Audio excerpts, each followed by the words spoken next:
Whoa. So the issue is we have too much shite in our on our StreamYard. Thingies by bobber storage. So it's getting storage warnings, so that's why things are Ah. acting weird. So we need to go through and get rid of some old. Need to do some housekeeping. We need to clean out. We need to clean out our drawers. Air Force should have that number on speed dial. Yes. Housekeeping? Yes. Can we get a brigade of Army and Marine Corps? Oh, nice. Good evening and welcome, ladies and gentlemen, to this week's edition of the Crossroads here on Veterans Anonymous. I'm your host, Combat Cricket, Jade Lopez, coming to you from Colorado, former 31 Bravo military police and no best man. I joined the Natty Guard, little time in Iraq, little time in Haiti, and yeah, I am having a flippin' night. The American. How you guys doing? Felix Irving, the Sauce Boss, also known as the American, on here. Run, owner, operator with my wife, Beard BQ Sauce Co. As you guys know, today I did about 97 miles on the bike as I went around checking wholesale accounts after an amazing Black Friday. Nice. Did 17 years, 11 months, and 25 days in the Air Force, aircraft structural maintenance, craftsman, technically a beekeeper, worked on all the bombers, did the damn thing, deployed a lot, and did a lot of TDYs, which is temporary duty in the States, doing the same shit we do deployed, keeping, combat effective aircraft in the skies. And yeah, just trying to spread peace and positivity through food. Nice. Uncle Si here. Army, Black Boot Army got out before 9/11, so I did a little Army Reserve, Army Guard, Individual Reserve, Active Guard, active duty even. Korea twice, Kuwait twice, kind of. Was a fun time. So, yeah, we're just another Wednesday night trying to see how y'all are doing. All right, so just like not even 10 minutes ago, like the chaos that is my life right now. As you can see, I'm doing a bunch of stuff because I'm like ripping cords out of the side of my computer. So I came into this room yesterday and I could hear my headset talking again. My normal rig headset that I use. I'm saying power on. Yes. Ouch. Coming in smoking, Terrell. Holy shit. Straight out the gate. How you doing tonight, by the way? So my headset was talking yesterday. I fixed it, so when I left it on the charger. Come in here, it won't turn on. Then it will turn on, turn itself off. So I went and grabbed my son's headset. But right before that, I was coming in here and I was reaching. I had stuff in my hands and I was reaching for the door. I haven't even taken a single drink out of it. I was holding it like this, and the cup just went. So now my carpet is wet, my walls are wet, the doors are wet. Right outside the office door, that I'm just like, that happened. The headset happened. This headset is, I keep this ears like going in and out. I don't know. And this was all in the last 10 minutes. Oh, wow. Sounds like an amazing week. So just to give a little more information also, guys, sorry about not having Scramjet on last night, but it is the holiday season, folks, and we have people traveling. Folks have family in town, so just be patient with us. We will get our poop in the group and figure it out for the holiday seasons, because just like the show says, you are not by yourself. We are actually here for you and ourselves. Just because. How dare you assume my ghost's gender? Just because Scramjet's taking a break, we might pop in between now and then. You never know. They are actually in the same place, Ducky. Who? The crayons. He asked me if I moved them. Because the last time my headset and all this shit was all messed up, I had moved the tub of crayons. Whatever, people. Yes, I believe there's two. They tend to. We think one of them's a Marine. The one that's been here that messes with all my shit. Yeah.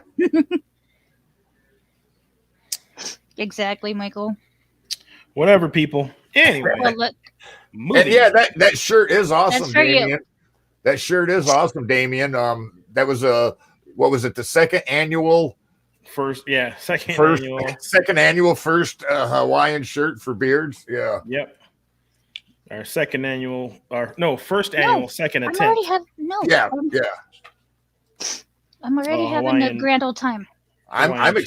I'm excited about next year's ones, dude. Doing the like Cuban blend version, that'd be kind of cool. Yep, we got to see. There's going to be like just like last time. There'll be 3 versions, so there'll be a little vote, and of course, I'm the sauce boss. I get the final say, vote because if people want to be funny and try to do something that I don't like, I gotta like it.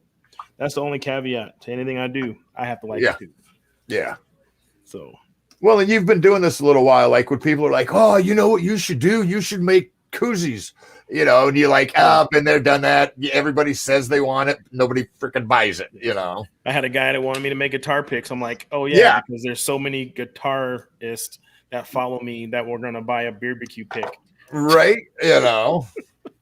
I think the only idea I ever came to you with was like, dude, I want one of them Dickie work shirts. Yep. And you were like, all right, let's make it happen. And a couple of them sold. I think I got to get one more. I need a khaki one, and then I'll have 4, not counting the Hawaiian. So I should be all right. Oh, nice, Terrell. It's always cool to see people you went to boot with when you were way back. And we got like 3 Australians in here tonight. That's freaking cool. We're freaking international. Yes, we are. We are freaking international. Unfortunately, they'll be with the way things are running. There's no memes tonight. Sorry, guys. No. Well, memes have been kind of light because of the holidays. Plus, even though I already had things loaded, but it's the back end's kind of. We got to do some. We got to do some admin work. We got to get some people to go into their shows and start getting rid of the things. Pretty much, Webb, you need to clean out your shit. Joking, but not really. Yeah.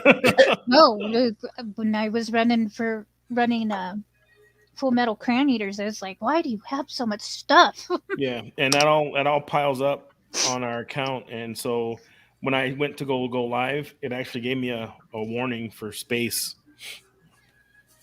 You have too much stuff. Yeah. One of the things is I think they also have something in there where they want you to upgrade. Because well, that's like the old, the first one is free, then you got to pay after that. That's the old mantra with almost any business. Yeah, you'll have 1 gig free, then you got to pay. Yeah. Hey, Felix, I What's saw going your on? TikTok. I saw your TikTok where you're cooking an omelet. Yeah. And man, you could cook. Oh, right. With the stainless steel pan, you were talking about how it's easy to cook with stainless steel and everything. So yeah, there's a lot of companies, and shame on you, Gordon Ramsay, for promoting a company that makes a chemical, slippery pan. But I used to spray that shit on airplanes, and I don't care what you say. Anything that's not the metal comes off the metal. Yep. Yes. Yeah. You're right. And especially when you add heat to it, it's little micro doses come off, and I'm guaranteeing you another 20 years there's going to be like, did you ever cook with Teflon? One of the commercials, if you or a loved one has been affected by Teflon, yeah, you're right. You might have mesothelioma or something shit. But growing up, my grandma used cast iron and stainless steel. That is my dad still uses cast iron. Yeah, cast is the way to go if you can. Yeah, but it's expensive as poison in this country. It's not cheap anywhere, but it's going to last to your grandkids. Your grandkids are going to be using it. Yeah. So it was cast my iron original is where it's pan, at. this cast iron one that my dad's got. So that's thank you for sharing that, Felix. Because I'll start doing that now, mate. Yeah, and it's just the thing. If you have the proper amount of heat, and it helps you learn to cook better. Yes. Because you'll learn the proper amount of heat. You start using things like olive oil. You know, you can use butter. I use clarified butter. It's a little more not labor intensive, but it's more of a process. But you start using those things with the proper amount of heat, and nothing will stick. Now, do I get stuff like when I want to make? I call it the dirty scramble because I want my eggs to stick on the bottom so I can scrape them across and get that little seasoning. To get the eggs to have a certain consistency. Hey, Sarah, that's exactly what I do. But when I want, especially like when I'm gonna do an omelet or stuff like that, I can get that stuff to just slide off the pan. Mate, you can cook. Fair to Welcome. Jeffrey Longjebi. He's I think I want to say he was Navy. He's one of the ones that went to Secor, Illinois for the Kilroy at the Ditch to support Matt King a couple of years ago. Nice. He's down in Florida and he drove up for that. So I mean, we had people from across the country going out to Illinois just to be like, hey. Oh, I was like, what the hell are you talking about? I'm surprised it's not all gray right there's so much gray. Embrace the gray, Jade. Embrace it. It ain't easy being green. But a little small, like non-important announcements. I did get my main TikTok account back, so that was kind of cool. Yeah. You're finally old enough. I'm finally old enough. So I got it. Right. Yeah, I had my bar mitzvah. So no, so I got that back. So I'm working on getting people from there back over and starting to do more content on there to get that built back up. But we're at like 31,000 followers. So, and we officially finally did the giveaway that's been going like on for.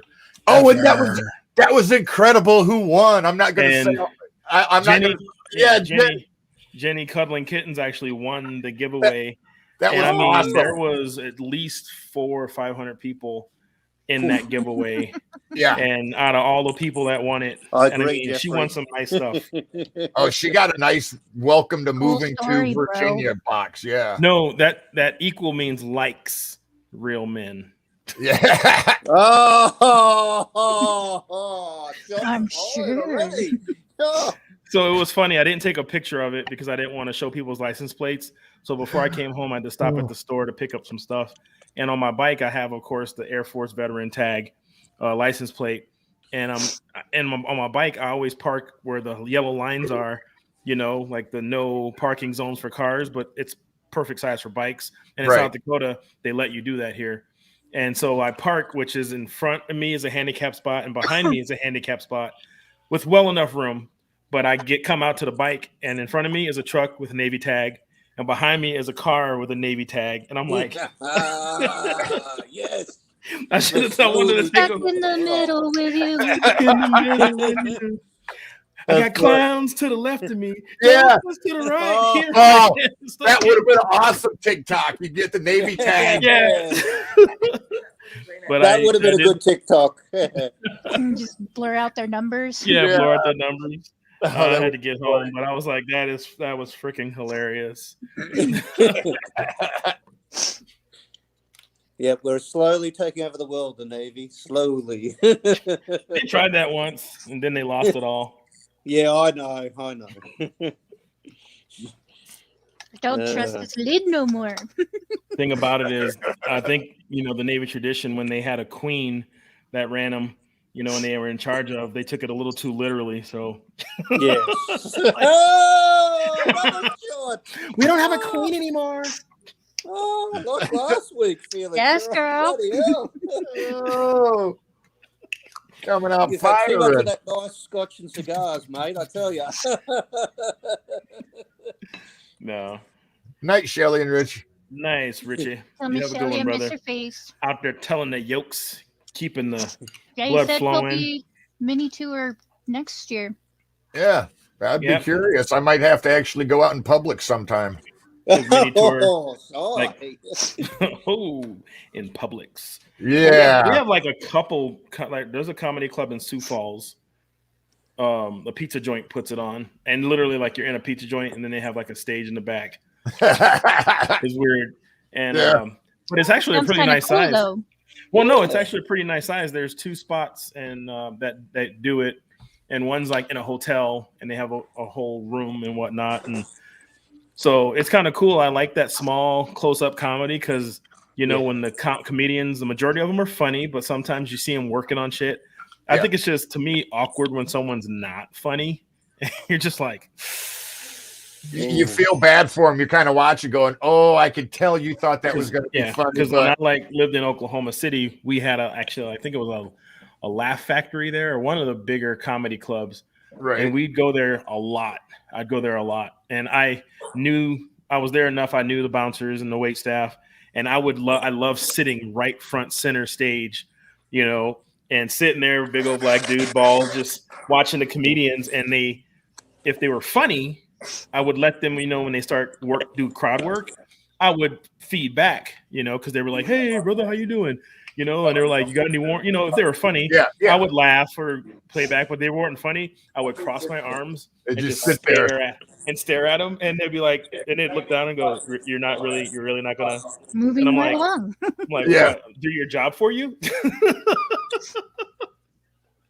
Like it was a pretty hill, and I never huckled, but I like laughing, and if you're funny, you're funny. If you're not, and that was mainly the guys that weren't making the crowd laugh, and they would immediately turn to crowd work, and of course I'm sitting there right front and center, so they're like, "Oh, cool, black dude right here in the middle. Let's, and it's like, oh, dude, sorry, you're not getting the easy win on me.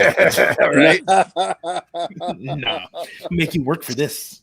I went to a comedy club once out in Colorado Springs, and there happened to be a hypnotist there. And that stuff works. I ain't gonna lie, bro. I got hypnotized. I don't remember nothing until my troops gave me the videotape of me that night that I don't remember.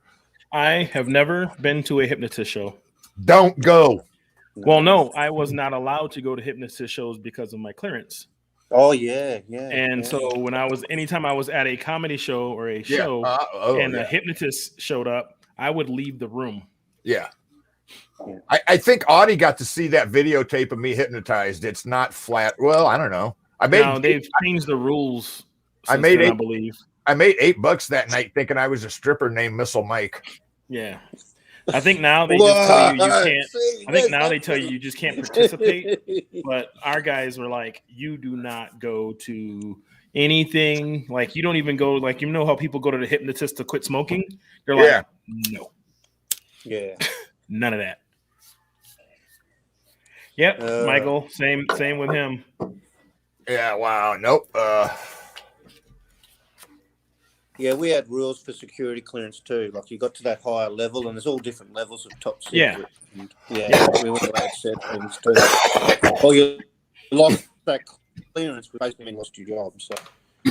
Yeah, I remember one of the first times our security guy was a civilian, and like his whole desk was Marvel, Captain America, like figurines and stuff like that. Really cool, funny guy, joked around and laughed, and he gets the big book out of the little deal, and he walks you into literally a vault, and you sit down, and he's like, and we're sitting there, and he's starting to read all your stuff to you, and I'm sitting there because it's awkward, and I started joking with him, and he like takes the book and closes it, and he looks at me, and he goes, "Are you done?" And I'm like, okay. And he opens the book back up and he starts reading again. And I was just like, woo. And he like closes it. This is your last warning. And I'm thinking, holy fuck, calm down, dude. Yeah. like I already know what I'm doing. But it was just how he switched on and off. Like when he walked out, we finished. And he goes, yeah, man. He goes, when I'm in there, it's black and white. Yeah. And that's how it should be. But it was just one of those things because it was just so weird to see his personality change to just this straight monotoned, like no expression. Oh, bro, we've all been in the military. You're sometimes like, even when I was in basic, they would be like, hey, Skeeter Wings, come here. Okay, you and these 3 other no privates go over and mow the yard. So there's like you and 3 other pivots, and you got wings, so you're in charge, right? Oh yeah. And you got to instantly change your mind, like, or you're doing a barbecue on the barracks and you're half buzzed, and all of a sudden the MPs show up, and you're like, okay, got to go back to this mode, sober up real quick, be the adult. Yeah, one of my first supervisors, or I won't say, he was an airman with us when we came, and he was there before we got there, probably about a couple years. So he put on E5, E4 before we did. And then he made E5, and I remember he was Sean, can't think of his last name, but he was from South Carolina, and he's a big old white dude. And he'd walk, he had to walk like he was from the hood. He's like, what's up, dog? He goes, hey man, let me holler at you. He talked like that, he had his hand like, he was like, come on, let me holler at you real quick. He goes, I'm about to put them stripes on, bro. He goes, so at work, we got to keep it 100, all right? He goes, put them stripes on. He go, but outside of work, I got you. And I was like, what the hell are you talking about? He goes, so, it's sergeant when we at work, just keep it real, keep it 100, because I'm putting them stripes on, got that E5 coming. And I'm just like, oh. Yeah. I'm like, dude, I understand how this works. Like, you're no longer an airman. You're an NCO now. There's no more like, hey, Sean, what's going on, buddy? It's all Sarge and stuff like that. But it was funny how he did it. Like, he just walks in the break room, kind of, let me holler at you. Oh, well, we had guys like that in the Army that for like a month after they found out they were getting promoted, before they actually got promoted, they were like, okay, guys, now remember, next month I'm going to get promoted, so you can't call me, such and such anymore. You got to start calling me this. And it was like, well, for him, because we hung out quite a bit. Like out of everyone in the shop, out of the airmen, me and him were the only 2 of age. So we used to go into town. We used to drink and stuff like that and hang out. And it was one of those things like, hey, because he just found out. So he was just talking to me. He goes, these other yahoos, I don't really give a shit about. He goes, but we still cool. So he goes, you can still come over to the house, but we can't like be out in public and stuff. And, and it was totally understandable, but it was just kind of funny because everyone thought he was faking, and I'm like, no. If he's from where he says he's from in South Carolina, that is him. Well, like I lived in the barracks as a single soldier, and they put like all the married, unaccompanied guys up on 3rd floor, but everybody else on 1st and 2nd. Yeah. And so, like, my room, I had all the cool stuff. I had the staff sergeant. No, E5 is just a buck sergeant in the Army. In the Air Force, it's a staff sergeant. Yeah.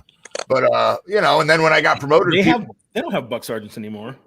Well, we call them. That's what I call sergeants. That's what I call Audie.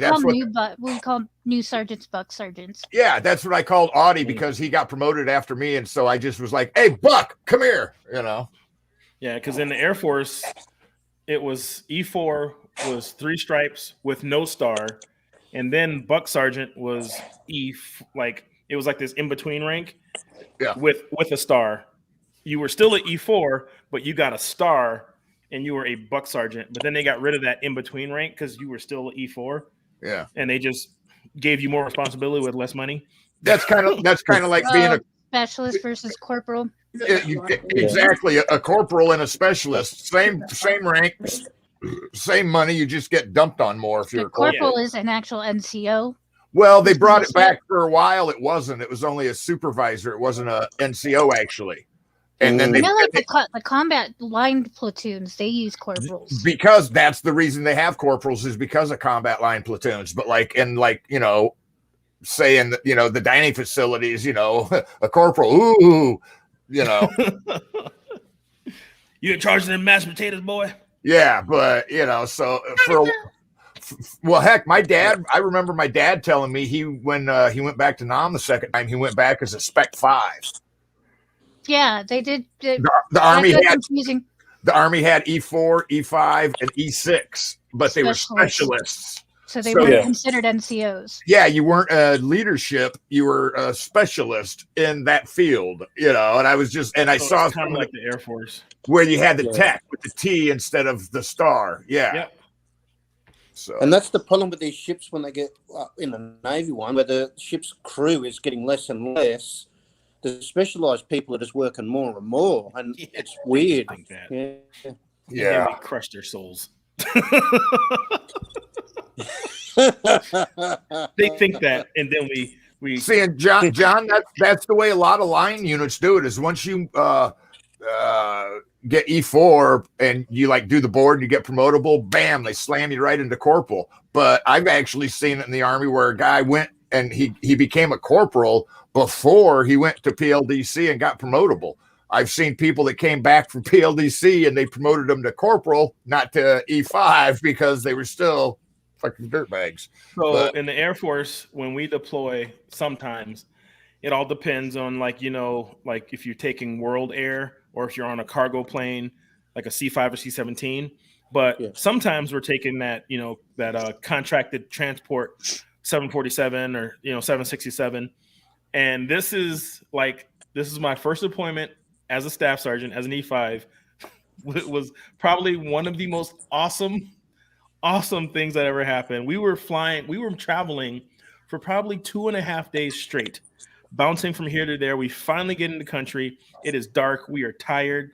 Some guy popped the door open, and this captain gets on, and he goes, "I need everyone that's E4 and below to raise their hand." And everyone raised their hands. And he goes, "I need you guys to get off the plane first." And everyone's like, "Yeah, we're getting off the plane first." He goes, "And go to the cargo hold and start moving back." I knew what And was coming. I'm like- sorry, I didn't hear. I was like, let's flip for it. And Yep. no, there was not, trust me, every NCO in that plane was like looking around like, "Motherfucker, better get the fuck up." Like, and they became baggage detail Yep. as soon as they got there. And I mean like baggage, and that's who they were pulling.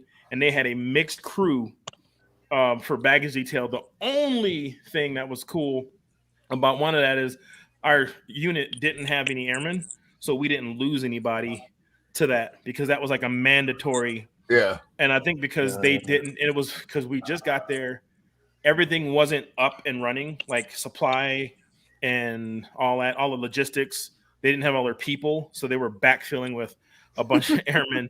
And I was just like, "Ooh, yeah, that was a really, really, really funny one."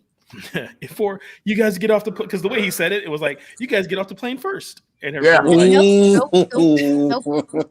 Somebody of that And- rank comes on and says E4 and below. That's Yeah. what Oh, yeah. tell. Yeah.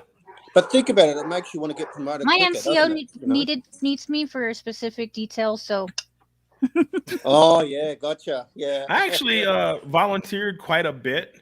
And people say don't. So when I was in Minot, my very first base, 2 stripes and little mosquito wings, we had these guys show up to our shop. Literally the sharpest dressed maintainers I've ever seen in my life. They were wearing white lab coats, you know, Damn. and Oh.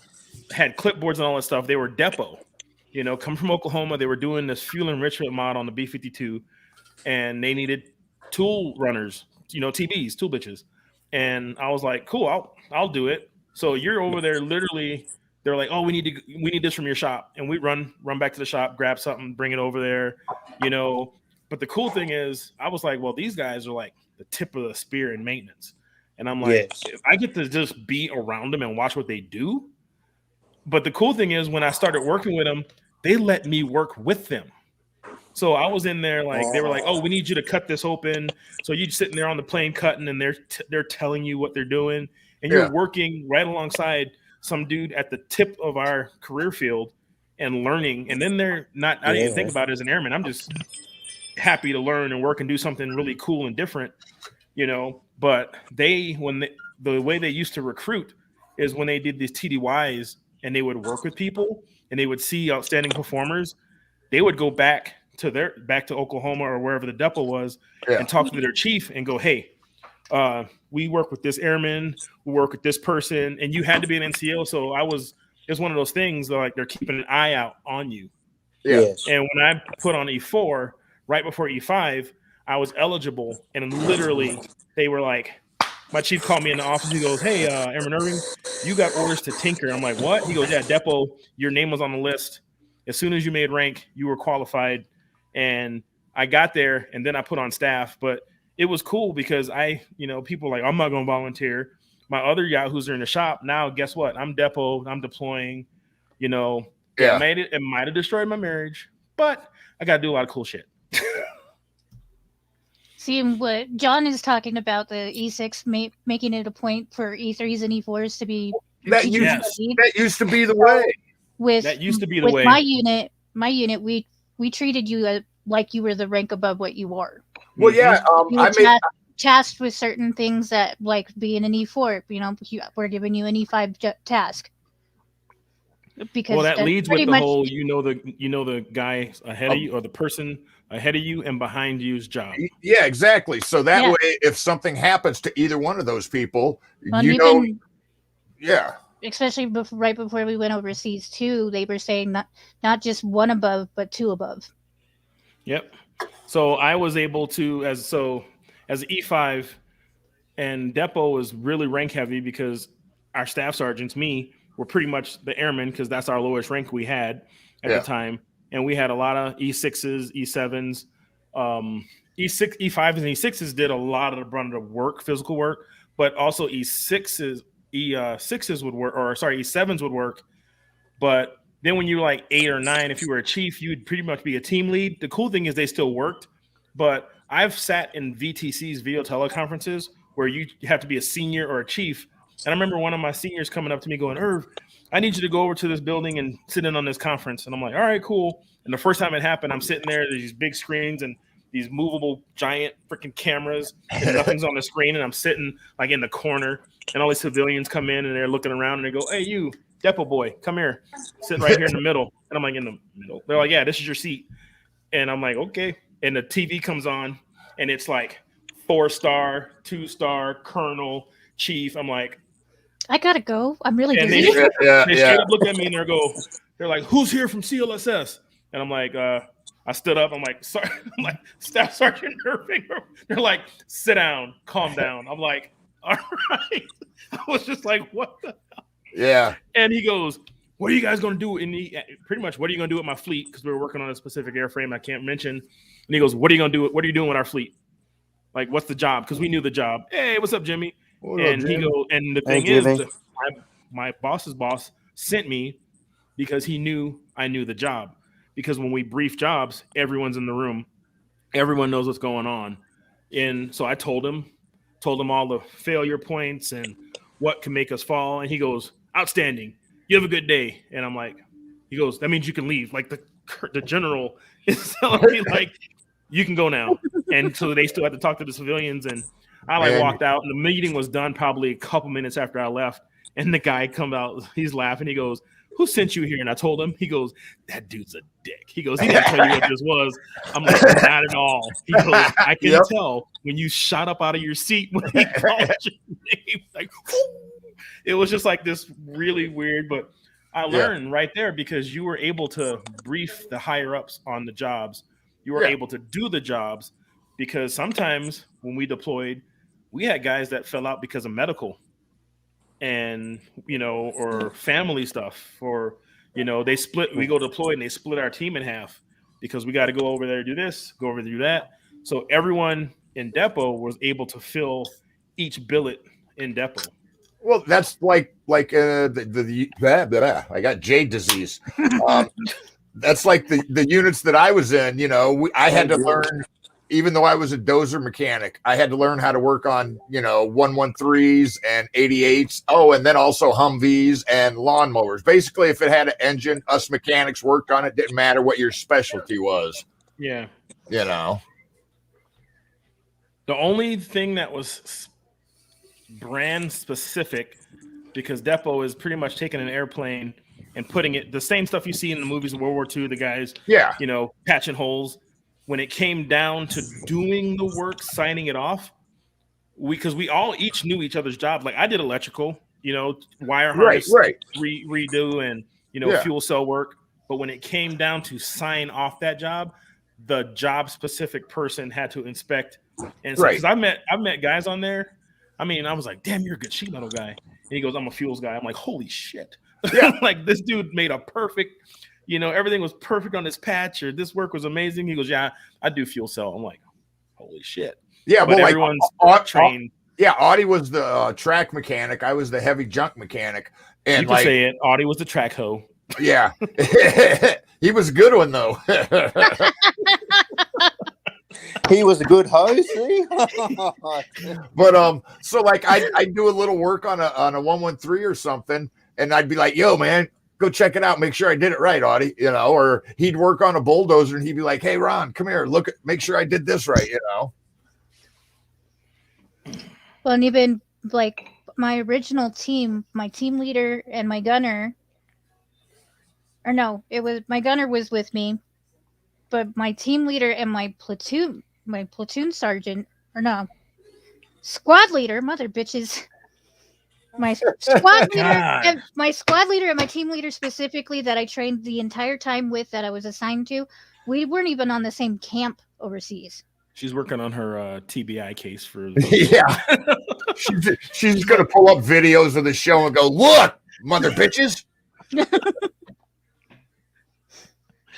Oh, yeah.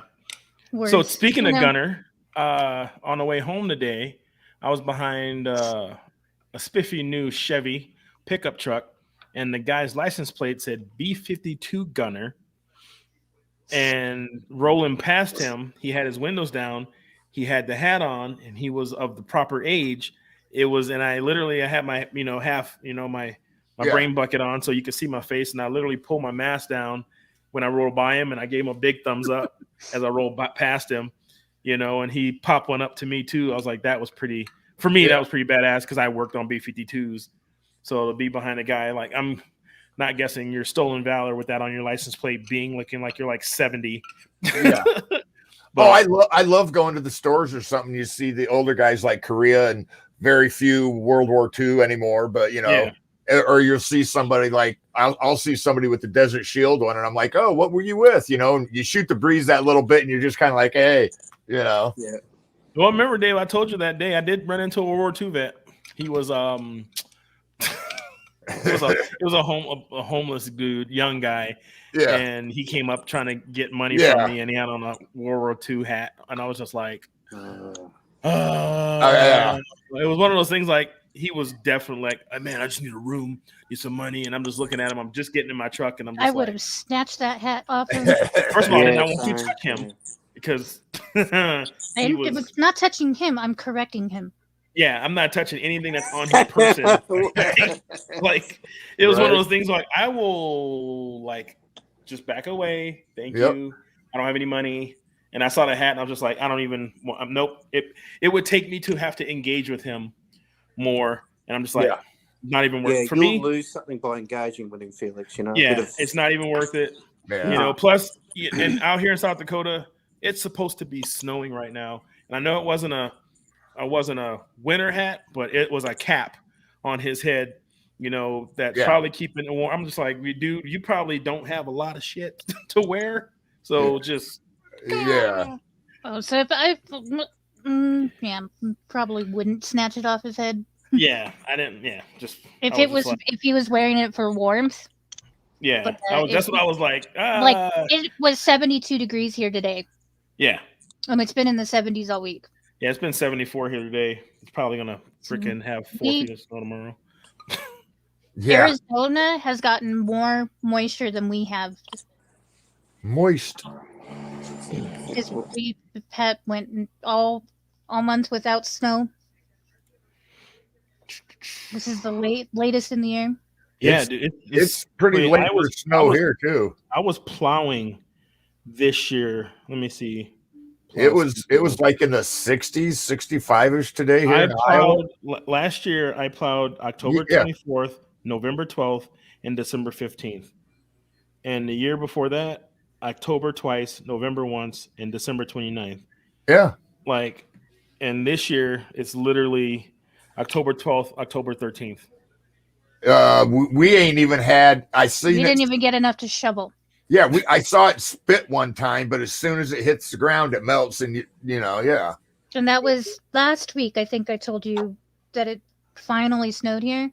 Yeah. But like I said, it didn't even need to shovel. But I guess different parts of the state, they didn't even see anything or haven't seen anything still. Yeah. It's weird. I've got They need to turn electricians on the, they working need here. to That's turn why on I'm the weather. occasionally It's Biden's fault. muting. Sorry, guys. What's up? I'm occasionally muting because I've got electricians working here. I'm not being rude. Oh, It's just no sweat, No, bro. it's all good. sorry, mate. No, you're fine, mate. You're fine. How rude. You dare have people work on your house during a show. This is professional, sir. So our main line decided to Professional. clog. Ooh, you mean toilet? Our main water line, like the drain out. Yeah. Oh, Sewer line. So we had to have, or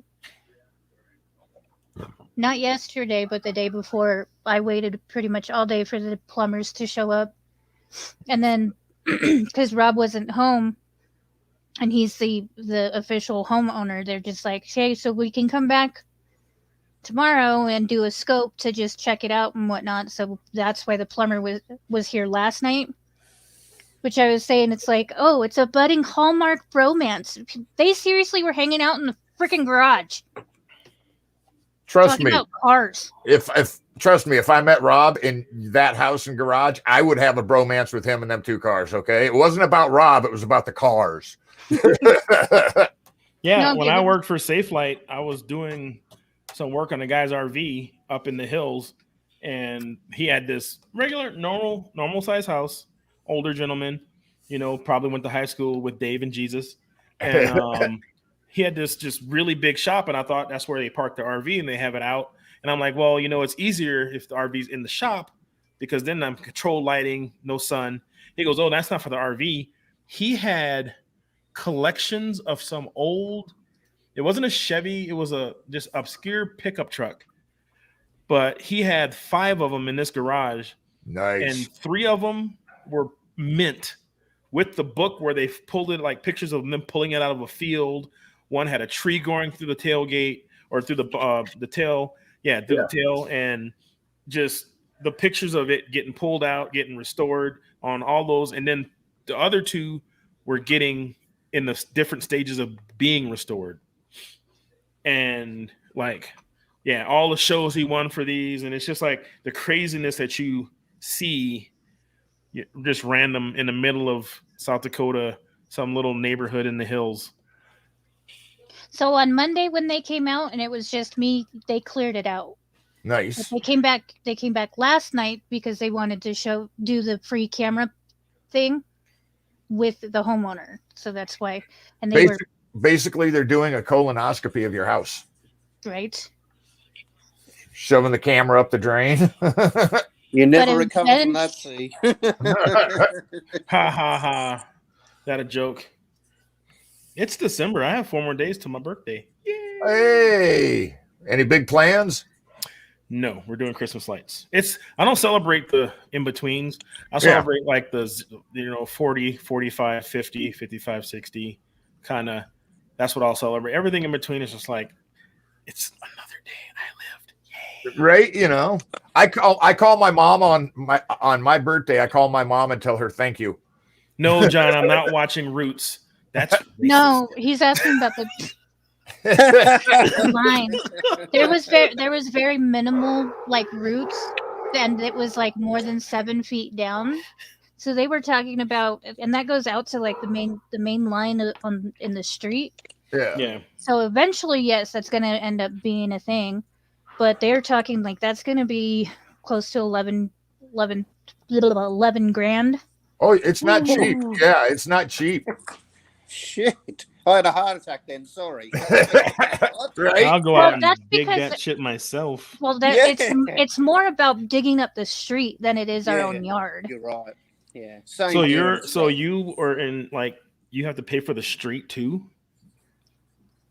Pretty much the construction of them pulling it up. Yeah. Usually that stuff stops at the curb stop. It depends on some cities where the line is, if it's running underneath here or running underneath the street. So and it also depends on the way they have it zoned. Yeah. And it depends on council, states. It's all bloody hell. And whose fault it is. Yeah, everybody gets a chunk of change. Everybody takes a piece of their pie. Yeah. Well, and the not weird thing, but now that this has happened to us, 2 houses down just had their yard completely torn apart with them just like digging down. So we're thinking that they're in the same boat that we're looking at here pretty soon. Well, and I don't know how soon. Industrial drain cleaner. If you guys' house area was all like developed around the same time, more of your neighbors are going to have that same problem because the trees have reached a certain age. That's the way the city is too in South Dakota. Yeah. As soon as it hits the curb stop and gets off your property, it's Speaking of overpriced bills, it was a story I heard on TikTok where the guy was talking about he brought his dog in and they had to have her uterus removed, and they told him the dog's uterus because she had cancer, and so to take it was going to die, and they're like, yeah, it's $4,500. He goes, oh well, you've just totaled my dog. So he goes, yeah. He goes, so I'll get a new one and I'll love that. And she goes, but you love your dog. And he goes, and I'll love the new puppy too. and that's a tough call. I mean, and then she said that the vet tech went back into the back and comes back out, and she goes, well, I talked to the veterinarian and the surgery is only $500. And I was like, and he goes, hey, you never know. Sometimes it pays to haggle. He goes, you just totaled my dog. $4,500, like.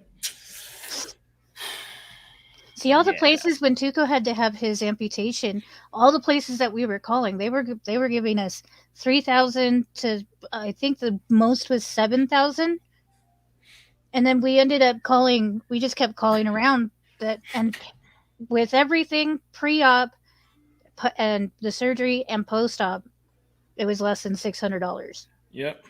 Because I joked about that before. I'm like, what do you do if they have an injury with a lawnmower? Right. Like, oh, we lost a limb with the lawnmower. Let's bring you to emergency surgery. Let's fix it. Yeah, it's insane. Hardest thing I've ever been through was when my dog got too old. It was 17 years old and had to be put down. I had to leave the room. We had Yoda got bit by a rattlesnake.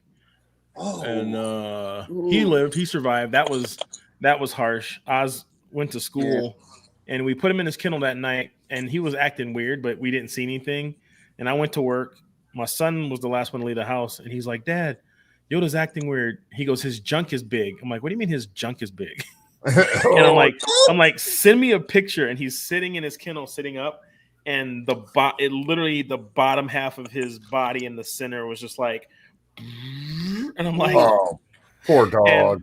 Emergency room, go. Yeah, no, we did, but so.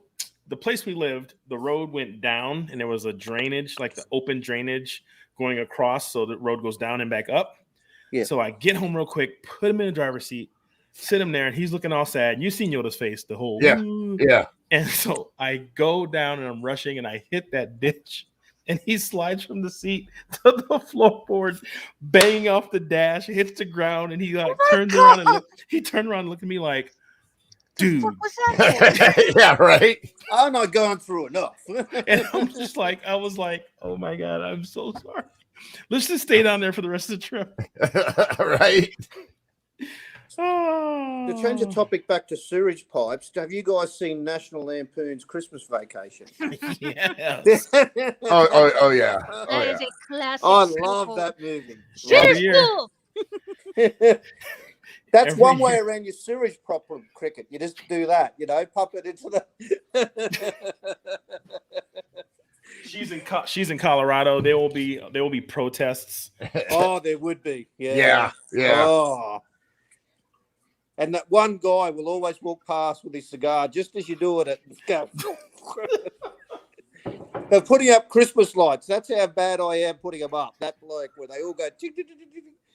We have laser lights that point at our house. We would have had lights installed, but the guy that was supposed to install them, he was kind of an idiot and just kind of pissed off the wife. And we're just like, no. Plus, they wanted, which is a nice size house, and technically, for everything they were doing, they were going to do LED lights on every gutter around the whole house, I would get around arrested. everything. Huh? Flushing a cherry bomb, I would get arrested. Yeah, in Colorado. Yeah. But and then My neighbor had a cherry bomb. Didn't flush it, but he set one off. Ended up going to jail. really. Mhm. But yeah, that whole thing. Plus, you can control the lights on your phone. You can make them any color. You can make them dance and do everything else. But they wanted like $5,000, and I was like, Ooh. Yeah, no. But my thing is, No. I am not like, I don't do the whole getting on ladders, stringing lights because especially where I live, Yeah. like no one's gonna see them anyway. But Yeah, it's for I've us. seen your house on TikTok, Yeah. like the backyard where you're cooking, and man, that's a good yard. Yeah, it's That's for us awesome. though. That's what we do. The laser lights. It's for us. Yeah. All right. So I don't know if y'all know, most of y'all really know this about me. My tree, decorating my Christmas tree, it's an important thing. It is an unsaid competition with my siblings. But we take Christmas tree decorating pretty serious around here. So I think it was 2 years ago, or maybe no, it's three. 3 Christmases ago, I spent forever putting up this Christmas tree, fluffing it out, freaking weaving these freaking Christmas lights in and out of it because it was an older tree. Spent forever, and it just went, fuck you. So I went and I literally knocked it over, kicked it into the box, and literally kicked it to the trash. I have video. But so yesterday, I was already thinking up as this whole theme, right? Because I changed my ornaments and stuff like that. I have a theme, colors and stuff like that. Hey, Cricket, do you have OCD on the ornaments like my wife does, where they have to be put on the right way? Like, I just put things on, but she wants it, color, whatever it is. Not necessarily the placement and stuff like that, but I just have the color scheme, the ribbon, the stockings, and stuff like that that'll match. It's a certain theme. So yesterday I went out looking for my peacock type of colors. Everywhere so I went to Hobby Lobby, which I know they usually have walls of ornaments all year long. They had nothing. So I got, but I found a really pretty pink, which wasn't a color that I was thinking about. So I was just like, well, if Hobby Lobby looks like this, I'm fucked. So I went to Walmart. They didn't have shit. Well, I found a pretty blue at Walmart. Still not anything along the lines of what I wanted. I went to Home Depot. I went to Lowe's. I was gonna run to Michael's, but I ran out of time. That I was just like so defeated last night that I even posted how defeated I felt. It's just like, it's completely not even around the idea. I couldn't find anything similar to it. So my mom ended up texting me today because I was telling her all about it. I was all sad because her tree, her tree is always gorgeous. But and I'm pretty sure that I get it from her. But she texts me, I found it. Nice. And the one thing that I really, really wanted. Oh, neat. Purple. Oh, awesome. Purple. Awesome. Neat. So I have my peacock theme. I was instantly in a better mood. And then I come home and drop a full drink. My headset goes wonky. But I'm still in a good mood because now my tree's going to look like I want it to. I forgot to ask you guys, Felix is okay, isn't he? Because he posted black screen as one of his cover photos, and I got worried. That's all. Oh, he's all right. Good. Yeah. And he's still good right now. His computer has to reboot. Yeah. So. Yeah, I was just worried when his screen, because that black screen in Australia, that means somebody's not well. So, as in, needs help or whatever. So I just reached out. Yeah, that's cool, man. That's what we do here. If you sense or if you see something that you're like, that's not like that person. That's when you got to reach out and be like, yo, what the fuck, man? Yeah, and other people reached out as well. So yeah, I'm a bit too far away to fly or get in a boat or anything to come over. So right, So yeah, as long as he's okay, that's good. Oh yeah. Yes. It's a funny thing about us veterans. We worry about everybody, even if there's no reason to. We just want to make sure, Well, and we're really bad about not worrying about ourselves. Yes. Yeah, exactly. We always put ourselves last. Yeah. It's not always handy. Well, and I think that's no matter what country you're military in, that's kind of one of the things that's drilled into you is you think of everybody else before yourself. Yes. And so when you get out, you just still continue to do that. You think of everybody else, and, other people are telling you like, hey man, you should really go do something about that, and you're like, yes. I'll get it my later. wife gets annoyed at me for that. Yeah, I'll give my last $2 to somebody else to go without. They go, well, what about your body? What about you? Oh, no, as long as they're okay, I'm okay. Yeah, right.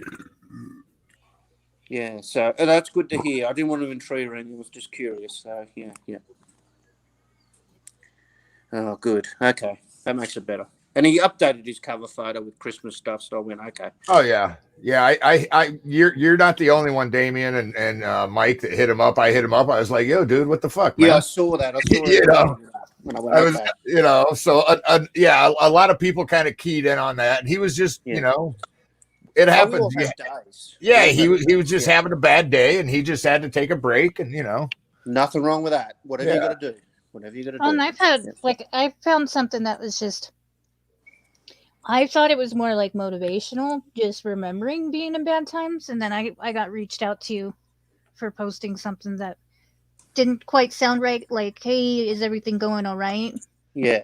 So yeah, like they're reaching out and stuff. But isn't it funny? All the countries, we do that, don't we? All the veterans across the world, we do that. We always reach out first, make sure everybody else is okay first. It's just a natural reaction for me, like walking, I just do it. Well, and that's one of the things I'm grateful, like you and Ducky and even Julie in the comments and Digger in the comments. That shows that, it's not just an American thing or an Aussie thing or a British thing. It's a military thing. Yes. 87's better or is good. Glad you're feeling better. 87's better than, Good to hear, Dean. Good to hear, mate. You got the vid. Which variant, though? Good Lord. I wonder what the New Year's Eve COVID variant's going to be. There's going to be another one coming out, so the super spreaders don't happen. Come on, YouTube. I know. And has anyone hit up Keith Richards on a cure? Because he's still going strong. So they need to extract his and Betty White's blood and make COVID antibodies. Them two are the oldest people on the planet. My God, they were here when me and Glenn got here. Like God is talking about the Garden of Eden. Who's that? Oh, I don't know. He was here when I got here. Yeah, you shared that meme. I think that was awesome. Oh, I love that. That meme cracks me up every time I see it. Yeah. Yep. And the best cure for anything in the world, I reckon, is a sense of humor. Hey, having a joke about it. Oh, big time. Yeah. Yeah. Well, once again, I can thank my dad, who was, two-time non-vet and a drill instructor. And then I went into the military. Yeah. They do twist your sense of humor a little bit. If you weren't dark when you went in, you are when you leave. Yeah. And because, come on, I mean, I saw a guy get like 2 inches of his two fingers pinched off by a chain. It got pinched off. Yummy. And most civilians would just be like, oh my God, get sick. And, me and my buds are just like, hold on here. We got you, dumbass. Come on. Yeah, come here. It just teaches you how to compartmentalize and do a job no matter what. Yeah. And, that's the biggest thing. Like a lot of civilians don't get. They're like, how can you be so calm? And it's like, well, it's also like some people just can't deal with blood. Right. But like with me, like people, I've made people gag because I call a wound juicy. Yeah. Yeah, or that's yeah. a, that's a good looking wound or whatever, and they're just like, you're a fucking psycho. Yeah, right. And it's Please like, don't kill me, serial killer. right, and it's like that's not being, psycho or anything. That's just how the military changes your Well, they wiring, did it just in Yep. healthcare because my mom or healthcare or law enforcement or My yeah. Yes. my yep. mom could not wait to Nurses, tell me what? this story. So there was this older lady that she had slipped and hit she had cut her artery in her forehead. She fell out of the tub or something like that, hit her head, had to go to the emergency room. The doc walks in, lifts the bandage that they were holding on her head, and it, obviously as her heart beats, and he just pushes it, or not pushes it over, but he just puts it back down. And he says, "We got a bleeder." And the old lady about like passed out. Well, yeah, like when that dude had that happen with him, me and another dude. I sound like freaking Robert Downey. Me and another dude from another dude. Playing another dude. But me and this other soldier, like he grabs him, I grab his hand. We tell somebody else go get a Humvee, and he's all just freaking out. And we're like, dude, it's cool, it's cool. And I look at it, I look at the guy holding him. I'm like, oh, no, it's not cool, Oh, it's a good one. Well, But it is something they teach in medical, isn't it? Is what we used to always just naturally do, which is keep them calm. Oh, the yeah. best way to keep somebody calm is to joke how around. they go into shock. Oh yeah. Now I ain't gonna lie. After we got him up to the hospital, and like the nurses and the docs got him, me and the soldier went outside, and I almost gagged, and I lit a cigarette and couldn't finish it because I was like, man, that was some gnarly fucking shit, dude.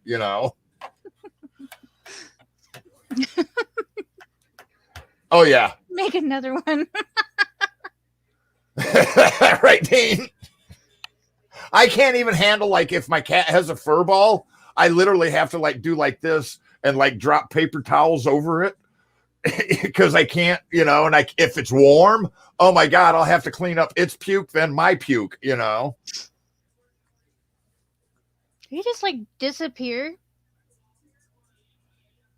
He broke the matrix. He seriously did, because he was there and then he just disappeared. And there wasn't anybody see that? I saw it. I was sitting there like this, and it wasn't like he zipped out. I didn't see him stand up, or he was just there, and then he wasn't.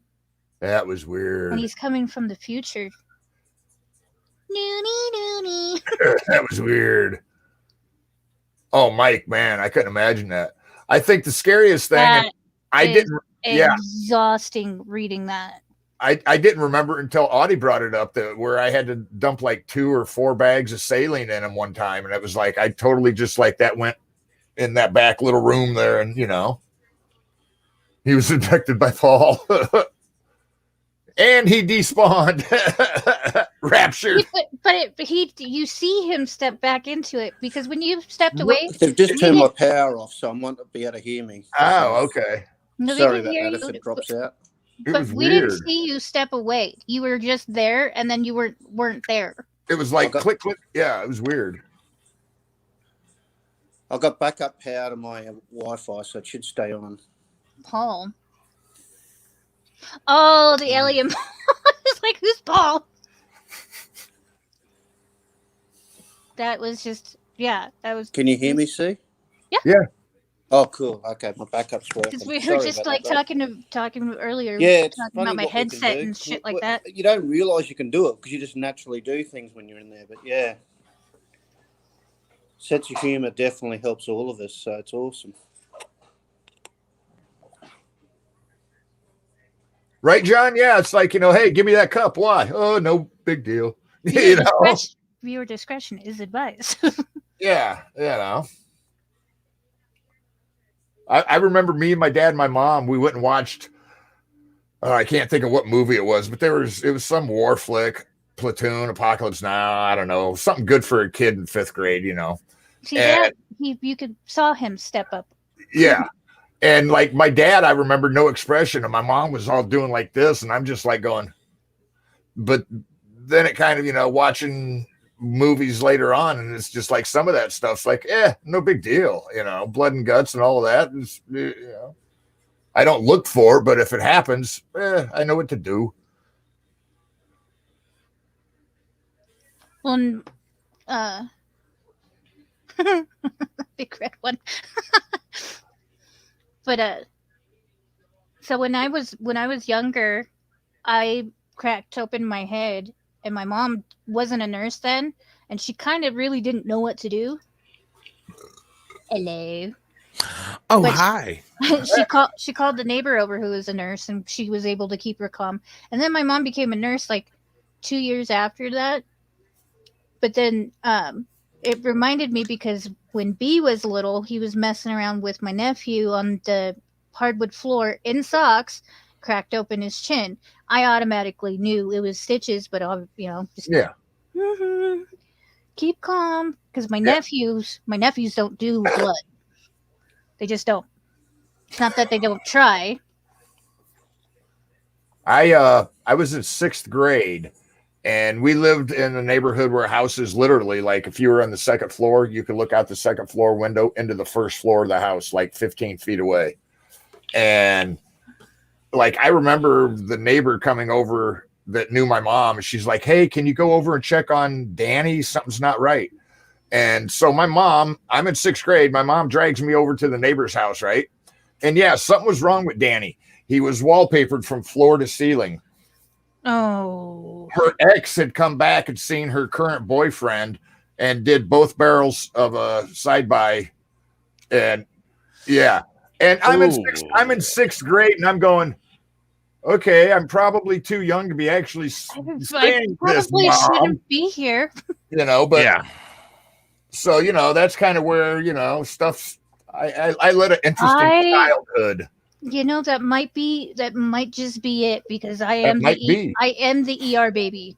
The ER baby. I'm the ER baby. Out of the 4 of us, the four girls, I was the one that was being taken to the ER. More than Damn. not. That's funny. Thankfully, by the way, hello, I'm W. I'm just dropping in. I know sorry we dropped it last night. We're going on a little winter break, but I got some projects to take care of, man. And my year's been suppressed or compressed, I think. So, but no, yeah. My daughter, neither one of my daughters has ever been to the ER. Definitely the urgent care. I'm waiting on it. I'm waiting on it for sure. Right? I'm waiting on Combat Cricket. I am waiting on my ER baby. One of them's going to step up. I was just gonna say one of them is. Oh, yeah. I saw this one. Ouch. Yeah, that's yeah. Burns.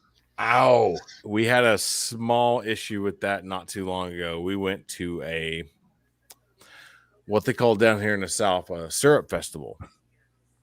I'm gonna take that with honor. Yeah, kind of. Yeah. Yeah. Yeah, Chicks, absolutely. Chicks dig scars. Yeah, even on chicks. Right? Guys dig chicks with scars. Yeah, absolutely. Experience. So, as you were saying. We went a couple weeks ago. One of my buddies, veteran buddies, he's actually stationed in Germany right now. About 2.5 years from retirement. He's been overseas most of his career, single tech sergeant, all this stuff. When he comes back, he's from Saraland, Alabama, 20 miles north of here. I met this dude in Turkey, right? Just random veteran sighting. Yeah. Best friends. Well, he's like, hey, man, you guys need to come up to this place and, just come up and eat. I'm like, what do we need to bring? You don't need to bring anything. No, bro, this is the South. Yeah. What do we need to bring? He's like, nothing. I'm like, cool. I went to Rouse's. I got some pasta salad and some chocolate chip cookies. I'm bringing something, bro. Yeah. So we roll out there, and it's the whole compound. You got to like cross a creek to get out there. It's like out in the middle of the woods. But they're making cane syrup. They have a sugarcane mill, right? They're processing the cane, making cane syrup, all this stuff. Great little area and all this stuff. Awesome. Gets close to dark. Me and Ben get in the side by side to go look at the shooting range, and I come back to my youngest daughter in my wife's lap, crying and holding her hand over her face. I'm like, oh God! Oh no! I leave for 10 minutes, and Yeah. shit has hit the fan. like absolutely just blah. I'm like, what happened? Apparently there was a fire and kids were roasting marshmallows, and we were letting our kids freaking free range, man. Like, Yeah. you got to. Well, you're out in the middle of BFE. Where are they going to go? Eventually, they're going to want to come back for food and water. Yeah, I mean, they're climbing over the tractors. They're around the fire a little bit. They know better, all this stuff. But apparently, they were roasting marshmallows, and one kid brought it up, and Ellie just did not even look and just turned around and ran slap into it, like right here, a flaming marshmallow, like a flaming marshmallow, not one like you bring up and oh, out, like Still it was on fire, still Ouch. on fire. So it caught her in the nose and the right cheek right here. Wow. So I'm sitting here like I roll up. I'm like, okay, great. What happened with Ellie now? That's gotta be one of them parent moments where you just kind of look at your kid and go, "How the fuck did you get flaming marshmallow up your nose?" It's Ellie. She's You know? our 5-year-old. I was gonna say, there's your ER baby. Yeah, Yep. She is the drama queen and just cries over nothing. And she's been like marshmallow that napalm, right? since she was born, bro. Since she was born. But I'm sitting there like, I'm looking at it. I'm like, there's nothing. And my wife's like, she's lost some skin. I'm like, okay, yep, you're the nurse. Gotcha. I was gonna say, Gotcha. You're the nurse. We're not going to the ER or anything, but we're comforting her, and we go home and put Vaseline on it, stuff like that. I'm just like, I bet you'll never run into a flaming marshmallow again, though. Well, see, I'm that kid. I was the only child, and so like I made up for not having a brother to break bones with and stuff. And it got to the point where like in junior high, the nurse would call my dad at work, and like I could hear him on the other end of the phone, and they're like, "Mr. Ron, we have your son here," and my dad would be like, "What the hell did he do now?" And well, he seems to have cut his forehead. All right, I'll be there, and I'd go out to the truck, and my dad would be like, "Again? This is like, and I'm like, I don't know how it happens, Dad." I didn't even think about that. Marshmallow napalm. Yeah. Yeah, you're right. Right. It does. Oh, it sticks. Yeah, absolutely. I wasn't even there for it, and I felt her pain. I'm like, oh yeah. Because I thought it was her own marshmallow that she was using, and it just flung it up in her back. face. Yeah. No, she still had her marshmallow out and like turned, and another kid like kind of brought her marshmallow at the over. same time. I've had flung. We got into a flaming marshmallow fight one night at a campfire. Yeah, not a great idea, but alcohol may or may not have been involved. So we're sitting there flipping marshmallows like this. I had one got landed right on here, and like it was still flaming and melty, and it like stuck. And I'm like, Oh, come on. Did you have flashbacks? yeah, then it gets stuck on your hand, and you're like, that ain't working. Actually, Dean, that is not true whatsoever. Actually, once you clean it and everything like that, it actually keeps moisture into the skin. It as long as helps. it's not a 3rd degree. Yeah. This was just 2nd degree. Like my wife looked at it very thoroughly. It was washed, and then we put Vaseline on it. Actually helps lock moisture into the skin, and literally in a week, the shit was gone. Like it scarred up and blistered up a little bit. We just kept applying the Vaseline. It was gone. Well, she shouldn't have a scar. No, it's gone now. Well, that's good. That's good. Little kids grow and re-heal so much. If that would have happened to one of us, we'd have a nasty looking like scar like this. It was superficial for sure. It was just a quick contact, but it was enough to cause a 2nd degree. And ouch. After she woke up the next morning, you could see it welling up, and the next day it was a little bit blistered. We just kept putting Vaseline on it, and like within 4 days, it was almost not noticeable. Poor kid's going to be an adult and have children of her own out by a campfire. The kids will be like, "Mom, can we have marshmallows?" No. Yeah, absolutely. Oh my gosh, dude. It was like I said, I rode away in a freaking side-by-side for 10 minutes to go see my buddy's range. I haven't seen this guy in like a year and a half. One of my veteran buddy. Well, he's still active duty. I'm like, oh yeah, we've been having family time. We've fed donkeys and goats and all this stuff. We've gone to the pond. We've gone to the syrup making factory and all this kind of stuff. I'm like, oh, I can split away for a split second, go see the shooting range Ow. with my buddy. Come back, my daughter's like, whoa. Yeah. I'm like, oh, great. I'm the horrible dad. Yeah. So I've been seeing some really cool development with like burn patients and stuff that they're like using fish skin. Yeah. And Absolutely. it's been like amazing Yep. results and stuff like that. Because burns. Oh, I've seen- They're rough. They're I've really seen- rough. well, and one of the first times that I've seen somebody that like was burned, she was 90%. Oh, I had a friend of mine. This was overseas. Her husband suspected her of cheating, doused her with gasoline, and we were the closest, even though she wasn't American or she wasn't a friendly. We were the closest Wow. ER, so we had Yeah. her. Yeah. But because pretty much like over 70%, you have really, Slim to none. yeah, you have very little chance of surviving it. But they were able to stabilize her and transfer her out. Damn. Well, your body tries to shove all the moisture to your skin, literally the organ that is your skin, and then you dehydrate the rest of your organs. So as Yeah. far as I know, like I- it's a shock response from the body. And like Jade was saying, like around that percentage, you get 3rd-degree burns. You don't feel most of it, but your body is just Yeah. Yeah. I had a buddy of mine got burnt on like 90% of his upper body. It was a gas flame too. I mean, I don't know how it happened. He was walking around with a candle or something and stepped on a barrel of gas and it flipped up. Anyway, he was in the burn unit for freaking like months, bro. But yeah, that freaking, We didn't have a burn unit. yeah, flames, fire, skin, no good, no good. Because we were just pretty much a random set of trailers that were different departments of regular in care and a tiny ER. You'll get it. yeah. You'll And get a then kick out of I this think there web. was one OR and then there was an ICU. Yeah. Ooh. You'll get a kick out of this web. When my dad was still working at the factory, he was like the senior welder guy. And so he'd give all the new guys a tour, right?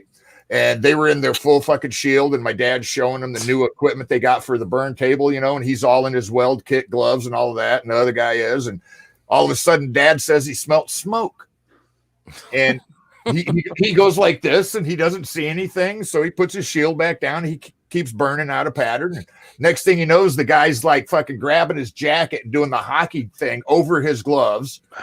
Dad goes like this and flips his shield off, sees flames coming up from his crotch area. But his arms are like stuck in a hockey shirt over his gloves. He's trying to flap his gloves off. But the new guy is standing there going, "What do I do?" My dad's like, "Pull my fucking gloves off, Yeah. Yeah. Help me! But then Help me.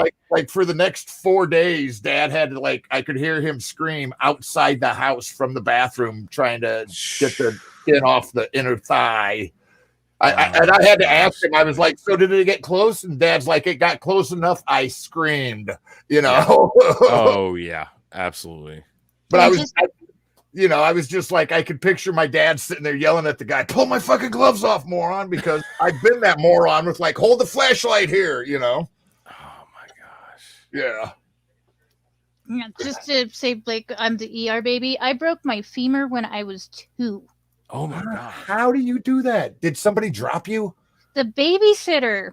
Oh, I remember you talking about that. Yeah. So we don't know the story because obviously I wasn't old enough to say what had happened. So the story that the babysitter gave my parents was that she was changing my diaper and her daughter was crawling around her feet, and her daughter made her lose balance, and instead of falling back on her daughter, she fell forward onto me, which ended up snapping my femur. Ouch. But I had a. I think I'm you lucky need, it yeah, wasn't. I think you need to find that babysitter and punch her in the damn face. Yeah, right, Dean? Like, I just need to pay you back real quick. Just ding dong, whack. Oh, It Like, would be really scary if she was older than me.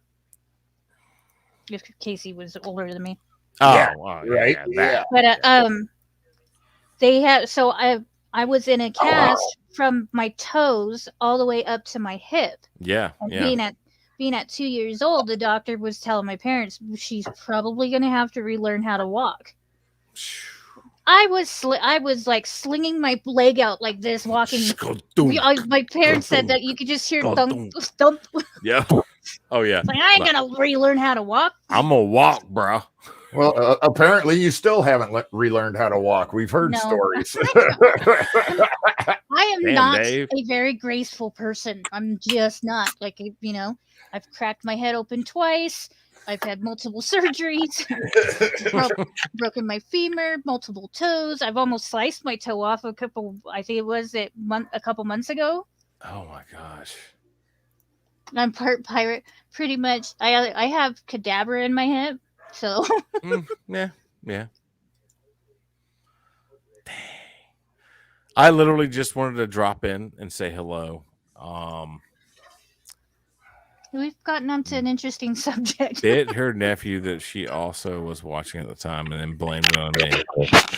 Wow. You need to find that babysitter and punch her in the face too. You know why. Yeah. No, so You know why. you know why. Yeah, like I said, I had a little bit of time tonight. Just want to drop in, not still show or anything like that. No sweat, bro. No, it's freaking- helpful. We got Damon, or Damo has dealing with the electricians, I think he said. Yeah. I And see his Felix is- daytime there as well. So, or if that's Oldie. It's Thursday there. Yeah, exactly. So So any Scramjet fans that are on here, I apologize, but just need a little time off, a little break, and stuff like that. The show could go on, but we're just going to take a small break. I've got people come out to look to survey and do a shop in my house, and I want to do my barbecue shed, and I got a drift event coming up this weekend, which I'm only doing 1 day of 3 of, and just advising. So I'm just chilling out. I had a little bit of free time tonight. I love you guys. Just wanted to roll in, see Uncle Cy, Combat Cricket. I have not seen Jade, I guess not in the flesh, but at least virtually in a very long time. So It's been quite a while. yeah. well, I I don't know about Jade, but until Scramjet comes on, man, anytime you want to come in on Wednesdays here, bro, drop in. I appreciate it. Like I said, I was trying to drop in, and we got sucked into a crazy conversation about abusive babysitters and all this, all this Casey Anthony stuff. All I got to say is like write a name Scars down, and trauma. and then later on in your life, go find that person and punch them in the face. right? Nobody I will wonder if my ever parents believe even them. remember her name. Nobody will ever believe them. Yep. Also, scout for cameras before you go there. Just like ding dong, schwack. You know why, and leave. And you'll have your satisfaction. It reminds me of that. What is it? That Just saying. Adam Sandler movie where he calls the guy up and apologizes, and the guy's sitting in his basement. He crosses Adam's name off the list and then puts lipstick on. Oh yeah, it was Grown Ups. Yeah, I believe it's Grown Ups. was it? I Maybe. can't remember what it was, I but don't it was like you never know. Somebody might just I'm sure there's people that are mad at me from like grade school and Yeah. high school, and it's like I don't even remember their name, but they're like that motherfucker. If I ever see him, I Oh, honestly only have one person like that I'm just. If I see you, bitch. I got some stories from a long time ago. We will not revisit them now. yeah, Billy Madison. Yep. Love you guys. Take it easy. Have a good night. Thanks, bro.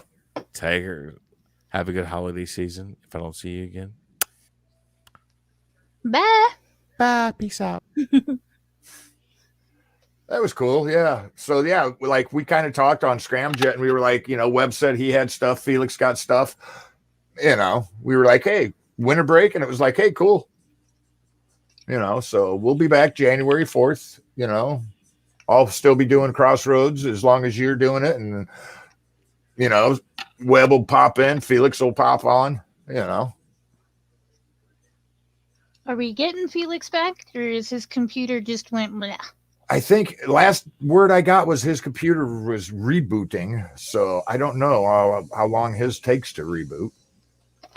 I know he's got a pretty major system.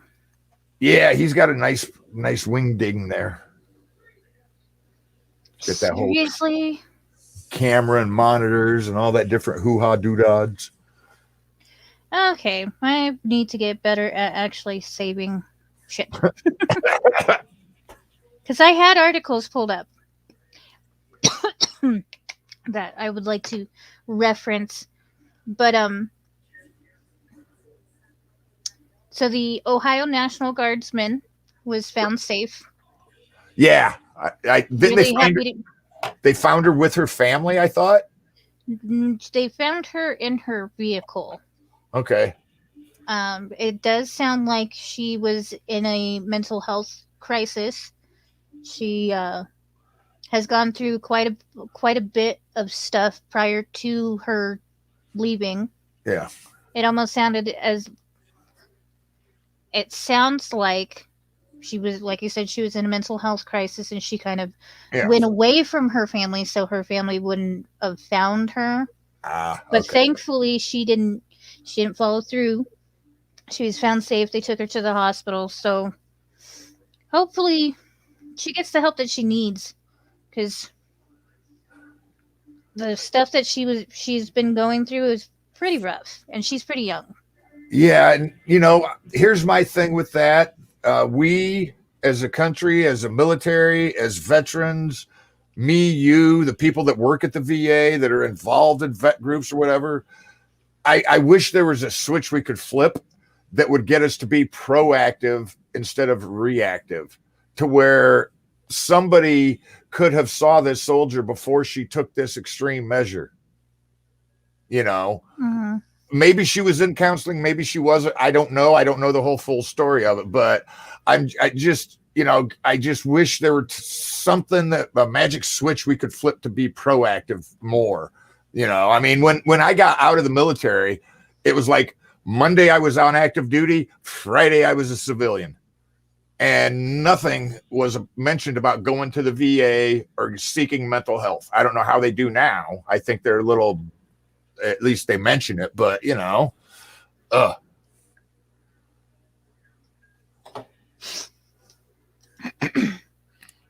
Oh yeah, I completely agree with it. I believe that all of the especially the QRFs of the guard units that are QRF for their state, I completely agree with it. The medical, and even just their, usually it's going to be an MP unit that's going to be the QRF for like riots and floods and stuff like that, or it's going to be aviation. It really is. That's what the National Guard is for. However, the past 2 years, it's been crazy. Well, and I mean, a lot of these units, for the last 4 or 5 years, they've either been deployed to the Stan or Iraq or somewhere else, or they're out on riot patrol. And that's a hell of a switch to go from being overseas enemies stateside fellow Americans. It's a big flip. It's a big flip. And even because I even had a sergeant major. I told you that I hid from a sergeant major overseas or in Haiti. Yeah. I should like navigate through the crowds because I knew, I don't know why. I think my team leader mentioned something about being around when the brass shows up, that I just knew. Yeah. When I saw like a lot of stripes or a group, no, I'm going to go this way. But the sergeant major cornered me because there was plenty of people around. It wasn't like that. But he cornered me and he was just saying, well, how do you feel about the mission and stuff like that? And I told him, it's different. It's not Iraq. Yeah. And he's like, "Oh, don't give me that." It's like, there's a big difference between being, it is a different mission. It's It's a totally different setting. Yeah. He's like, "Oh, okay." And like try to bullshit with me, and I'm just like, I got to patrol. So Yeah. I got to go. I do my job. I'm actually patrolling right now. So the med unit, yeah. Yeah, a lot of med units are getting hit hard. I read on the news where and I know we try not to get political, but this is still part of the military where there was, I think, like 1,000 Marines that are maybe in the works to be chaptered for refusing the COVID. You know, I know that there's a lot of people that are facing that, and it's I have mixed thoughts. I do Mixed thoughts too. when it comes to the military, because my reasonings for what my decision was because being in the military, you really don't have a choice. Right. So if you were out of the military, you fighting for your choice and stuff like that, understandable. But I don't know, because I've reacted to yellow fever and typhoid the first time they gave it to me, and they didn't pay attention to which one was which, because one was in one arm, the other one was in. Then they don't know which one was which. So when we were getting ready to go to Haiti, and we had a whole bunch of new guys that didn't go to Iraq with us, they just pretty much lined everyone back up. And they're like, "Yeah, we're giving you your yellow fever and typhoid." I said, "I had reactions to it last time. I've already had it. Right. You should be fine." Yeah. Yeah, and that's kind of my point. Like the military thing. But Well, now here's my thought on it. Okay, they don't want to get the shot. Why not give them an option? Let them get tested like weekly, But to go from, and I totally get it. Like, I didn't have a choice on the anthrax shot. I sucked. I went through that thing 3 times because I started it here, started it in Korea, actually got to start and finish it back in the States. I didn't have a choice. It was like, you got to get the anthrax, but I don't want it. You got to take it. Okay. I never knew that you could go as far as what some of these other guys are doing. But to just say, give them an option. Hey, this is, because come on, this is experimental. Who knows what this stuff's going to do in 10 years? Don't forget the FDA approved Agent Orange. And now look at what it's doing. It causes web feet in babies, come on. So, something that like me and my mom were talking about, and this is like end of 2019. Okay. So before all this even was a real big thing, right? We were talking about like vaccines and stuff like that, and how I don't even remember, because I think she asked me if I was going to get my flu shot, and I was talking. I was like, I'm not going to get the flu. I'm not going to get the flu shot because I don't have to. Right. I feel comfortable enough that I don't have to. I'm not going to. And this is for the flu shot, y'all, just so y'all know. Right. But she was telling me too that her friend's husband is going through a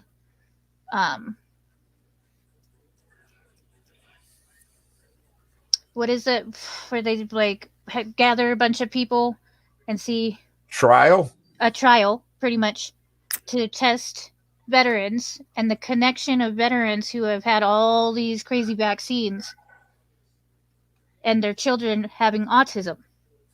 Oh, there's a lot of people that are trying to connect the dots. Like for me, Gulf War syndrome, right? They don't know what exactly causes it, but they have a list of symptoms, and it's just like this big umbrella thing. If you have this, this, and this, you got Gulf War syndrome. But here's the crazy thing is I know a couple soldiers whose children are on the spectrum. So I'm just like, that I would never have thought that. I didn't get like the first generation, like Right. like my brother-in-law did. But at the same time, is that you? Yeah, Felix is he's having computer internet issues. He's tried to get back on for the last 20 minutes. Okay. Because I'm like, what is? Yeah, he's actually I got the Facebook turned down on my phone, but not the texting turned down on my phone. I didn't know there were 2 volumes. It took me a week to figure out that I had more than 1 volume on my phone for different things. I thought there was just like 1. I couldn't figure out why people would call or send me a text and I didn't hear it. And it's like, why is my volume on mute? I can hear Facebook, but not anything else. Yeah, I have a bad tendency of turning my phone back up after the shows. But thankfully, my alarms still go off. So Nice.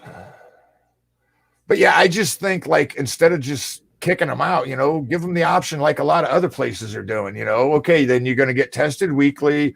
If this comes up, then you got to test negative like 2 times in a row before you can go back to work. And, other places are doing it. Why can't the military? I mean, and I know it even surprised me being here in Colorado. And my son, I told you guys it was not last week, but the week before, my son went to the urgent care. Mhm. And he was tested, or he was treated for strep. Right. So he was out of school for pretty much the entire week. He went back Friday last week, and then he was off all last week for Thanksgiving. But I got even like the COVID coordinator from the school had emailed me that as long as he did, because they never asked for exactly for what he was being treated for or what he was sick with. Right. And I was actually like anticipating it for them to ask for a negative COVID test, and they never did.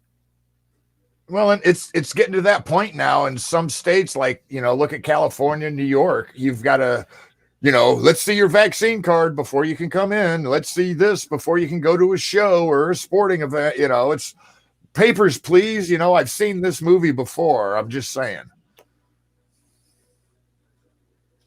Yeah, Dean and I have absolutely no judgment against you. I honestly, there's a few of us that have decided to get it here on the network. There's no judgment. We don't. We're the ones who haven't gotten it. We're not being judged by those who have gotten it, and vice versa, because it should. It's a personal medical choice. It should be a person's choice. If you want to get it, fine. If you don't want to get it, fine. But here's another thing too, where there's a lot of debate on it. I had to get a flu shot being in healthcare. So I know there's a whole bunch of controversy with it be in the healthcare system. And I never agreed with the flu shot thing either. It should be a personal choice. If you want to get the shot, get it. If you don't, don't. The same with you having kids. I agreed with the anti-vaxxers to a point. I don't think, that's what causes all of this. And, no, but your kid, your choice, I just don't like that much government in my life telling me what I can and can't do, because when does it end and where? Well, and this is, like I said, when I was in the healthcare and they were just like, hey, you got to go get your flu shot. I was still in the military. Yeah. So, I had to get it either way. So and that year was H1N1. So, and just even like with H1N1, the only time because I was talking to Rob's sister, is like the only time that I wore a mask in the hospital with H1N1 when I was going hands-on with the patient. Yeah. Because, okay, just so y'all, disclaimer, I worked security. It wasn't never and nowhere. You have a TV on, or is that no? That's not. I got a TV on way out over there. I didn't think it could pick Oh, up here. Holy snap! Good I'm microphone. hard of hearing. I was just gonna say, but and I'm hard of hearing, but I have my son's headset on, like the weirdo thing with my freaking headset. Yeah. Oh yeah, where it ends. Yeah, you never know. Yeah. Um, But yeah, let's change subject. So well, here's another controversial thing. There was a school shooting yesterday. wasn't there a couple of them? I thought there was one like this last week's been full of shootings and stuff. It's been There's been scary. quite a few shootings in and around high schools here in Colorado. We had an incident We today where haven't had anyone die in those shootings. I do know that there is a handful of teenagers that have been arrested in connection of them. yeah. Well, yeah, there was the shooting in Michigan. There was an almost shooting, I thought, in Texas. Today, Again? yeah, today I found out that they pulled a kid with a pistol out of a school here in Des Moines, and that's like the second time this week that kid has had a pistol in a high school in the Des Moines area. So I don't, Dean, I don't even know if it's the Democrats. I think it's just. It's, people are so used to being, well, I can do whatever and get away with it because so-and-so on the national news coverage that we've seen for the last 3 weeks did it and got away with it, I think it's I know that because of the, like I was telling you about how a bunch of high schoolers around here have been getting shot, that now I'm seeing more and more articles about, should parents be liable?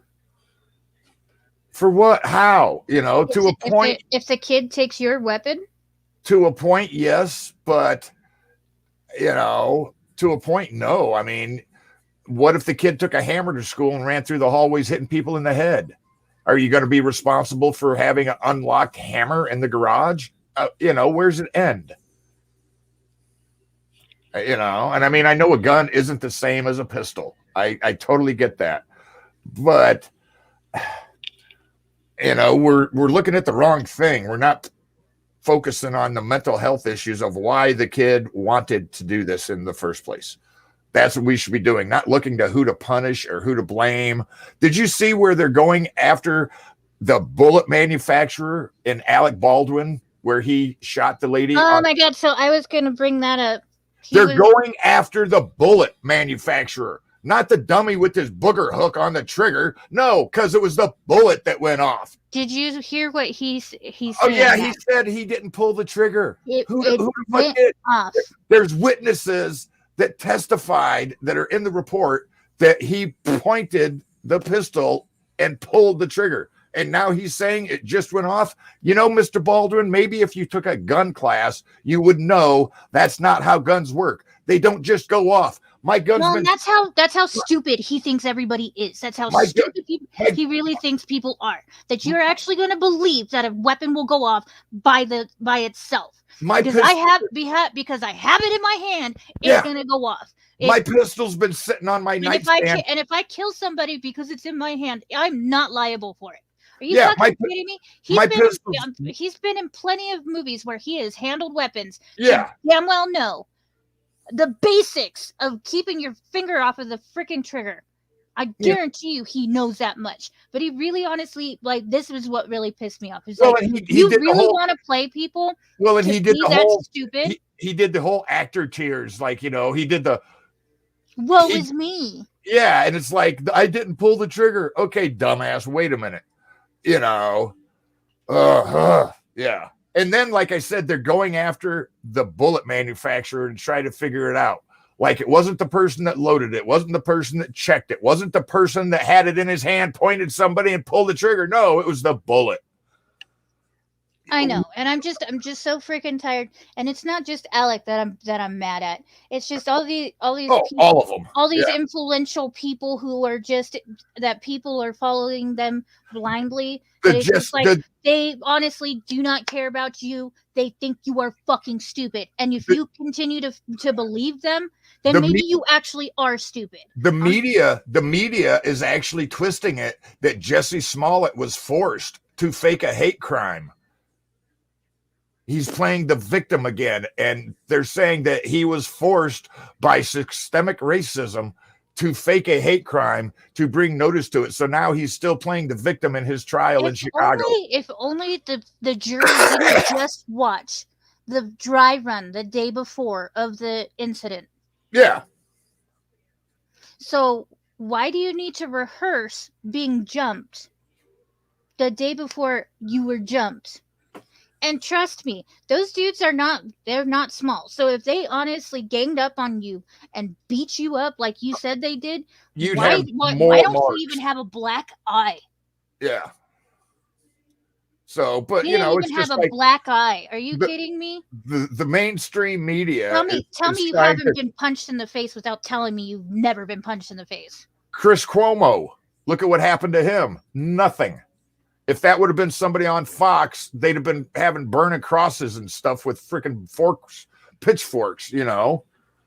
But because it's Chris Cuomo, oh. Yeah, we got a little bit into politics off the road, but, you know, hey, we do what we want. It's our show. Got a nice view of Australia down there, though. I know, isn't that pretty? I hope everything's going all right with the workers that he has. Yeah, they do stuff weird down in Aussie with wiring. Well, we got lucky, but honestly, because with the drain now, and it's actually it's pretty good. We got away with under $500. That's cheap.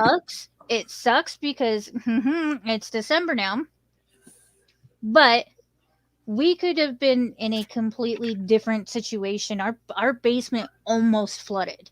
Yeah, that's never a good thing. And if we have a huge pine tree out front, that is what made me really nervous. That I was like, roots. Yep. So yeah, eventually, we're gonna have to tear into the yard, but maybe we'll move before that. Maybe. Because we've honestly even thought about it too. Because our oldest just turned 18. Our middle one is in high school, and little is a junior high. Beer in the charger. Laptop's almost dying. Yeah, so we got really lucky. Like I said, it was just under $500. They came out twice, but they came out the second time because Rob wasn't home, and he's the actual homeowner. So they wanted to show him the camera to make sure everything's up to par. Other than because they cleared it out when it was just me, but then they came when Rob was off of work to show him the camera. Yeah, we got completely lucky, especially for it being December and having beals.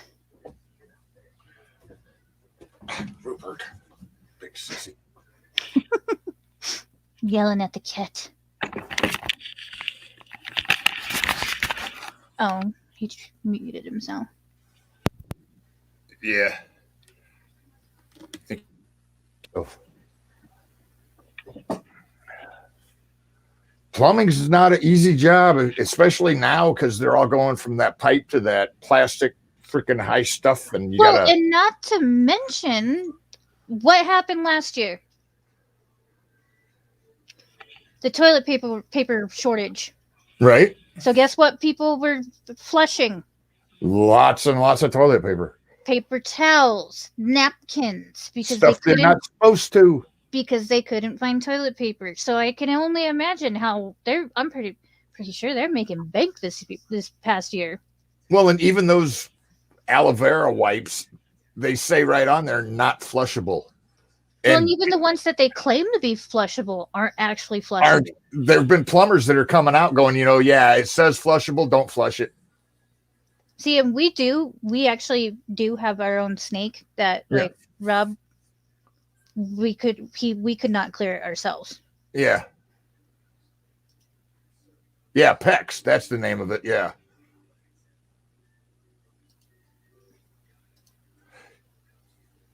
Yeah, it's super easy to work with. I mean, It's not the nicest, but it it's works. just,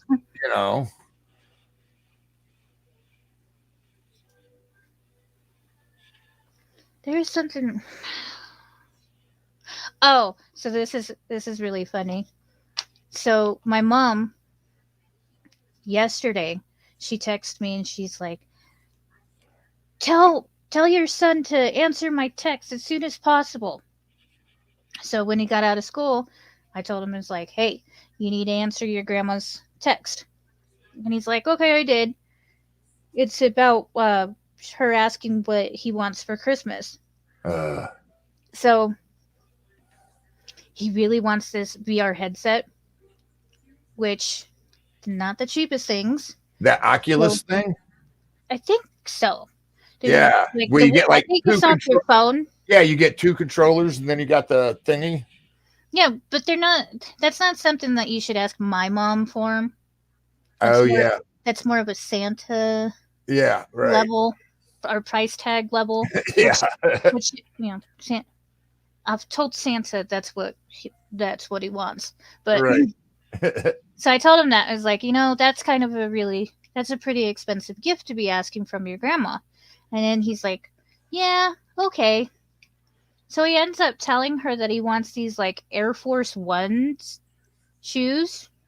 Oh, he's going old school Air Force Nickies. Nice. Which, that's still pretty expensive. They're probably about as much as an Oculus. They're a little bit less. But not much. Yeah, they're a little bit less. So he ends up telling her that. And of course, my mom is going to get him those. Right. But I had told him too, is like, that's still a little bit more than what she spends on everybody else. And he's like, yeah, but she kind of does that for me. Oh, the kids already knows. And it's like, yeah, she does kind of spend a little bit more on you. And I was like, and I wonder why that is. And he's like, because you're her favorite, not my sister. Yeah. Because it really is my sister that you cannot tell anything to. She is one of those that is like making sure that you're spending the same amount of money on all 3 of my kids that you are on your one. Oh, yeah. It's like, wait a minute. I hated that with like my cousins that have kids, because it was like, wait a minute. I'm supposed to spend like, X amount of money on each of your 3 kids, and you spend that same X amount on me. So you're literally getting off 1/3 of what I am. Mm-hmm. How is that fair? If we're wanting to talk about fairness, I know it's supposed to be about gifts, but if you're breaking it down by this much and this much, okay. I'm not going to pull that comment up, Dean. I was just about to, and I read the rest of it about what watching on the Oculus. Yeah. Oh, dude, I refuse. He is 12. Okay. I don't need that. The first time I got a big screen flat TV and watched a porno on it, it scared me, because I was like, oh my God, that's like 3 feet. No, that's too big. Porno on computer screen, like that's 12. No woman ever. Yeah, until they see another woman's part on a big screen TV. Yeah. And really, come on, who do you know? Never mind. We won't even go down that road there. Yeah. Good night. No, don't need to know that. I have boys. I understand we're going through puberty and stuff like that, but I don't need to know. Yeah, you're just going to be better off not knowing, Mom. Exactly. Like, Rob and my dad can have the talk with them, because I honestly don't understand. I know scientifically what happens, but to explain it on a level where they understand it. Well, and what goes on up here too, because it's not just the body changes; it's the mental changes. Yeah, and that's I told him it was a few little while ago. I told him, it's like, one of these days where you're gonna get the talk. He's like, Mom, I don't need to talk. We went through sex ed. Yeah, And I well, was like, no, you're still gonna get the talk, and it's more than likely not gonna be me. And he's just kind of looked at me weird, like, why wouldn't it be you? You know? But I'm like, I told him, I was like, because mommy isn't a boy. I don't know what it's like becoming a man. I can give you this one caveat to that though. I had the talk with my mom. My dad was busy. Mom, gave me the talk one night, and I think getting the talk from a female helped me in my relationships more than if I would have gotten the talk from my dad, because my mom taught me like how to care about the other person's feelings and talk, where I'm sure my dad would have just been like, yeah, it's like this, where my mom was talking about feelings and how to care. Well, and I've actually not. It's not just a single talk that I've been having with him about that, because he does have a girlfriend, and like I said, he's in sixth grade. He's a little bit older than the other sixth graders, but the girls are starting to sprout up. Right. So, and I've told him this. I was like, you got to understand that there's a lot going on with everybody, Yeah. but the girls are going to go through it sooner than you. And nobody has any clue what's going on. Everybody is all just out there flapping. I said flapping, not fapping. Yeah.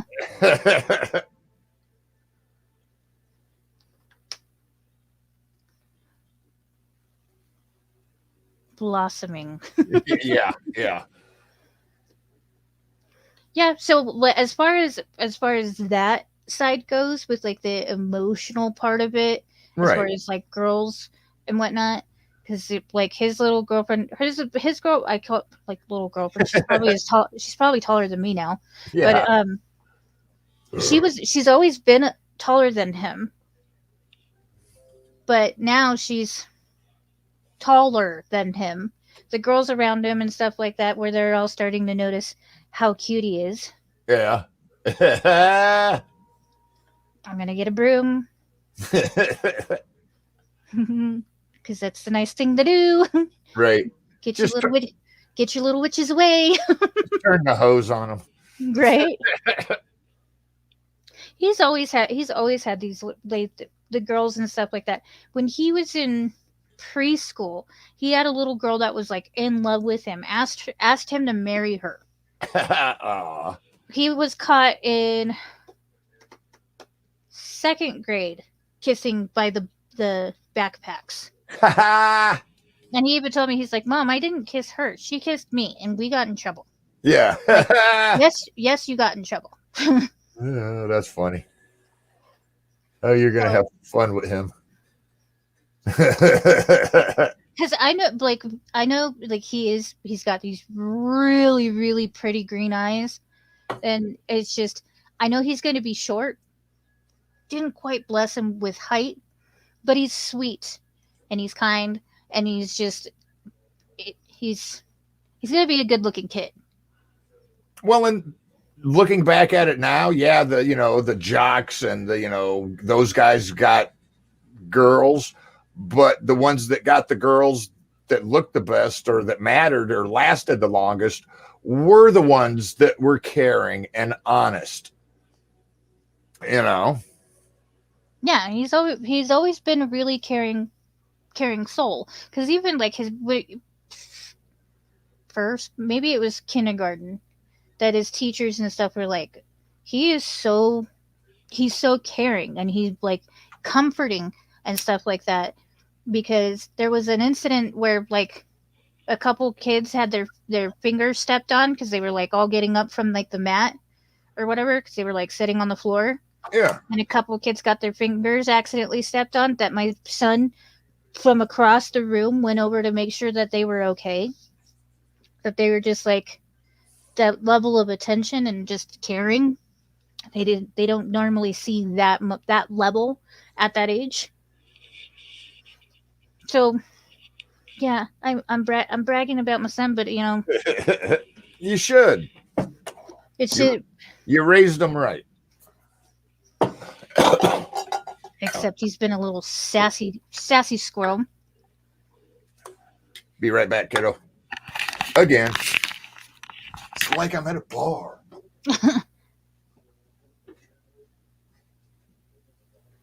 Blossoming, that's what your mom called it when I was in school. There seems to be more.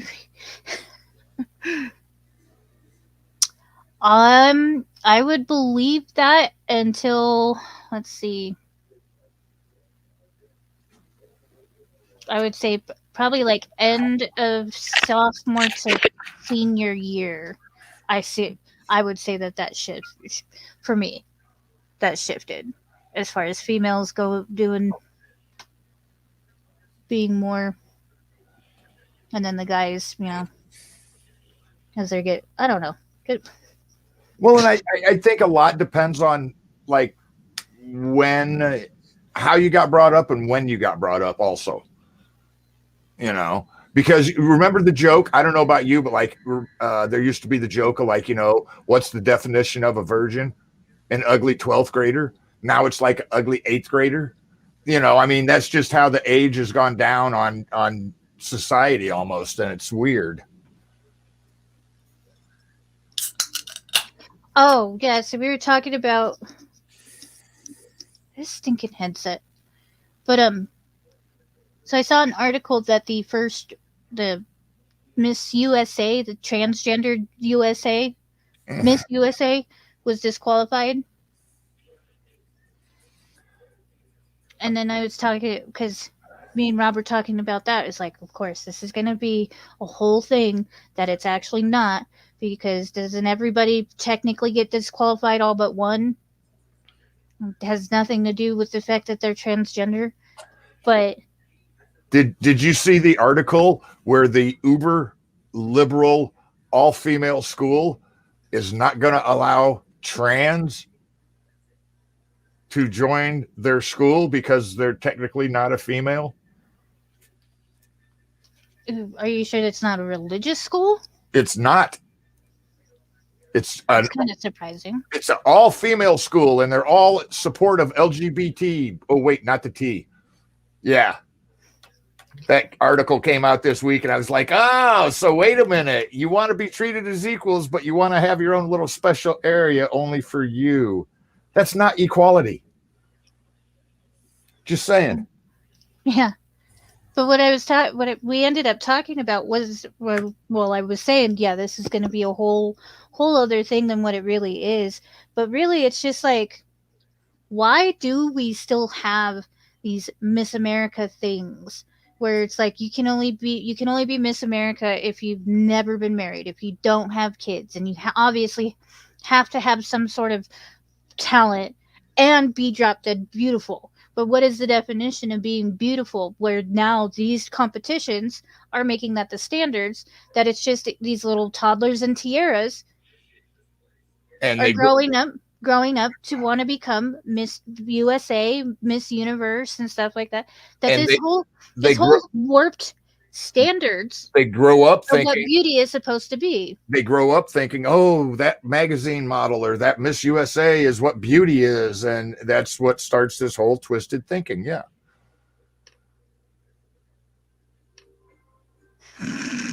Carol. Yeah. I know that there are a couple of them. I'm not saying all of them, but there are quite a few of them that are very intelligent and stuff like that. It's just this whole, if anything, with all these trends of equality and all this shit, why isn't this more of a big deal to them? I get pissed off about the hypocrisy of what's going on, and it's not just one subject. Okay, it's like an all-girls school says you must accept us if we're lesbian and if we're this, but a transgender can't apply to our school. And we want equality, but we're going to shut the dorm down.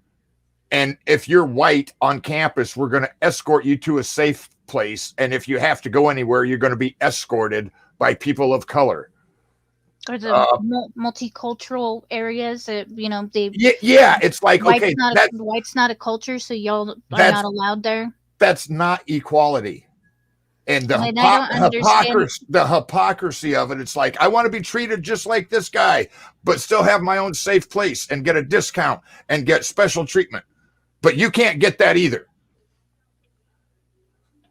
You know, it's like we can have an all-female school, but not an all-male school. That's not equality. I'm sorry. And I am kind of curious if they believe in transgenders on women's and male sports teams. If Well, remember when if their school is not allowing it, when they first you promoting them to be allowed to compete? When this whole transgender thing first came out, everybody was like, "Oh, you must let these people, you know, play in this sport if they identify as this." Well, and now you've got females in that sport that are coming out and going, "Look, this ain't fair. This guy is kicking our fucking ass because he's a male in a sport that is, you know, supposed to be for females." Here's the thing. It's like, why is there male and female sports then? Because there's a difference. Because if you could, yeah, because there's a difference. Because if there wasn't, why is there a male and female sports? And if you really want to like compete, make your own league. You know, exactly. Compete with people that are like you.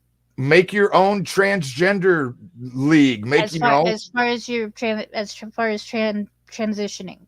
People like, I know that I said it in a way that it's just like, oh, that could be. Well, and what's sad, Dean, is a lot of these people that are calling for equality don't realize that they're segregating themselves. The stuff that their grandparents fought against, they're fighting for. You know, they want to have all multicultural spaces where you can't go if you're white. That's basically saying, you know, people of color only. Use the back door, you know, but it's in reverse. It's like whites can't go here, you know, and if that's not reverse racism, if that's not equality. I don't give a fuck, you know, if you want to use this shitter, go ahead. I don't give a fuck what color you are, as long as you ain't got gonorrhea, and pass it to me.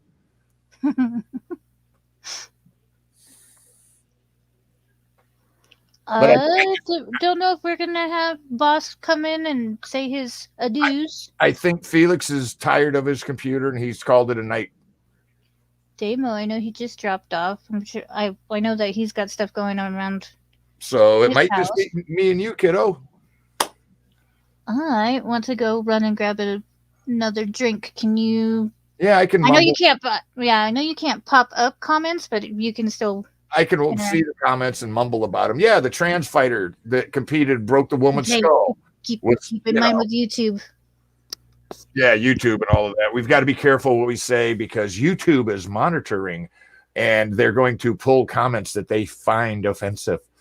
Yeah, they'll take our account completely down. Yeah, a little unfair. Anyway, we won't talk about the YouTube people. But yeah, it's just getting so weird, you know. It's like you want to have freedom of speech, but you don't get to have freedom of speech, you know. And exactly, Dean, and I'm not singling out one group of people. I mean, you know, it's like all groups and races and you know, females. Oh, we can have all female colleges, but you can't have an all male college. You know, and but we're not going to let trans come into all accepting all female college. That's not equality. That's hypocrisy in the biggest sense. And it's going from schools to government to, you know, that's like my biggest pet peeve is hypocrisy. And do as I say, not as I do. Come on, you know. And we've been seeing a lot more of that in this country, a lot more.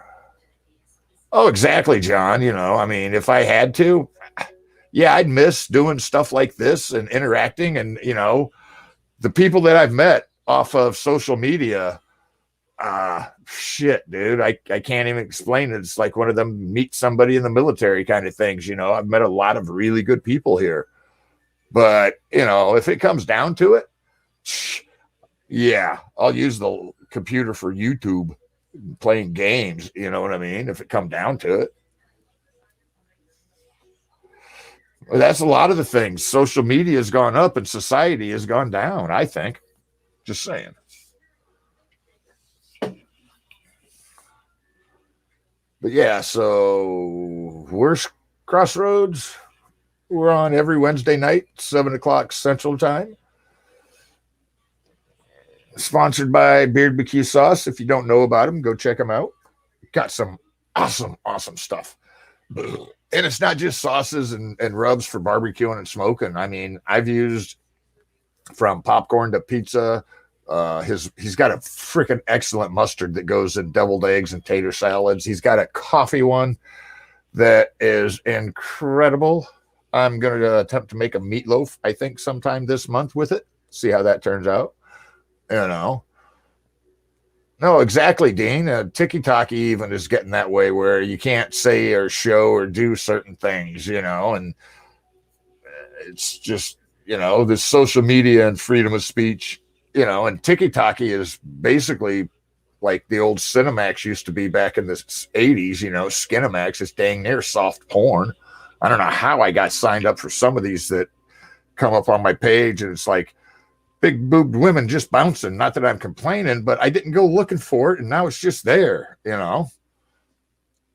They're just pushing their agenda and showing you what they want you to see. And what the Twitter, the new CEO of Twitter came out. Everybody thinks it's going to be a better deal. He's worse than the guy that was there before. He's even said that. They're controlling, they're pushing what they want people to talk about and suppressing what they don't think people should be talking about. You know, so nobody talks to their neighbor over the fence anymore. Nobody talks to their diner, you know, at the table with the booth and stuff like that anymore. It's all social media. And, oh, did you see what this news network, left or right, doesn't matter. You see what this network came up with? Must be true, you know. And then if you don't agree with them, you're labeled this or that or that or this on both sides, you know. It's getting interesting. It's getting sporty. Hope everybody's got plans and got an evac idea one way or another, just to say. Oh, yeah, John, if I had a shop, I'd be out there fucking making a plan and, you know. But yeah, society, I think, just, you know, all them smash and grab stores out in California getting robbed and stuff. Come on, really? Have we devolved as a society that much? You know, I watch it just, I can't think of, I think it was a Roman general that was like, you got to know your enemy. So I watch it just to keep an eye on, and I watch both sides. I don't consider either side enemy really, but I watch both sides, left and right. I watch CNN as much as I watch Fox. And I then go online and I do my own research and I come up to my own conclusions. And both sides are doing the same stuff. You know, they're both pointing the finger, laying blame, blah, blah, blah, blah, blah, blah, blah, blah, blah, blah, blah, blah. It's just whoever happens to be in office is how they flip, you know. And I've said before, I'm not a conservative, I'm not a liberal, I'm not a Republican, I'm not a Democrat. I'm basically a libertarian American. You know, I think of states' rights, the Constitution, and, you know, federal government has gotten way too big. Are you back? I heard the headphone scuffle. Yes, like I said, I don't like these. They're fitting on my ear weird. I'm weird about my ears. One, I'm hard of hearing, and two, like always been weird about my ears. I don't know. I'm sorry if I interrupted you talking about something. Oh no, you're fine. But, I was just rambling with John. Well, it's like because I have to find like very small earbuds because regular size earbuds and plugs. Yeah. I can't tolerate them for very long. They hurt. On top of the fact that I'm weird about my ears because my dad actually burnt the top of my ear with a curling iron. Ouch. So he was curling my hair for a wedding, right? Yeah. My dad was a barber, and so he was doing my hair for a wedding, and I think he like looked up or something like that when he went to clamp it down from curling it up or grabbing it to clamp it, and he grabbed my ear with my hair. I've heard of that happen. My mom did that one time. I heard her scream in the Well, back. yeah, like I have a scar now from when I burnt myself a couple weeks ago. Yeah. My mom screamed one time in the bathroom. Me and my dad both were like, "You okay?" She's like, "Yeah, I just burnt my ear." Yeah, because he got the very top of my ear in that clamp, and then a couple weeks ago when y'all were making fun of me having a hickey. Yeah. That's Rob, like I had barely just like the top of my curling iron because I was actually using the one that I got from cosmetology school, because like new ones now pretty much have like a plastic tip on the top of them yeah. to prevent the type of burn that I just got on my neck. But this one isn't, because both handles actually spin. So instead of doing this to curl my hair, you're just doing this. You're just manipulating it to spin in your hand. Oh, neat. And it doesn't have that plastic top to it. Cool. So we've Did your ear curl? we've gone a little over the 2-hour mark, but we do that. Between now and the holidays, I don't know what you got going on, Jade. You got family and big thing like that. I don't. If you want to go on anytime during the week and anything else, whatever your schedule is, I'm good for it. So, Well, I was thinking we could go to the half an hour, see if yeah. y'all are still talking to us. Well, and Jen's gonna be back. What'd she say? Next week? Not January 1st. I thought she said December. Yeah, not December 1st. It's going to be next week. Not today, but next week. Yeah, I think. So we'll have the return of the kitten. Yeah.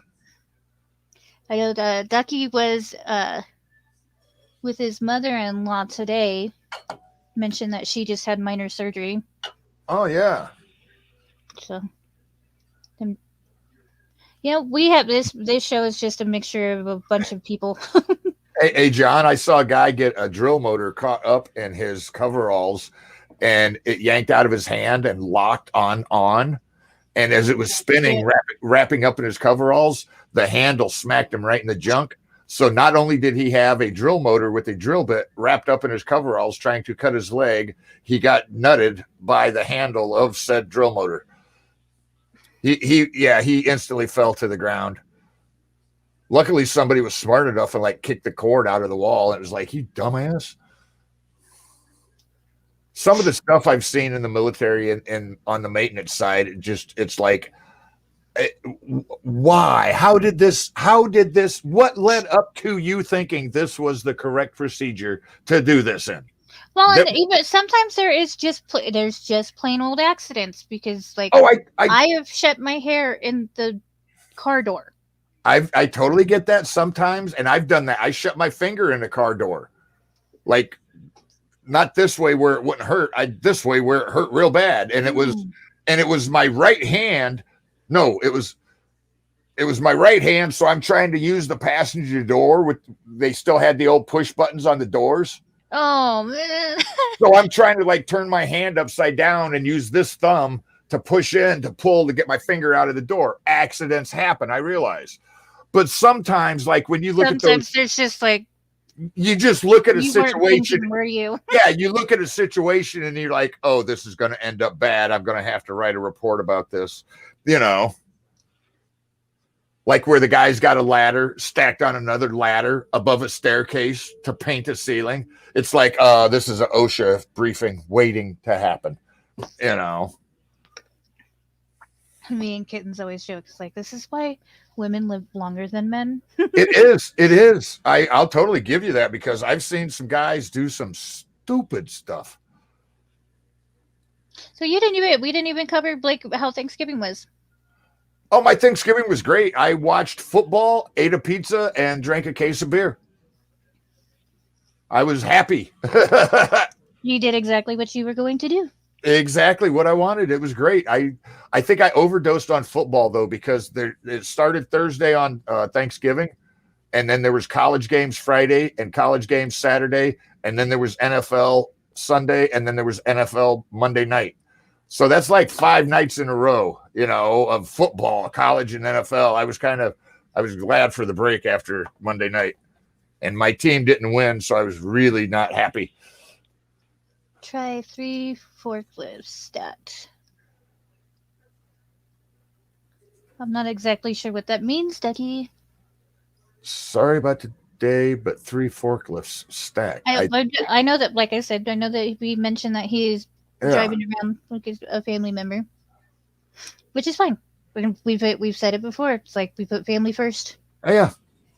We consider y'all family, but you gotta understand that when you got little ones that are right next to you needing something.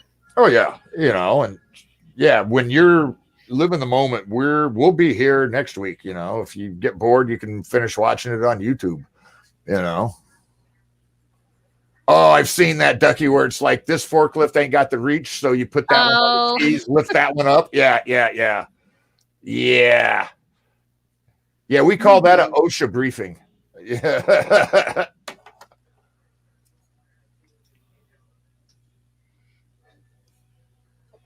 So yeah, so I said that we kind of did we did our Thanksgiving backwards this year, because usually his sister will have dinner ready early in the day, so we usually will start Thanksgiving over at his sister's house, and then we will leave and go across town to deal with my chaos of a family,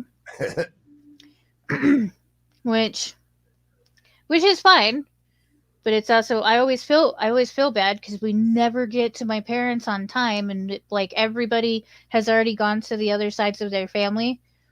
Right. So when we get to my parents' house, like my parents are pretty much the only ones that are really eating. So I tried to convince my mom to do it earlier, because I don't know why, but Rob's sister decided to do it later than she normally does. So it's like, hey, me and my family, plus we're not torturing Dad, and Dad's not torturing you, Right. because he's so hungry waiting all day. But yeah, didn't quite get my way on that one. However, we did go over to my parents' house and saw them and helped out and stuff like that before my sisters got there, and we went from my parents over to Rob's sisters and ate there, which I had no idea that Rob's dad is like this like crazy foosball pro. Yeah. No, Dean. It would only be racist if John called his puppy Felix. Then it would be racist. Sigh! Oh, I finally yelled at you. You usually do it more than once in a show. You've already had him a year? Does he still get up when we say, Ozzy, Ozzy, Ozzy? Oi, oi, oi. Yeah. I love that about Facebook. We were kind of talking about when you were gone about went without social media for 40 years. I can go back to doing it, if I had to. But I've met people like you and Dean and John and Felix and, the Aussies and everybody else, and it wouldn't be the same, This is what it's supposed to be, not for all of the, oh, you're fat, you're ugly, you shouldn't do this, you can't do that. It's about positivity and shooting the breeze with people and relating to people. Yeah, well, you can get away with that down there in Aussie, dude. It's not as politically correct as it is up here in the States. It's a hit and miss with black labs. Yeah. Because my ex had a yellow and a black lab. And the yellow lab, smart. The black lab, not the brightest crayon in the box. I think I've had Sweet as people. hell. Yeah. They were both sweet as hell, but and even my cousin had a black lab that just wasn't quite all there. But you really want to know who you really like are like, you're the dumbest dog ever as far as labs go, is the gray labs. Have you ever heard of them? I've heard of them. I think I've seen one. That's because there's something about them that most breeders, if you like, for people who breed labs, they will not let the gray lab survive. So it's very rare that you'll see a gray lab. My cousin had a gray lab, and it was very special. Ducky.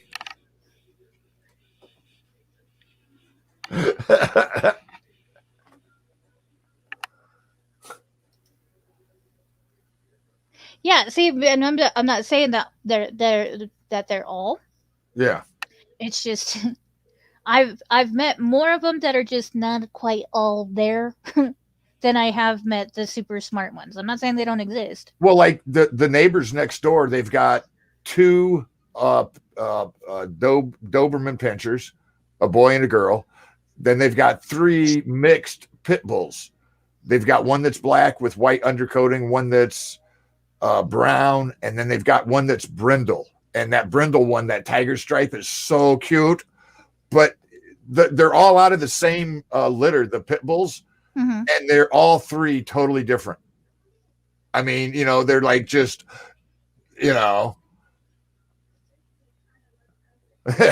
he's super smart. Exactly, Dean. A lot of them fake it. We had a male basset hound that used to fake being caught up on his outdoor rope when we'd let him outside, right? And so, like, one of us would have to go out and like lead him around the picnic table to get him unwrapped from his rope, right? But then we would watch, and he would do it on purpose. He would jump around to get wrapped up, to then get one of us out. Pay attention to me. Exactly, because if we didn't come out within a certain amount of time, he would unwrap himself from the picnic table and then just go lay down. And it was like, you little shit, you're smart enough to know how to do this. You know. yeah, I'm on to you now, you little fucker.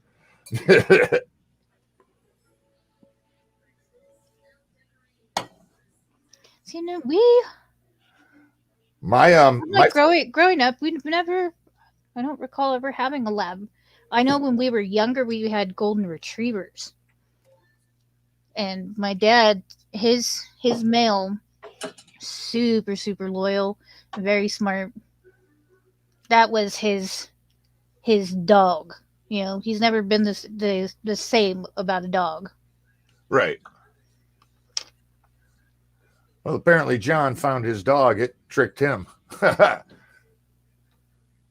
Yeah, Ducky, my mom and dad had a Rottweiler.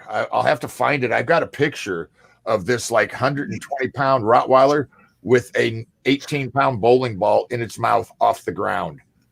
We used to play fetch. No joke. We'd roll the bowling ball down the grass hill, and the Rottweiler would go and bring it back. Yeah, that's pretty crazy. Yeah. We used a garbage can lid as a Frisbee.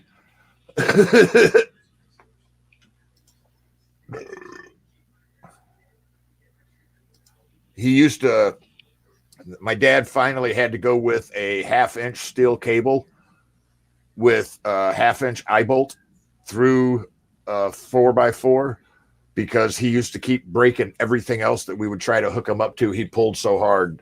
It was hilarious. 26 tall. Dang, John, sounds like almost a Great Dane. I know there's said Mastiff, maybe? I can't remember what John said he had. Or part Mastiff, I want to say. I know there's somebody else that's on the Facebook. I don't know if they follow any of our shows, but they've got a Great Dane, and it's hilarious because he's had the Great Dane, I think, now 4 years. And so it's about as big as it's going to get, right? But he put up a picture of like when he first got this little puppy Great Dane that was like about this big, and it was like it curled up on his lap. And now the thing is like this big and takes up a whole couch, A Labradane. Okay, that makes sense. Yeah. I think Rupert's like part lion. I've thought about doing or having a Great Dane. I haven't been around them enough to like know. Oh, I'll say this. Every Great Dane I've been around has been the sweetest and most gentle dog and I've been around a lot of dogs from shepherds to pugs to bulldogs, basset hounds, German shepherds, dobies, pits. Great Danes are one of the just most gentle breeds. My neighbors had a Great Dane, and every time I'd go over, she would just walk up and like lean into me, and that's like a 90 to 110-pound dog leaning into you at the hip, and it's like, yes, I know you're here. And she'd just look up at you and be like, you could just see all she wanted was to get petted, Yeah, because the only experience that I have with Great Danes was when we moved into the house that my parents are in currently. The neighbors then had 3 Great Danes that they actually all came from really bad backgrounds. Oh, And they didn't like kids because there was something about their mistreatment with kids. might been, yeah. They tried to So- ride him or something, yeah. So when my sister and I were in the backyard, the neighbor had to bring their dogs in there because they would go at the fence for me and my sister. Yeah, and see, those poor dogs, probably had kids that their parents didn't say, don't pull the ears, don't try to ride them, and so they were traumatized by kids. Well, and as we got a little bit older and stuff like that, they weren't going after the fence and stuff like that. Yeah. They were able to stay. They were able to be out back the same time we were. Yeah, because they realize not all humans are bad, And it was. And yeah, Danes have a lot of health issues: hip dysplasia, digestion, joints. Yeah, yeah. That's what unfortunately happened to my neighbor's Great Dane. I think she was like 8 years old and started having hip dysplasia, and then I think it developed to the C word. It happens. One of them ended up just like sudden. I think it was a heart attack, and I remember because my neighbor came over, screaming, crying, "Help me! Help us! Help us!" And my parents are just like, "Holy shit! Is there like a bad accident out front or something?"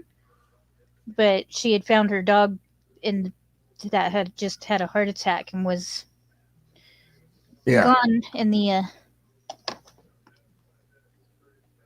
And of course, it took like 4 people to carry it.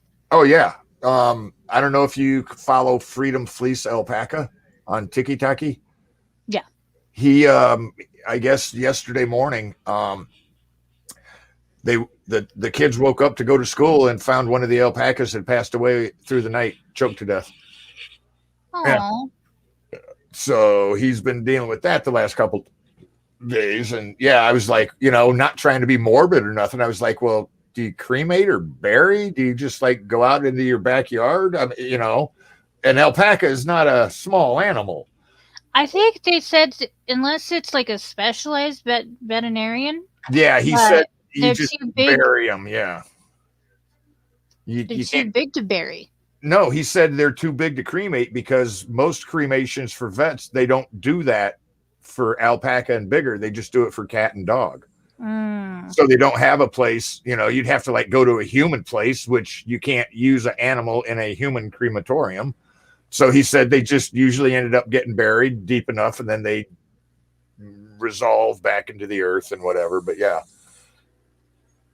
he said, the vet that they talked to and stuff, I guess she ate some hay or something and couldn't cough it up and just choked overnight.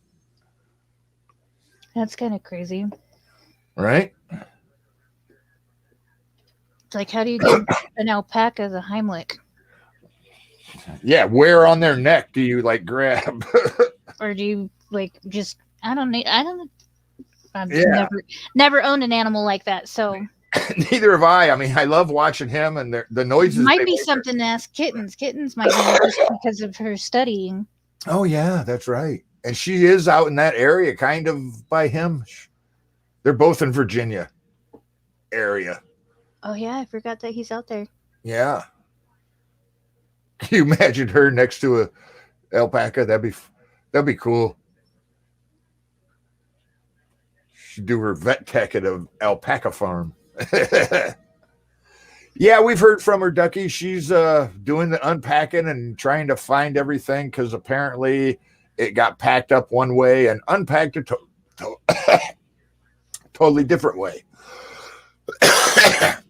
Yeah, because we were all talking to her yesterday. Yeah, she said she found like the computer room video cameras in the kitchen and like bedroom stuff in the basement stuff. You know, she was finding boxes where they weren't supposed to be. And it makes no sense because you would think that they would just set the box down in the room. Right.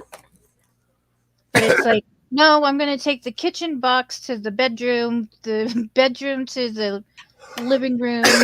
Yeah. So, you know, Just- PCS movements, government travel, you know, as veterans, I think we've all experienced a little bit of that. I feel like I'm talking really loud. Oh, no, you're fine. Volume's great. Well, it's just because, like, how this headset is actually, like, covering my ears fully. I feel like I'm talking really loud. Not that it matters anyway. Because I'm just somebody who talks really loud anyway. Yeah.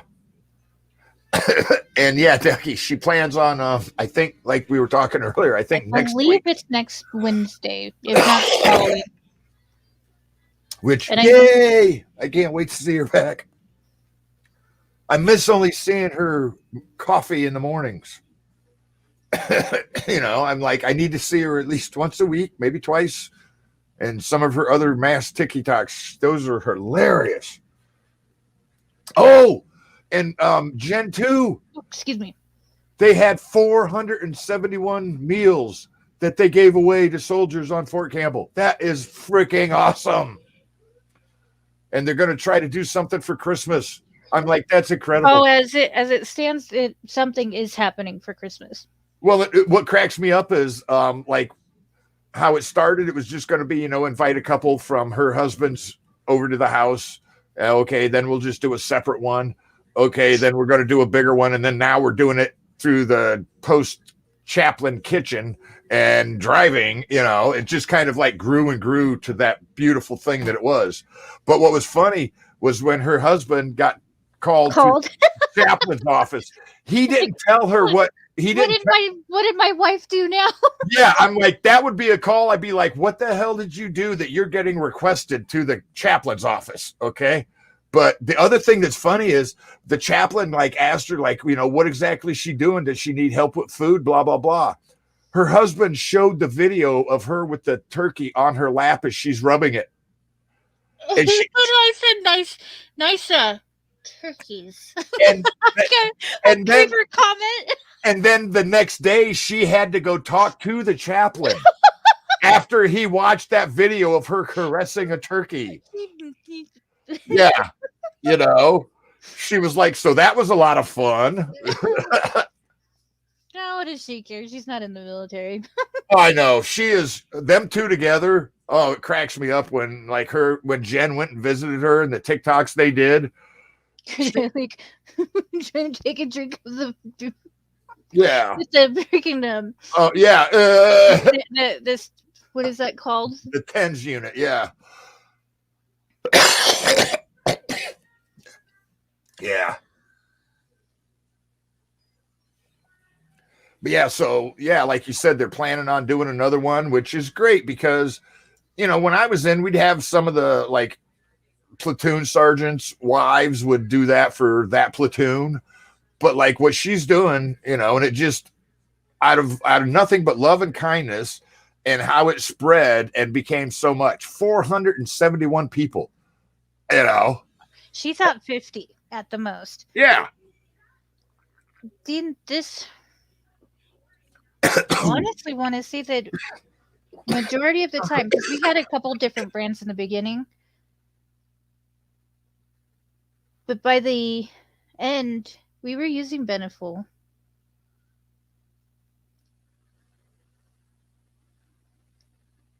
I can't hear you. I'm okay. You're okay. Tried He's to, alive! tried to breathe beer and drink smoke, and it didn't work that way. Breathe beer and drink smoke. Yeah, not quite the way you want to go. Oh.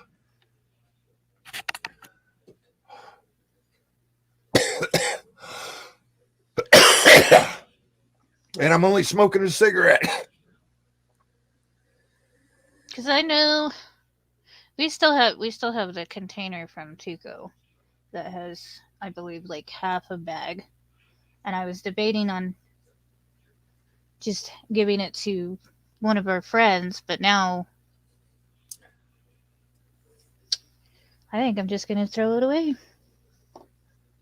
because he did have cancer.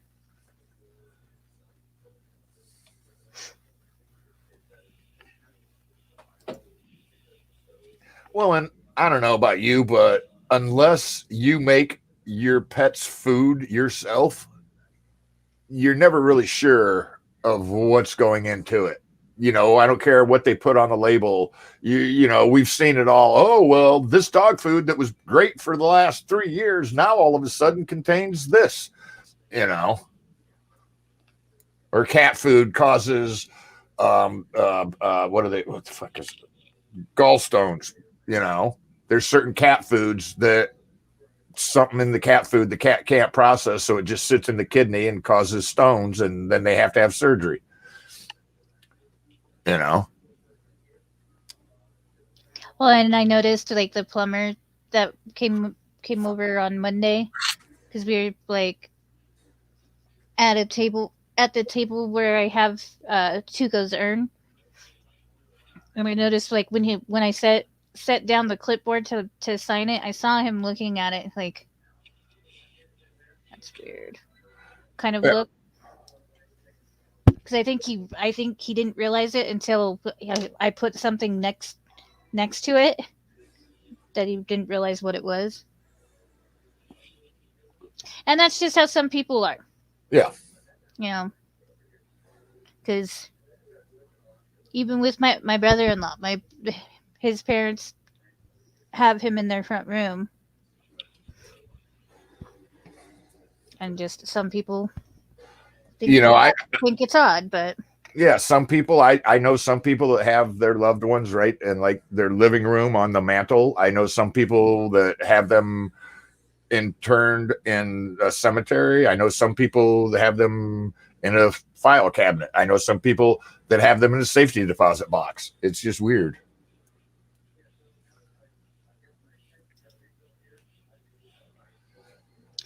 see, I didn't know that your dog did. I honestly, I don't blame you because I would not have considered doing it had he not been as young as he was. Right.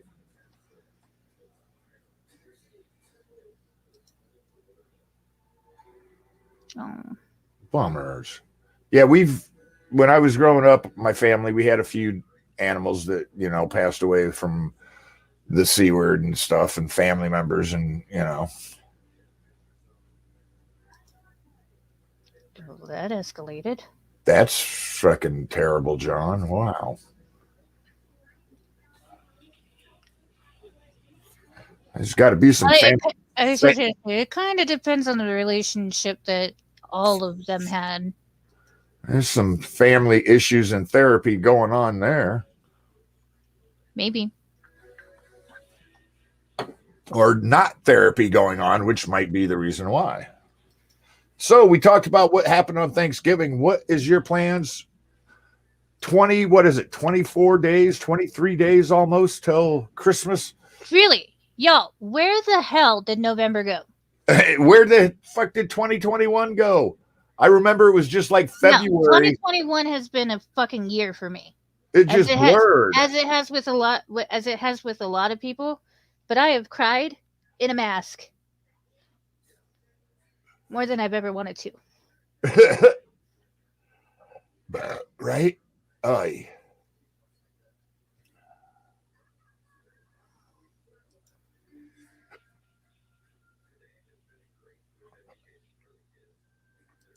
Yeah, go to your mom's and drink beer. Is it that Christmas Eve or Christmas or both? Do you have any like family traditions that you and your parents have had forever? It's only been the last 20 years, but what happens is I don't drive, and so like one of my parents come over to pick me up, and like usually it's my dad. My mom will call and be like, okay, dad's just getting ready to go. Then she'll call 5 minutes later, okay, he's just pulling out the driveway. And then she'll call and be like, he's on his way. And then he'll get here and she'll call and be like, his dad got there yet? I'm like, he just pulled up, Mom. We're on our way home. Well, don't forget to have him stop and get this. Okay, Mom. And then, like she'll call me twice in the 30-minute ride to their house. So that's how the day starts. Then I get there and Mom is like in the kitchen watching her TV show and Dad is in the family room watching his TV show. And I usually try to bounce back and forth and talk to both of them. And then I get tired of it, sit in the living room and play with the cats. Then we eat. There's complaining. And then we sit and open up gifts. That's the usual Do Uncle you Si. have a traditional dinner? Yep. Or is it different every year? Nope. It's turkey, sweet potatoes, regular potatoes, green beans, a huge relish tray. We could feed literally like 15 people for 3 of us. Your dad has leftovers for days. Fuck, I get leftovers for days. I'm like, no, I don't want that much. I go home with like a cooler full of food. I forget who said it, but it was like by yesterday or today. Yeah. The last day to have to be eating refrigerated Thanksgiving leftovers. And unless you've had it frozen, Yeah. So if you've got anything from Thanksgiving, throw it out. It's bad. Unless it's alcohol, then you can keep it. I say pumpkin pie. We'll go keep that. Not that I actually didn't have any pumpkin pie this year. Really? It's weird. My mom made 2, and like my crazy aunt, like they either went and got something from her, or if she came over, my crazy aunt. And every family has a crazy aunt and a crazy uncle. She gave my parents a huge Costco pumpkin pie. Nice. I'm talking like not a normal size pie. It's like this. Cool. Huge. And my mom's like, we're not going to eat that. So it's like, well, I'll take it over to Rob's sisters. I don't recall her ever making pumpkin pie. But then again, we never stayed late enough to have the pumpkin pie. Right. The years prior. So we took it over to his sister's house, and she's got 2 pumpkin pies out. Oops. So I told her, I was like, hey, my aunt gave my mom this pie. Nobody's going to eat it. So it's like, I'm just going to put it out here. And his sister's like, okay, cool. Nobody touched it. Because it was a store-bought pie. Right. So I asked his sister, it was getting closer to the end of the night. I asked his sister, is like, are y'all going to eat this? Or is your family going to eat it? Did she, nah, I don't hear myself. My bad. She's like, I don't really think so. So we ended up giving it to our oldest to take to his mom's, which he's like, oh, he even said he'll eat it by himself.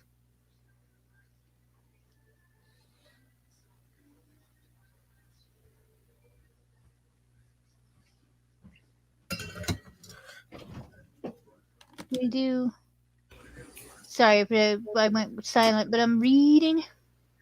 Oh, I pop this up. Prime rib, Yorkshire pudding. I don't think I've ever had that.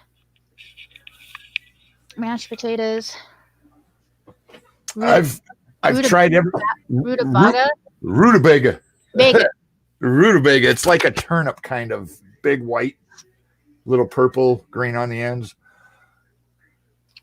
I've had it once. I think I had it when I was way younger. Yeah, it's an interesting flavor. At my grandma on my mom's side. It's an interesting flavor.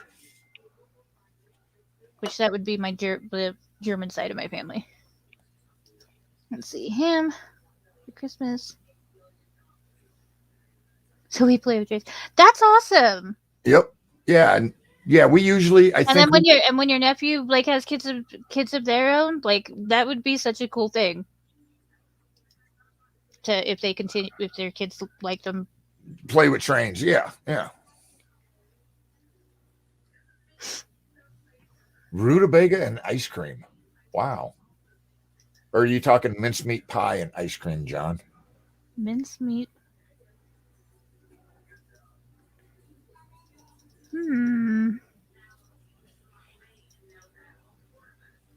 I'm not exactly sure what mincemeat is, and I know there's a lot of different definitions. I've eaten like mincemeat pie. I didn't like it, but I had mincemeat kolaches and I liked them. So I don't know if it's a different type of filling or it's made by different people, but cream sauce. Yeah, sure. Ice cream. No, you said ice cream. I think that's why he's yelling sauce at you. I swear he said ice cream. Oh, cream sauce. He did say, yeah, my bad. I read ice cream.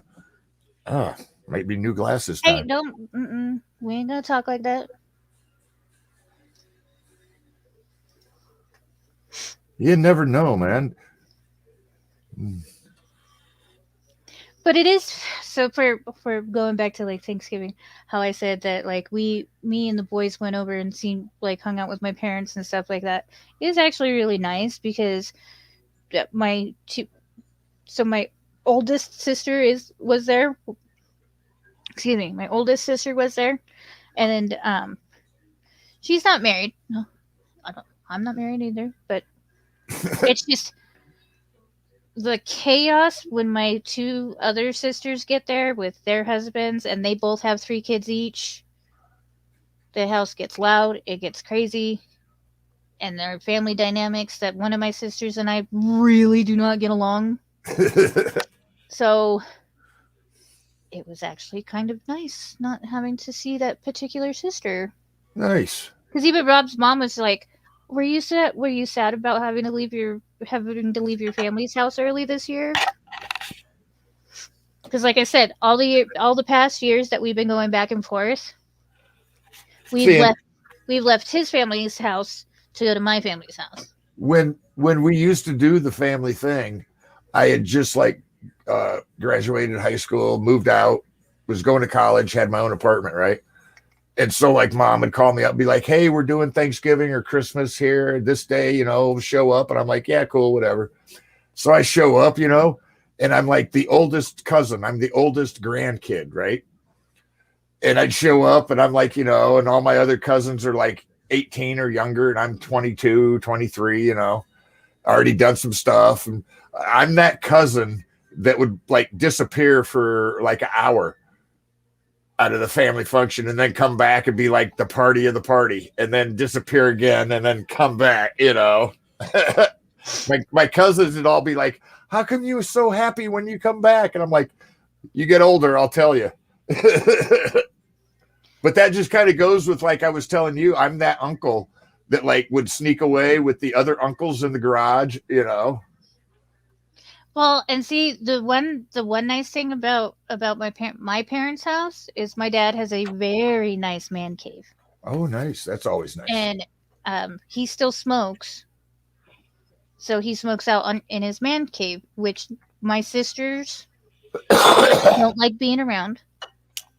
One of them used One of them used to smoke, so she's not too bad about it, and I get along with her okay. It's the other one that's always been, oh, smells like smoke, and just super, super judgmental. The Wicked Witch of the... Oh, I had an aunt that went that way, and like we'd get to family things and stuff, and she's like, "You smell like pot," and I'm like, "You smell like you missed out." You know. Well, and it's just I don't understand how it's so judgmental, because we grew up with both our parents smoking. My mom hasn't smoked in years, granted, but it was like, man, it smells like smoke. So it's like, so now you're going to talk shit about your dad? Yeah. Well, like my mom. I know that I've been saying some shit about my sister on the internet, but at least I'm not like dropping names. Well, like my mom will always comment, like, your jacket smells like smoke. If my sister ever sees this, you know who you are, and I'm not wrong. You know, like my mom will give me a hug or something. She's like, "Your jacket smells like smoke," or "Your hair smells like smoke," and I'm like, "Well, duh, I smoke." Yeah, you know, what's it supposed to smell like? You know. Well, and I can understand, like I call her my crazy aunt. She's really not crazy. She's like random. If anything, I'm more like her than not. I was just getting ready to say, in a couple of years, your nieces and nephews are going to start calling you the crazy aunt, probably. If they don't already. I was going to say, if they're not already calling you crazy Aunt Jade. Well, but yeah, I can, like I was saying, is like I can understand my aunt's grief with it, because my grandmother did pass away of lung cancer. So, you know, losing your mom to lung cancer, your brother's still smoking, now your nieces are smoking, your great nephew's smoking. Like, well, no, we're not smoking, because I think the last time I saw her, I was still using my vape pen, and she hated that. I was going to say, I ain't seen you hit your vape pen for a while. So let's see. Because I remember it used to be like, you know, while you were on there, you'd take a couple every now and then. You could see me messing with a pen. Yeah, pencil. yeah. But let's see. So May I stopped. Cool. And then I used it for a week in August, and I haven't used it since. My dad, I found out last summer, went over there one day, and I was like, "Hey, let's go out and have a cigarette, Dad." He's like, "I quit," and I just was like, "What?" You know, I remember him going through like 2 packs of cool menthols. Ooh, cools. Cool menthols. Does that brand even still exist? Yes, It does. Yeah, you can still get cool menthols. You got to go to a smoke shop, not like at a Quick Trip. Maybe some Quick Trips, but yeah. What was that brand that was like it's not Marlboro, but it was like Marlboro in the late 80s, early 90s. Pall Mall. Winston's. You can still get those. Those stores still around? Yep. Because I remember my dad used to smoke What killed them was when NASCAR got on their preacher and decided that smoking was bad, because Winston used to sponsor NASCAR. It used to be the Winston Cup Series, not the Xfinity Cup Series. And so when NASCAR dropped connection, it hurt Winston's sales. Didn't hurt smoking sales. It hurt Winston's sales. Because was it Winston that had the cowboy that ended up with cancer? No, that was Marlboro. That was Marlboro? Yeah, that was the cowboy used to be their slogan. Well, don't forget. Did he end up having cancer, or was that just a rumor mill to scare people? I think he got cancer, but it wasn't from smoking cigarettes. It was some other form of cancer. Oh, 5 packs. 5 packs of Salem's? Goddamn, John. But yeah, so I mean, I like I said, I went out there to the folks, and my dad just, I quit smoking, and I'm like, you know, I remember this man always having a cigarette, and then just, you know, he quit like that one day, and he's like, "When are you going to quit?" And I'm like, Look how long it took you to quit. Fuck. I'm one of them people. That's what I was thinking. It was like throat cancer or whatever, which I think it was, but it wasn't related to, it wasn't are like, you sure though? it wasn't, well, like my aunt passed away from throat cancer that then spread down to her lower organs. She never smoked a cigarette a day in her life. Well, that's unfortunate. So yeah, but there is cancers that happen that aren't, cigarette tobacco related. But yeah, I think that's what happened. He got a cancer, and everybody was like, "Oh, look what happened to the Marlboro guy. He smoked and got cancer." That's what I was asking. I was like, did he really have cancer, or was that something to scare people? Well, and like you were saying, like, yeah, he did have cancer, but it wasn't necessarily smoke related. Right. But it was still used. Oh, it was used, and that's one of the reasons why NASCAR stepped away from Winston, and they also stepped away from Busch. It used to be the Busch series. They stepped away from that because we can't be selling alcohol. Don't want no rednecks up in the stands drinking beer, cheering for Dale. Smoking a Winston. I honestly, I got up to a pack. Didn't quite get up to a pack and a half, but it might have been like 1 or 2 out of a new pack a day. On active duty, I was going through about 2 packs of Camel Wides a day. See, and maybe a can of Copenhagen every 4 days.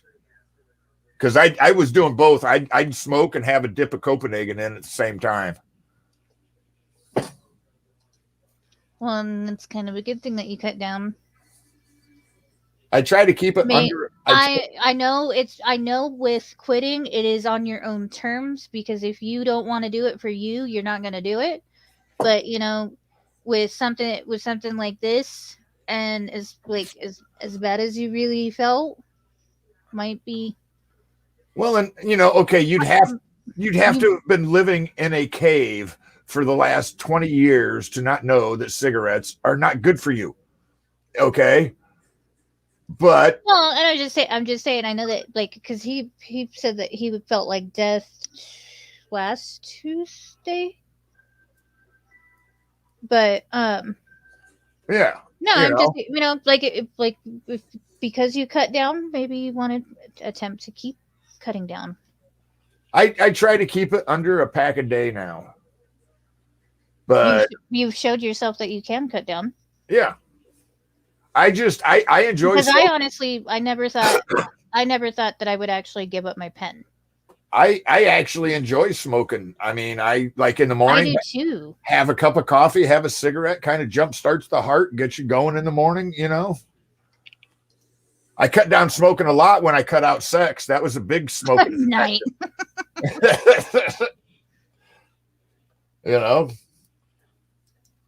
Praise hell, praise Dale. Mm-hmm. Yeah. Raise hail, praise Dale, go NASCAR. Oh, well, that makes sense. No tobacco and alcohol at NASCAR anymore. Oh, okay. Fuck. Yeah, right. Well, that's like when they disallowed the rebel flag at NASCAR events. I was like, are you serious? You're going to piss off 90% of NASCAR fans. I think I was about the same age. I started chewing Copenhagen when I was 15. I didn't start smoking till I was 22. I've only been smoking for 30 years. So I believe I started about at 15. And then cigarettes, I quit 3 years ago.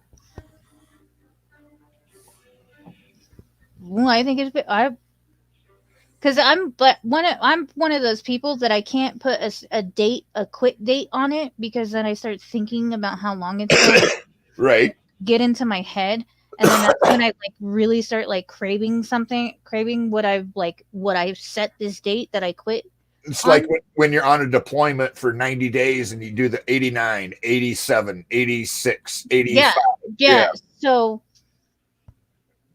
I try to associate the year that I did it.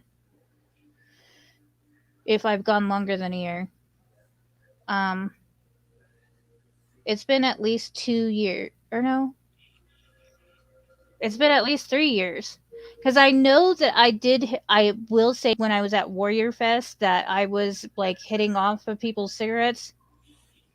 And I will admit that the week that um,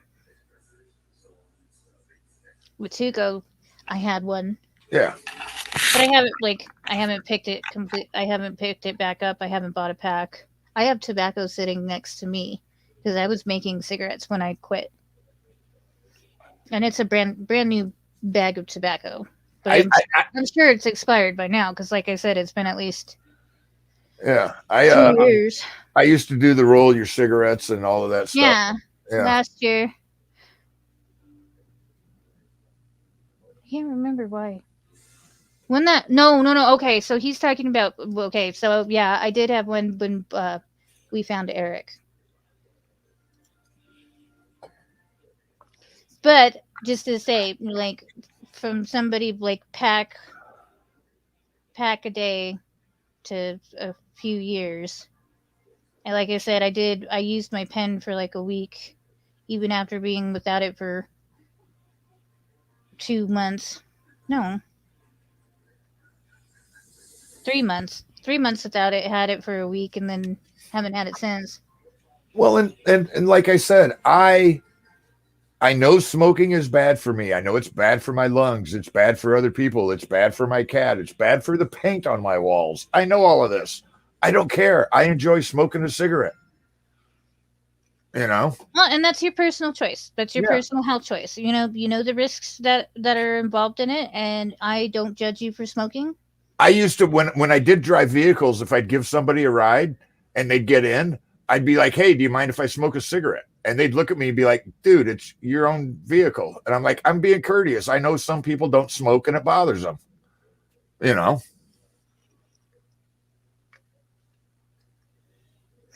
Oh, hi, Damien. Hey, we're still here.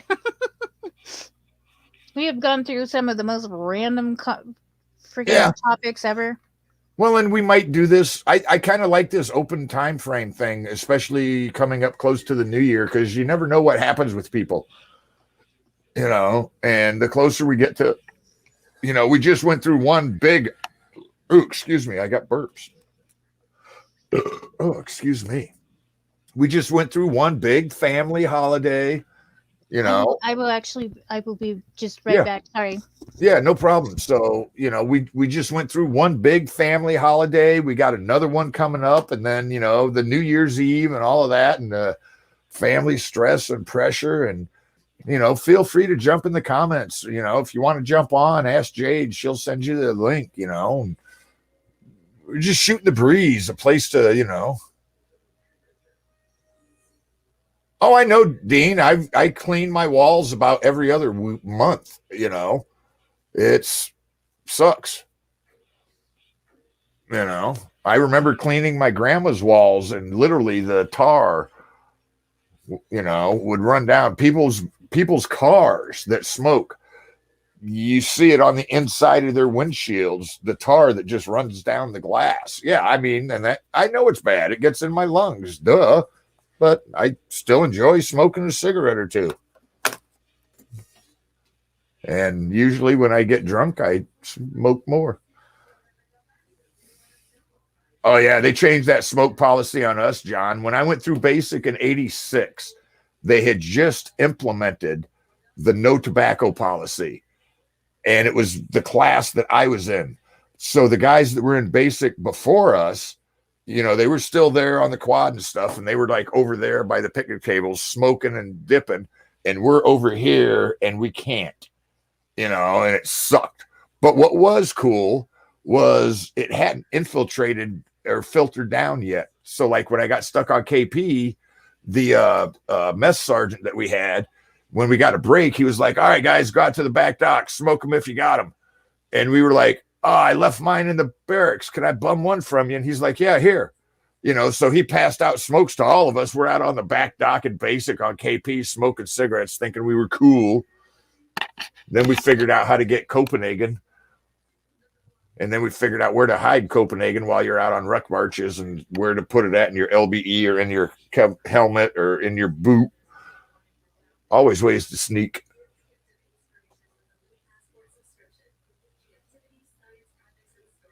I prefer for like nicotine stains, Dean, I prefer using a mixture of vinegar and water. I think it uses, and that's what I use for glass cleaner too. So yeah, vinegar and water is cheaper, easier to make. Spray down, off it goes. I don't know what you guys, throw it up in the comments. What do you want to talk about? What are you guys' Christmas holidays habits? What's something that you used to do as a child that you still remember? I remember my mom and dad dragging me because, as you get older, you're like, oh, when you're little, it's like, oh, Christmas lights, that's cool, the magic of Christmas. Then you get older and a teenager, and you're like, yeah, Christmas, we parents. And then you get to be the older teenager and you're like, oh, really?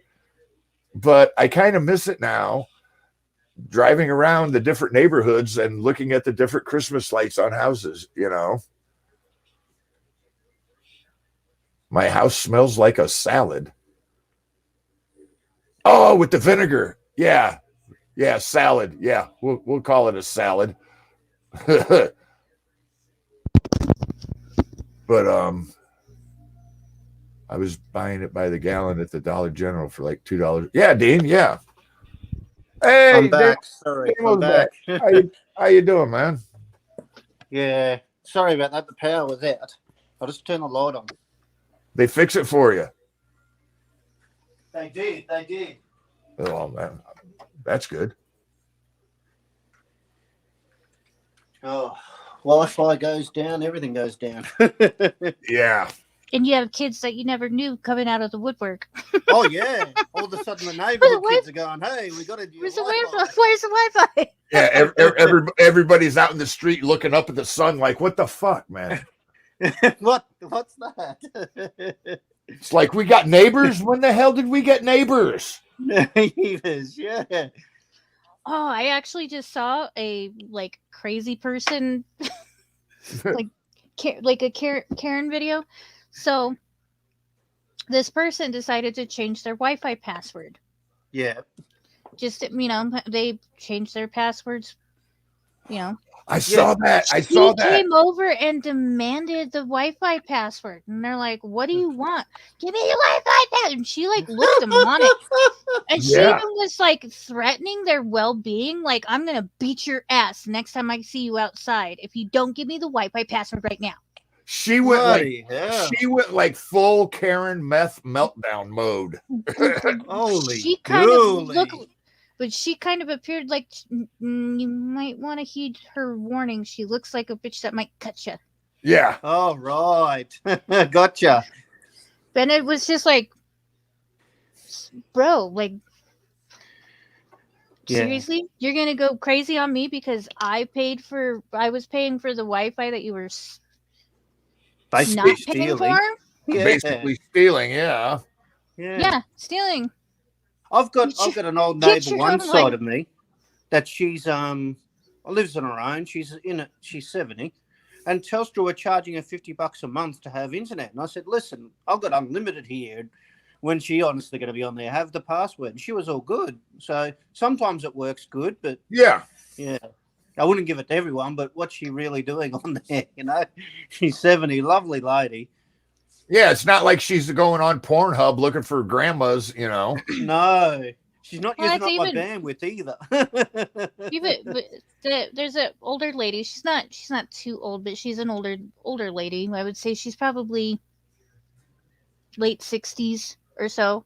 She's tend to live by herself with her 2 dogs and whatnot. So Rob has just been when he mows the grass, he'll go run over her lawn with the lawnmower. Yeah. And when we shovel the snow and stuff like that, we'll run it in front of her house for the sidewalks, because the sidewalks are what we get in trouble for. Oh, okay. Yeah. So for here, it's 24 hours after the snow has stopped that you have to have your sidewalks cleared. Oh, Yep. God. Because Yeah. if so, And if so not, if somebody falls and you haven't cleared out your sidewalks, you're liable after 24 hours. God. yep. And here in Des Moines, it's 24 hours. You got to have it cleared. If not, they'll charge you $100 to send somebody out to do it for you. Oh, God. Yeah. That's crazy. I don't think my city does that. But like I said, if somebody falls, Oh yeah. You're that's fucked. that's on you. But with her, like I said, we'll while we're shoveling at least the sidewalks, we'll go and clear out in front of her house, and then so we have like our trash and recycling. We just tell her, hey, throw your trash into our bins. Yeah. And It's I like don't mind doing it for she her, lives 'cause by she's such herself. a She nice has person, you know? she Well- lives by I think she might have a girlfriend now, but she lives by herself. Yeah. You know, how much trash does she really have? Well, Yeah, exactly. that's Yeah. like me, my neighbor. To pay for the service because my trash and recycling, so it goes for like a month and a half. Oh, okay. So the bill cycles for like a month and a half, and it was close to $100. Wow. God. This last bill. Dang. Yeah, That's a lot. yeah, my trash and recycle I know. is figured Use, in. like, no, my I'm trying to decipher which bill is which. Yeah. See, and It was still over $70. and Yeah. they don't do that month and a half deal here. My trash and recycle is figured in with my water bill, and it's a monthly. Oh, okay. So I just get charged a basic amount for trash and recycle a month. It doesn't depend on how much is in there. Well, thankfully, Yeah. with this last debacle with the drain, that I don't pay the water bill. But I'm really, I'm like, I'm not as nervous as I was before going into the winter here, but I'm still kind of nervous because I pay for the heat. Yeah, gotcha. And Prices are going up, kiddo. I hate to tell you. Oh, yes. I Same know here. that's why going into the winter, I was just like, I make like a sliver of what Rob does, right? Yeah. He has majority of the bills and whatnot, and I do as much as I can. Yeah. But going into the winter and stuff like that, I was like, I'm super nervous. And like I said, I know that I'm like kind of relaxing now, just because we haven't really had snow like we've had Yeah. in the past few years. Well, But and- I'm at the same time nervous, thinking we had a blizzard last year. That's right. Yeah, you did over there. God, that was crazy. That's right. So I'm kind of like, is something just gonna open up and dump and just screw us completely? We're all feeling that in every country, really. We're all like, oh, God. Right? Hmm. We're all on the edge of our seats. You And don't there's a have meme sidewalks. out there. There's a meme out there with Snoop Dogg, and it's next to it's got, I hope my electricity bill's not high, and he's named the Snoop. electricity bill. I've seen that. I've seen Snoop. I've seen Willie Nelson. I've seen Hunter. Yeah, Willie Biden. Nelson. I've Yeah. seen Hunter Biden. You know, it's like I hope my Yeah. gas bills aren't high and Hunter Biden with his pipe. Yes. He Gas are all for your heat. See, yeah, I do. I really want to get new windows. Like my this house is older, and I honestly was telling my son, I was like, I think I need to move your bed away from the window because he just recently got sick, Yeah. and he hasn't been sick like that. But we had recently moved his bed to where his bed is actually under one of the older windows. Gotcha. So, like I said, going into winter, I'm like telling him, like, I'm thinking that we need to rearrange your room again. Yeah. But getting anything done, like windows or anything, it's so dear now It- thanks to the corona, because that put the price of everything up. You know. Well, I'm speaking of windows. I got a friend that lives up in Wisconsin, and they did a contract to have windows installed no later than the end of July. Yeah. The company is just now getting in touch with them asking, hey, can we come put your windows in? This is exactly. December in Wisconsin, from July to December, because like you said, the windows. Well, and I know it's been snowing up there.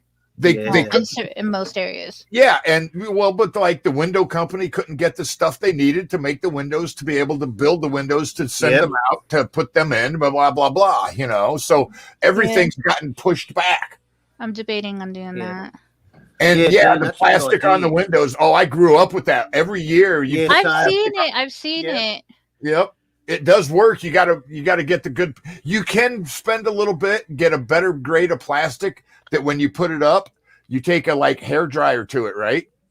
And it like shrinks it and tightens it up a little bit so you can still see out of it clearly. What do you like seal staying it with? opaque. Does that covering just seal itself, or is it like you have to tape it? Okay, as a Midwesterner here that's done years of putting plastic on window, there are several varieties. You could put plastic on the outside of the window, which is just sticks, and you twist it up and then you staple it to the outside of the window to cover up the window.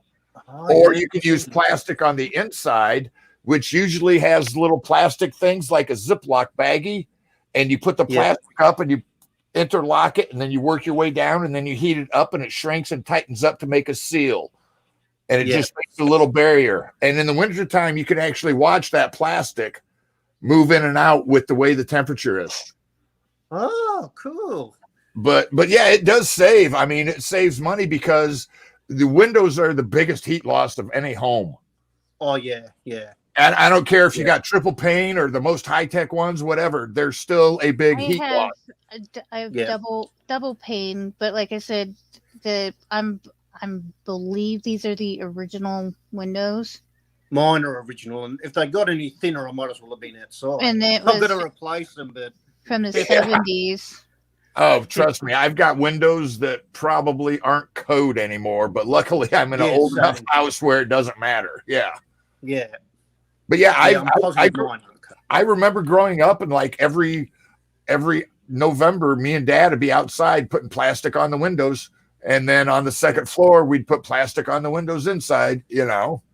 Yeah. I used to help my granddad do it. I haven't seen it for a while, but we don't really get snow here, so but we get cold, and then I'm very tight with money. I put plastic. I put plastic in cold in Fahrenheit. What is the like coldest? Oh, in Fahrenheit we can get down to 8, 7. Yeah, it's not too cold. Yeah, we get. Oh, that's cold. Yeah, it's cold. It still hurts. It's cold. It's kind of like Iowa here in the Midwest. I have a question though, like humidity though. Oh, I don't get humidity here, but where I grew up in Queensland, oh yeah, humidity's well up there. And same problem with windows. Heat comes in and out if the windows are too thin. It's where all the heat comes in and where all the cold comes in. Yep. And I grew up. I know that like it goes below 0 here, but even single digits it's cold. Oh, it's cold, especially if you're not used to it. Which is why it's like it's so. House, so yeah, and we used to. It's so weird here because it's December here in Colorado. Yeah, so it should be snowing and everything. Yeah, 73 degrees here Fahrenheit. Oh, okay. Oh God.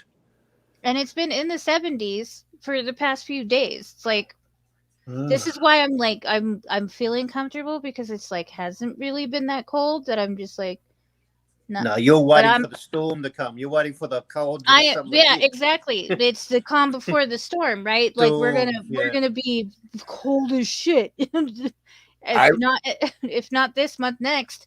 Jade, I'm here in Iowa. You're down there in Colorado. I'm not that much like. No, I'm Colorado. You're.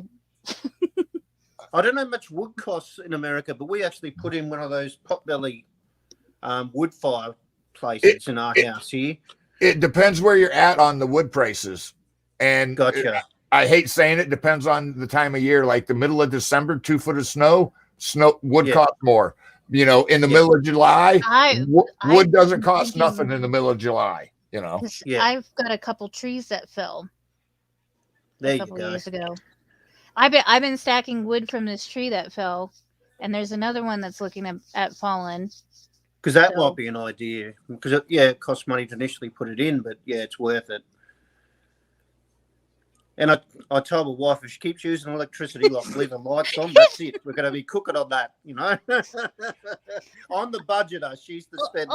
Only topless. Only Ish. topless. She's only topless. Because the beard. Well, really, I didn't notice till you said it, actually, that the beard covers a fair bit. Between the beard and tattoos, I didn't notice. Well, and that is actually a game that we have. Is like every time he gets up to like go get a beer or go get something that we're talking about, we're always like shirt, no shirt, shirt change. because I've done that. Sometimes I'll change shirts. I'll have no shirt, or I'll keep the shirt on. It's like she said. It's the unofficial game of the Crossroads. When does Cy take his shirt off? and they do it on Scramjet as well. Yeah, I try to keep it to this. I've had a few people comment on Scramjet, and I'm like, I try to just keep that for this show. That's this show's kind of thing, I think. Because he's done it so many times that I don't notice when he does it. No, my granddad used to do it all the time. He was a, blue collar worker working in hot steel sheds. So whenever he got home, that was it. He'd sit on the couch with no shirt. It was fine. Trust me. I'm okay. I'm basically medically retired from the Army. 100% disability. I don't work. Okay, gotcha. Okay. So I wake up in the morning. I start drinking coffee. Then I switch to beer. Yep.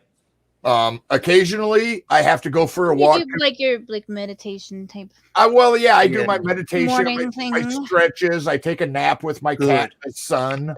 It's great. But basically, I walk around my house in my underwear most of the time. Yeah. So I live with guys with Rob and Ben, the three boys. It's not an uncommon thing for me to say, "Where are your pants?" Yeah. It's not. I'm laughing that I do it. Yeah. It's not an uncommon thing. Yeah. Where are your pants? And it's not like they're hanging out. Oh no. But yeah, the few times actual pants. Yeah, the few times I've had people that have come over, I've had to they knock on the door and I'm like, hold on, I got to put pants on. And they're like, what? And I'm like, I got to put pants on. And they're like, what the fuck were you doing? I'm like, it's my house. I was sitting around in my underwear,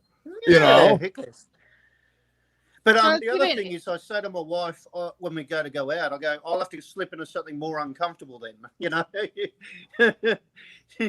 I get dressed. I get dressed up for the shows. Yeah, gotcha. Especially the month into quarantine, it's like I even said it was like, who wears pants anymore? Yeah.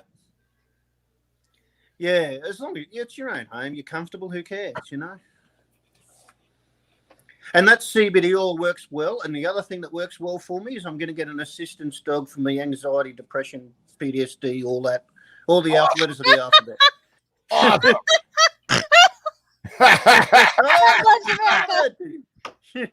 And we got a snort. Nice, Dean. Nice. Did it.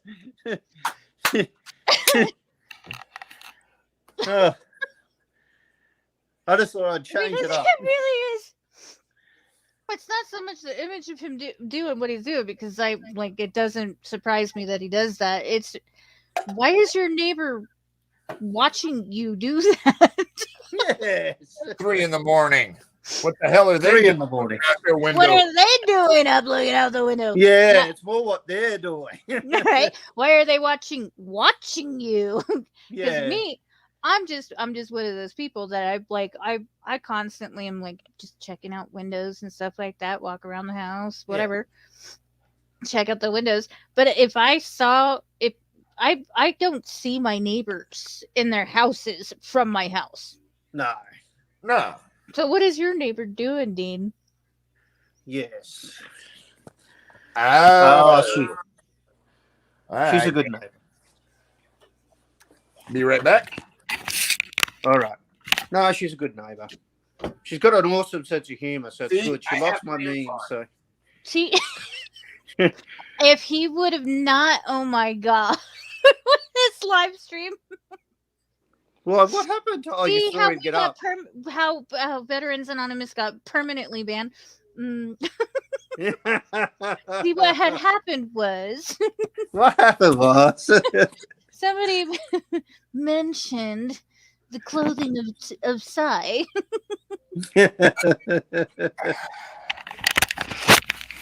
No, but that will work. Getting back to the windows again. Yeah, the windows are the big one. Hey.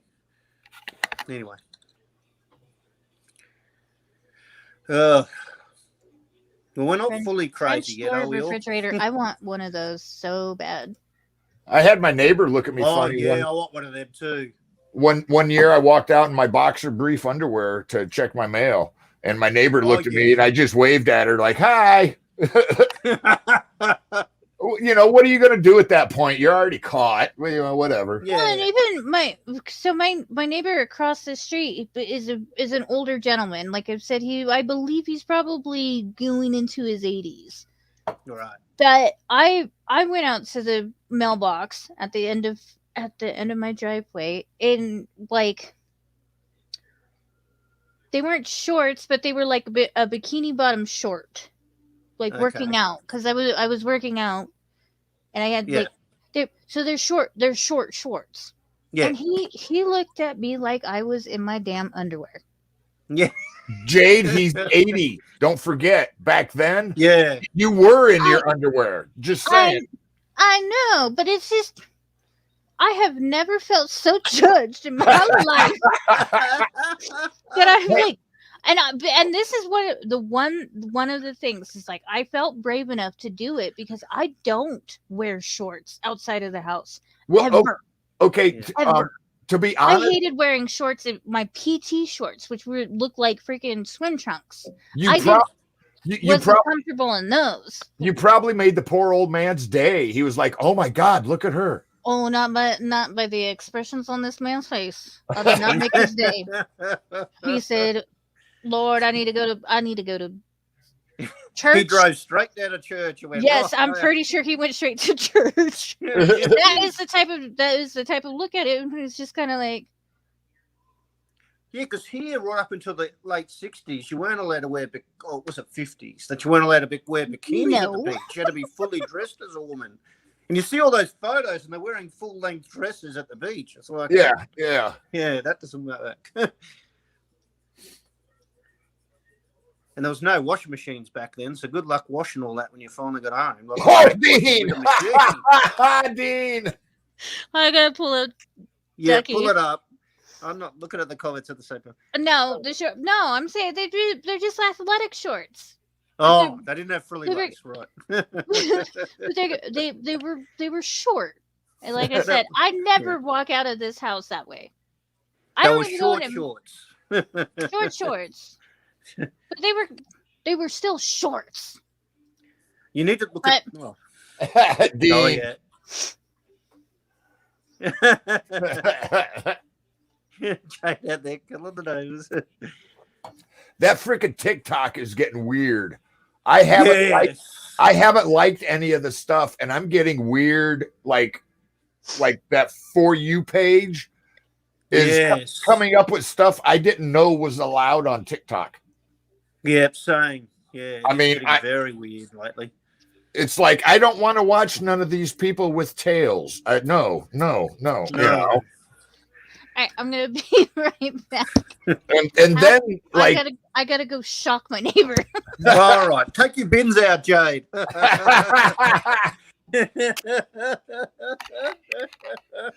But yeah, some of the stuff that's on TikTok, like it seems like that FYP thing, all that's been coming over on mine is like big boob women dancing around doing the same dance. And it's like, how do you not know that people are just staring at your junk? Yeah. You know, And how hard up are you for money to have that on TikTok? You know? Oh, well, 90% of them that are like, if you like what you see, follow my Instagram or my Venmo. Oh, that, yes. Yeah, TikTok's full of crap. I mean, I'm on TikTok just to like, Yeah, watch, exactly. watch some of the veterans, watch Felix, watch you, watch Ducky, kittens, Yes. But some of the other stuff, it's like, what in my history on TikTok would make you think I would like that? It's like, Yeah, because most of mine will be, I'll be watching Felix or watching how they pull apart engines or, all that interesting stuff, documentary sort of stuff. Same on YouTube. Yeah. And then the next thing you know, there's a big boobed girl bouncing across your screen. Yes. It's like, holy crap, where did this come from? Not that I'm and mad, it doesn't fit in with the cooking. Yeah, it's like, how is this part of cooking, Yeah. Because you swipe up, and the next thing you know, you got Felix cooking, the very next clip, and it's like, those two don't go together. Yeah, it's like, okay, wait a minute. This is, and then I go into the people that I'm following. None of the people I'm following are into that or do that. No. And so it's like, how the hell did that get for your page from following? How? No. Yeah, that's right, mate. That's right. Yeah, it's crazy. Well, and then the ones that really crack me up, there's I can't think of the tiki-taki name. She looks like she's about 18, if that. She's got short hair. It's the latest tiki-taki thing. Everybody's all like, oh, you could be a model, you could be a singer, blah, blah, blah. It says right down by the TikTok thing, she's using a filter. Yes. So it's that's how I look at, Yeah, and it's like, okay, that's why you look that good, is because you've got a filter on, Yes, exactly. All you people are going nuts over how she looks. She's got a filter on. Everybody looks good with a filter, you idiot. Yeah. Look, I'll be watching. That's the funny thing, too. I'll have 4 or 5 different people that are renovating. So I'll watch one, swipe up, what's next. And by the 6th one, you got somebody on there with all these different filters and talking crap. It's like, where did that come from? It's like, or like you get the sugar babies and the brats, and it's like, how is this on my thing? I'm not even interested. I went through my 20s. I don't want to go through that again with a female. Yes, exactly. Yeah, I couldn't afford a sugar baby anyway. Not, I don't. No.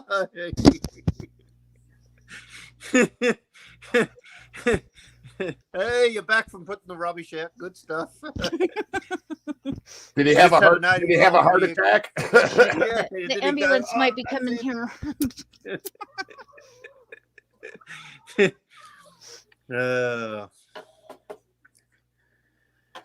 Yeah, well, I better hop off shortly because the wife's going to go to work shortly, so aged care and all that jazz. We're short of people over here, Godfather. There's jobs everywhere. My local cafe needs somebody to wash pots, and they told me how much they get paid. And I went, whoa, for washing a pot, done. Oh, bro, that's like I know it's not easy work, but that's like here in the States, they say that there's like 100 million jobs, but there's 55 million people unemployed. Yeah, we've got the same thing here. He's unemployed, and it's like, okay, them numbers aren't lining up. The people that are unemployed don't want a job. There's twice as many jobs as there are people unemployed. Yeah. So if you, the only reason is you don't want to work. Yeah. In all honesty, I've seen more than a few TikToks of people saying, I want socialism because I don't want to work. Yeah. And they're dead serious. Yeah, they are. Yeah. No, I know they don't want to work. I didn't want to work when I was that age. No. But they also haven't been to countries with socialism yet. They need to go for a little holiday over there first. And then I've seen some countries with it. And oh my God. No. Right. They're right. Yeah. Anyway, I best go. Hey, guys. Thank you very much for today. Thank you for being able to. Well, I'm glad you were able to hop back on. Yeah. Have a good Thursday, brother. Thank you so much, guys. Thank you for everything. Hey. See you. Bye. Like, I like being retired. Yeah, I like being retired too, Grant. I Keep tried giving I them tried money. after I got out of the military. I tried going back to work. I was a janitor at a college. I was a landscaper. I was a driver, and I don't play well with civilian people. It's just not good. Try me being a hostess at a hibachi restaurant. Yeah, right. Sure. I I would like I was a uh, team lead, but I was a hostess, and I had people that were just like rude as fuck talking to my teenage staff. And it's just that's not gonna float. And they got all kinds of surprise that I would step in to them belittling this teenager. Yeah. How dare you talk to me like that? Well, how? Why are you talking to a child like that? Yep. You work in customer service. It's like, yeah, and I'll treat you the way that you are treating my staff. How dare you? I'll never come back here. It's not my loss, and the company makes enough money without you, bitch. Oh, exactly. Like when you're in retail and somebody goes, "Well, this store just lost a customer." Guess what? That's a freaking drop in the bucket. They don't care. Especially because we had quite a few high end customers and stuff like that completely blew them out of the water. Like your random ass person, no, you're not gonna make a difference.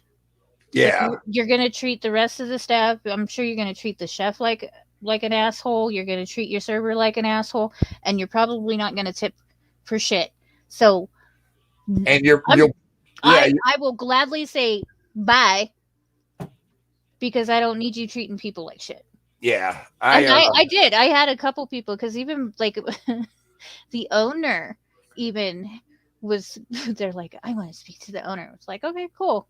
That the owner would come out and they were just like, she is rude as hell. She's she told me this, she told me that. And he's just kind of like, we have the right to refuse service to anyone, and if she feels the need to refuse service to you, Yep. I'm gonna back her.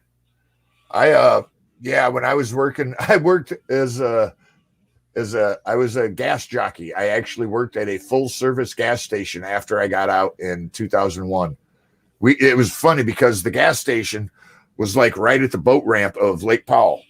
So like everybody would pull up their boats and they'd fill them up and then they'd dump them into the water. Or, like us locals would get gas because it was cheaper there. But so like I'd have to run out and do full service, and you would get some of the most, they're like, "Hey, can you check my oil and window?" And I'm like, "No, I just pump gas, sir. That's all this station does." Well, and I'm like, "You're not in whatever country, state you're from. We pump gas. That's all I do." You're lucky we're doing that now, Right. But yeah, they'd be like, "Hey, can you do this or this?" And then it got to the point where people would pull up like their jet skis and they would want me to do like free mechanical work, And I'm like, "What?" And they're like, "Yeah, we were out on the water. The jet ski just stopped. Can you make it work again?" And I'm like, "You're healed." And they'd look at me and I'm like, "I don't know anything about a jet ski. What the fuck, dude? I pump gas, man." And they look at me, and I looked at him, and they'd look at me. Yeah. Okay, so I have a story for for this comment. Okay, so yeah, like I said, I worked at a Japanese hibachi restaurant, and I was a hostess. So I did like phone calls for reservations. Hey, I really haven't been doing that too bad tonight. Not too bad. It's because I you didn't. spilt the first drink. You're a drink behind. That may be it, actually. Because, okay, just to say, seriously, did not even have a drink out of that drink. It was my first drink. I had just made it, brought it, was bringing it into the office to drink it, or whatever. Went to reach for the freaking doorknob, and it just all over. Like the entire thing. There wasn't even just like there, like half of it or whatever. It was this whole cup just gone. But so with the the like Japanese restaurant or whatever, so I would answer, "Hi, this is Jade at so and so hibachi place. But like, how may I help you?" They're like, yeah, I need to make a reservation, and they like were asking these questions about if they can get an actual Japanese hibachi chef, and I was just kind of like, well, you know, the way that the tables rotate, and we have different chefs, so and they're on a different rotation, so it depends on what table you're at and what time you come in to what chef is going to rotate to that table. So Right. there's no actual guarantee to that. And she's like, "Oh, okay, well that's all right." And then made the reservation. And she's like, "I'm sorry, but what was your name?" And I said, "It's Jade." Oh, that's perfect. Yeah. Right. Complete American accent. Yeah. That's perfect. For what, lady? Yeah. For what are you insinuating over the phone to a person that you don't even know? Because surprise, bish, I'm not even Japanese Right. or completely white, for that matter. Well, like when it was funny when I got sent to Korea the first time, I was right out of the National Guard and Reserves, did a little Desert Shield, tasted active duty, you know. The job situation got bad. I was like, fuck it, go on active duty. At least it's a steady paycheck. They were like, if you want to go on active duty, here's your choices. Korea. And I was like, and they're like, or you stay in the National Guard. And I'm like, oh, so basically I have no choice but Korea. And they're like, yeah. So off to Korea. So I get over there and there's a like Asian guy and his last name is Nguyen, Nygen, but pronounced Win. When And I thought, okay, this guy's Asian. He might be able to help, right? Fuck no, he was born in Texas somewhere and he's got an accent thicker than I've ever heard in my life, but he looks totally Asian. And we played that for a whole year. It was hilarious. We'd go into a club and like other Asians would come up and try to talk to him thinking he was a Katusa. And he's like, hey, y'all, I'm from Texas. And the Koreans would look at him and be like, it's just, yeah. So I'm gonna bring this back. Hibachi gets contaminated by shellfish and react to it. And yes, that is actually a really big thing. So the restaurant that I specifically worked at, I know that like people came in and they were very very very concerned about their shellfish allergy. So when somebody has an allergy like that, the best thing to do is tell the hostess, and they will actually get in contact with the chef. Yeah. Saying, hey, so and so or seat so and so at your table has an allergy to shellfish. I always fuck it up. Oh, I know. Yeah. But so what they'll do is they will come out and they will completely sanitize the tabletop. So they will actually so they'll sanitize it, even though the last chef was supposed to do so, but the new chef will come out and do it again to make sure there's no crossover contamination and stuff like that. And what they will do is they will actually cook your meal first on the tabletop, so then like there's hopefully no cross contamination whatsoever to cause an allergic reaction. Yeah. So if we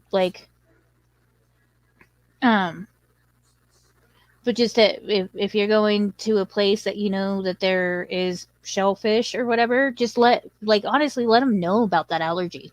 Yeah. A lot of times, like prior to getting to your table. Well, like a lot of times, like you're saying, they already have some idea or a system in place for people with allergies. Peanut allergies, shellfish. Asian food goes hand in hand almost. So a lot of those places already have something.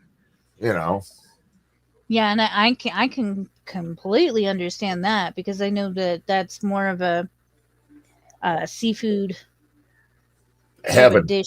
Yeah. It was unreal when I went out to New Hampshire with Chad and Kendra. We went to a seafood restaurant, and literally, like, here's the restaurant, here's the dock, here's the boats coming in with the catch, and it went from like the ocean, the boat, the restaurant, your table. That's insane. And Especially, I'm from born and raised landlocked state, so that right. would just be like magic to me. Oh, it was some of the, and well, when I lived in Mississippi, we lived on the Gulf, so we had fresh seafood coming in all the time too, right?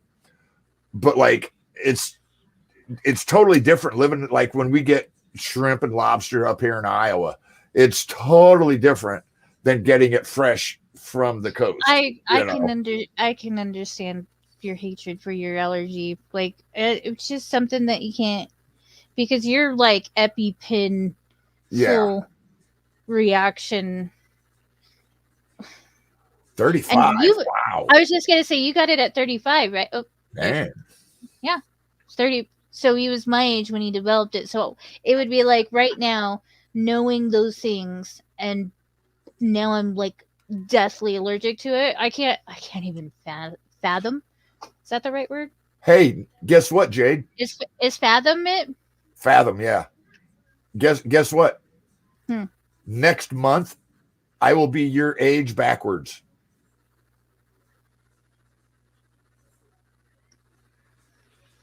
Until April. True. Okay. But no, that's actually, we'll have to remember to make that something. Yeah, I don't celebrate birthdays. I don't celebrate my own or anybody else's, really. I mean, you woke up, it's like, cool, another year, like Christmas is for kids, birthdays are for kids, Christmas to me is just a time for like family and being in gathering. Yeah, family and stuff, but like the lights and the decorations. We're the complete polar opposite when it comes to family. You're an only child versus I have a million freaking siblings, cousins, and nieces and nephews. Okay, when you were growing up as a kid, did you have other kids over and have birthday party and like ice cream and cake and presents? Not friends. It was all family. Because you gotta understand, I have a shit ton of cousins. Okay, I never even had that. What we did was, my birthday is the 21st, my dad's is the 22nd. So we would go to my grandma's, his mom. I'm sorry. This would be funny. Chaos. Funny. Yeah. Cheesy crabs. Yeah. I've heard people talking about doing that stuff. But yeah, so like my dad's birthday is the next day from mine, right? Oh, so you're born the day before your dad? Yeah. That's pretty cool. Or yeah, I was born. I was born well, growing up, it kind of sucked because we did the combo birthday. Oh, and you wanted to be a kid with your own birthday. And nope, I get drug out to grandma's house where dad gets the cake of his choice, and I have to eat it also. And then, like being close to Christmas, I'd get the combination Christmas birthday present, I'd get a box on Christmas, and it'd be like, you'll get the rest of the present on your birthday in January. And I'm like,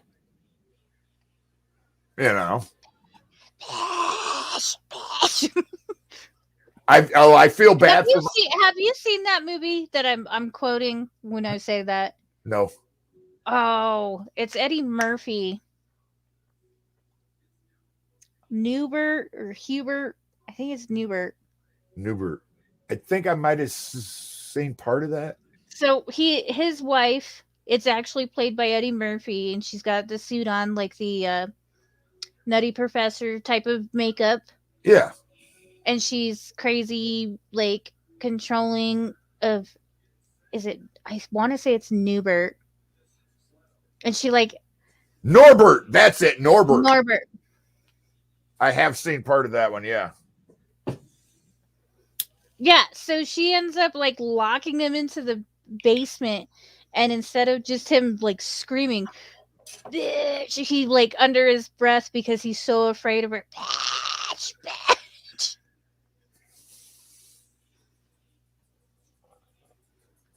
Oh, that's really cool. We have like have the same. I think it's cool to have the same birthday as your parents. And I don't. And I say this not knowing what it's like to be born on the same day as as your parent, because I know that like people who have late December birthdays don't like it. I have an aunt whose birthday is December 24th. She freaking hates it. She does not celebrate it. She doesn't celebrate Christmas. She's like, it's just, yeah, she grew up and it was like, hey, Merry Christmas, happy birthday. And everybody else is getting 2 gifts and she's getting 1.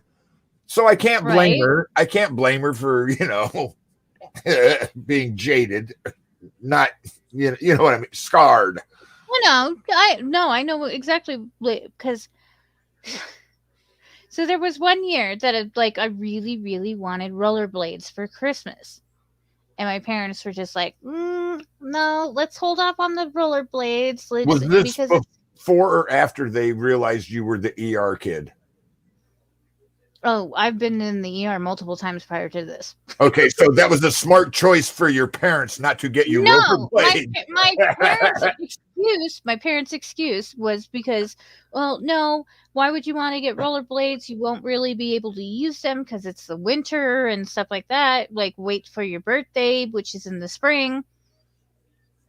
No, they were like, no, we get this kid rollerblades. This is what they told me. This is what they told me. They got me rollerblades for my birthday. But Christmas, bone dry for weeks. Yep. My birthday, borderline blizzard. And I remember that. I was just like, y'all made me wait till April. I'm just an angry child. I remember the first skateboard I got. It was an orange Sunburst Nash. It was plastic. It was about that thick. It wasn't as the wooden ones like the skateboards are now. This was an old school Nash Sunburst, right? Like I'm talking late 70s dog pound people skateboard. Okay. And I got it for Christmas in the middle of winter in Iowa. I remember unwrapping it, looking at my dad looking outside at like 5 feet of snow. You get me a gift. I can't use this thing. I think it might have actually been that year. Yeah, you get me a gift I can't use for like 4 months. I just get to look at it. Rollerblades, right? 94? Oh, yeah, they had rollerblades in 94, I think. 94, I was just going to Korea. Oh, I feel old sometimes. It might have been. I would have been 8. I don't know. But I was so mad. And I remember it to this day that it's just like I asked for rollerblades for Christmas. And they said that, no, wait till your birthday in the spring because you can't use your rollerblades in the winter. And it was like the driest winter ever. And then when it came time for my birthday, snow. Yeah. Well, like I remember growing up, like, you put your wish list of what you want. And like when I was in like 3rd, 4th, 5th grade, Star Wars had came out, right? And so I was all about the Star Wars. I wanted action figures. I wanted a Millennial Falcon. I wanted this. I wanted, all Star Wars stuff, right? Mom and Dad decided no. They got me the Kmart knockoff stuff, like a Starhawk. Well, like looking back on it, I know that like as a kid, you were probably just like bitches. Yeah, I was like, this isn't this isn't nothing. Yeah. But looking back on it, it was like, do you think that it might have been they gave you what they could afford? Well, and I understand that now. And I also understand that like they realized I'd play with it and be done with it, and it'd sit in the shelf, So 15 feet of snow. Oh, nice, John. Good night. I don't think I've ever seen that much snow. I don't think I've seen pictures of it. I've never physically been near that much snow. Yeah, no kidding. Seriously, I broke my femur at 2 years old. Yeah, like I've had stitches and staples in the back of my head. Multiple surgeries. I got a Oh. scar that's still on my calf from a ride on lawnmower. Oh, Drifted. drifted. Okay. I've seen drifted that. Yeah. But okay, so I'm not, but I still haven't seen drifted snow at that amount. I've seen drift. I remember growing up here in Iowa, we used to get bad ones, and we had to go from Iowa City to Cedar Rapids, which is about a half hour, 45-minute drive.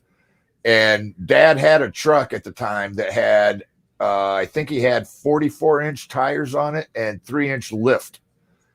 And we were still hitting snow drifts as we were driving on the interstate. They were flying up over. We were hitting them. They were that freaking big.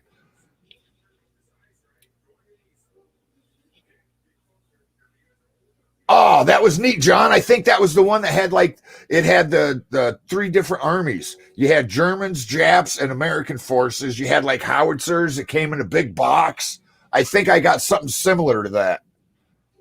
That was cool because it actually came with cannons and little tanks and GI Joes, and go out in the yard and dig holes and set it all up and shoot rubber bands at each other to take them out. Memories. Oh yeah. So, we were talking about like Christmas plans and stuff like that. So, tradition that is in my family, at least on my dad's side. So my nana made bizcochitos, which translation it means little biscuits. Okay. So it's actually a cookie, and it's made with whiskey. Right on. Yeah, I saw you. You were just kind of like, But my grandmother, my nana, actually gave my mom the recipe. Oh, cool. Which is really cool because I don't think she actually gave her recipe to any of her daughters. Wow, yeah. And my mom, being her daughter-in-law, has the recipe and stuff. So after my nana passed, my mom continued making bizcochitos every year. She added one spice to it that is a little different, and I'm not gonna say what it is, but even like my cousins and my aunts and stuff like that, they make bizcochitos, but they're not the same. Yeah. So when my male cousins and stuff like that come over for Christmas Eve, my one cousin in particular always has a Ziploc baggie when he comes over on Christmas Eve, because he is taking the majority of the bizcochitos home. Oh, hell yeah. They sound good. They are good. So I honestly, I want to figure out a way that I can package and ship y'all bizcochitos this year. Oh, that'd be awesome. Maybe like,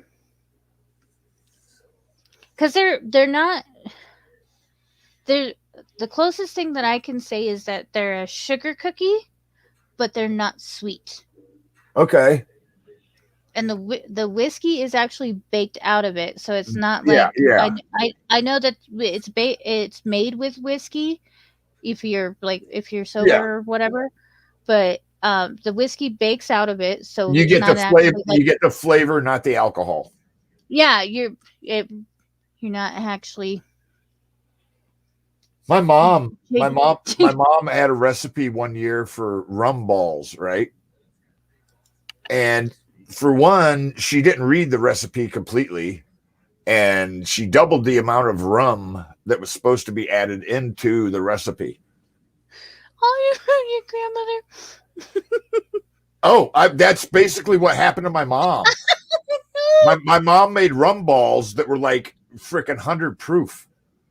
And she like missed a step, and the alcohol did not get cooked out of the rum balls. And so like we're sitting there at Christmas, you know, like grandma's over here, uncles, cousins, and like we're eating rum balls, and like we're noticing everybody's getting a little buzzed, but nobody's drinking. And you were all like trying to look at each other like, what the you know? Tell me nobody got sick though. Nobody got sick. My mom's over there just eating rum balls left and right. And I know when my mom is lit. My mom was lit, you know. And I'm like, Mom. And I'm talking to her drunk, and she's trying to tell me, like, the recipe said for this. I'm like, no, Mom. And I'm like, no, Mom, it said for this much. She's like, oh, no, I put twice what I was supposed to in there. And I'm like, yeah, we're realizing that, Mom. Whole people are freaking drunk off of rum balls. Yeah. That was a fun Christmas. Oh, moonshine cherries are awesome. They're vicious, though, because they taste so good, but they sneak up on you. Special brownies for his mom. Actually,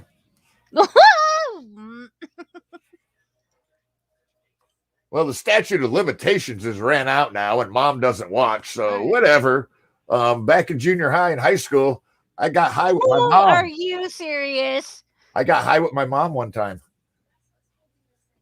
And then not so much on purpose.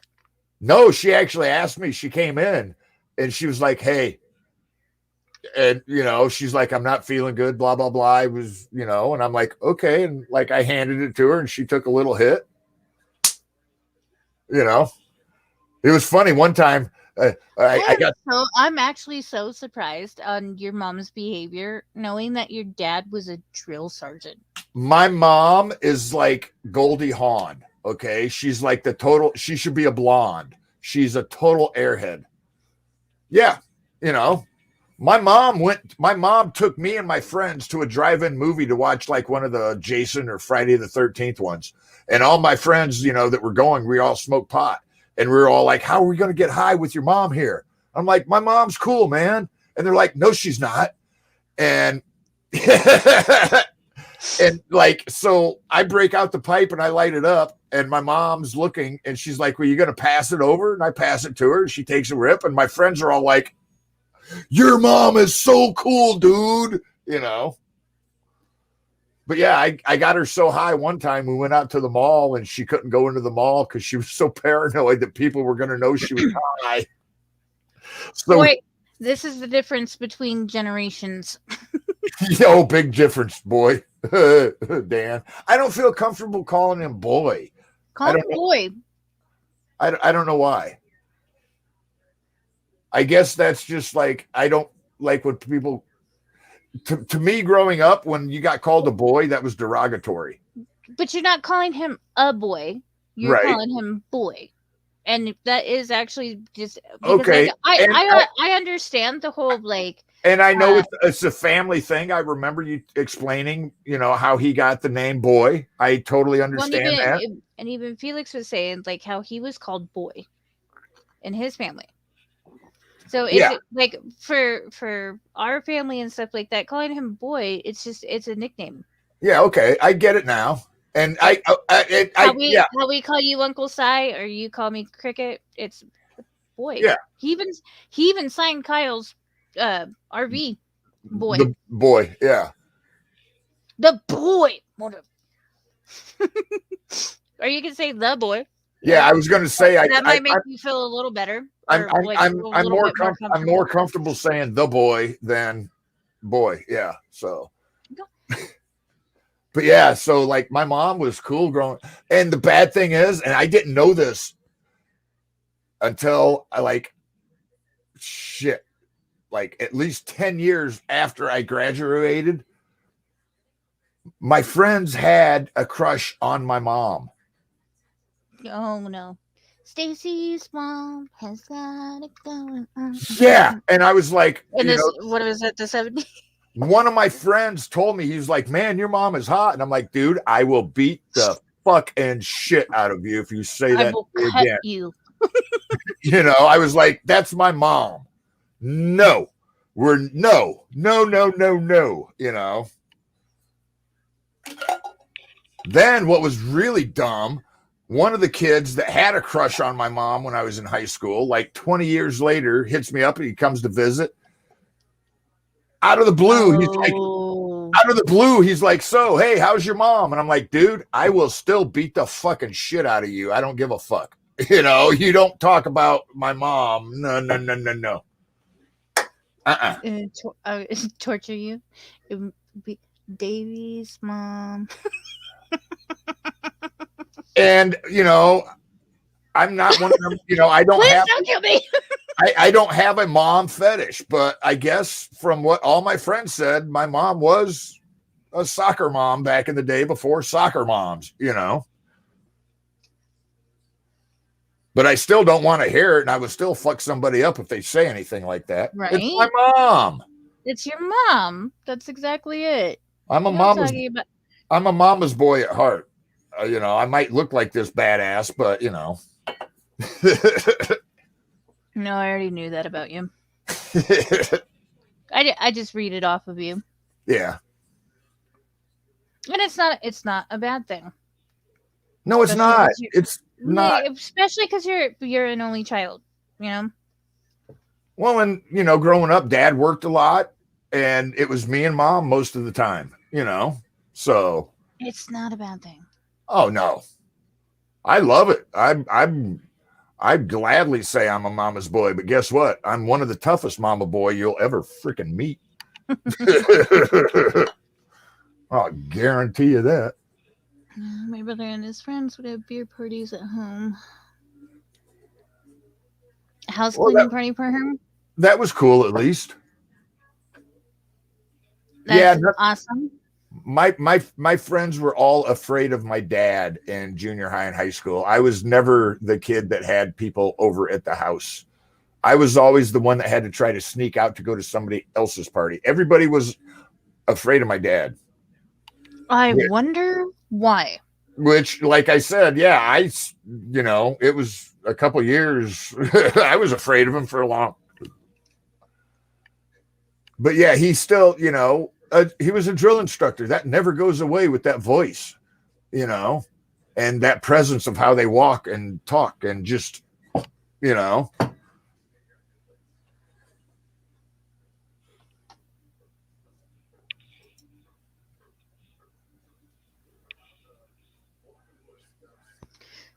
Well, yeah, I can see that. It might, with me and my sisters, my dad's service really wasn't like brought up or anything like that. You know, like he wasn't Vietnam, but he's Vietnam era. Right. So it really wasn't something that people knew about.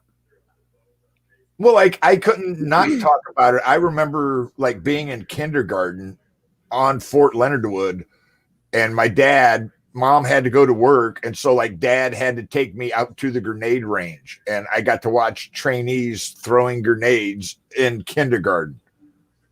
You know, so it's like I knew about military. You know, I lived on Fort Leonard Wood. You know, I put hospital corners on my bed in kindergarten. You know. Kind of didn't have a choice.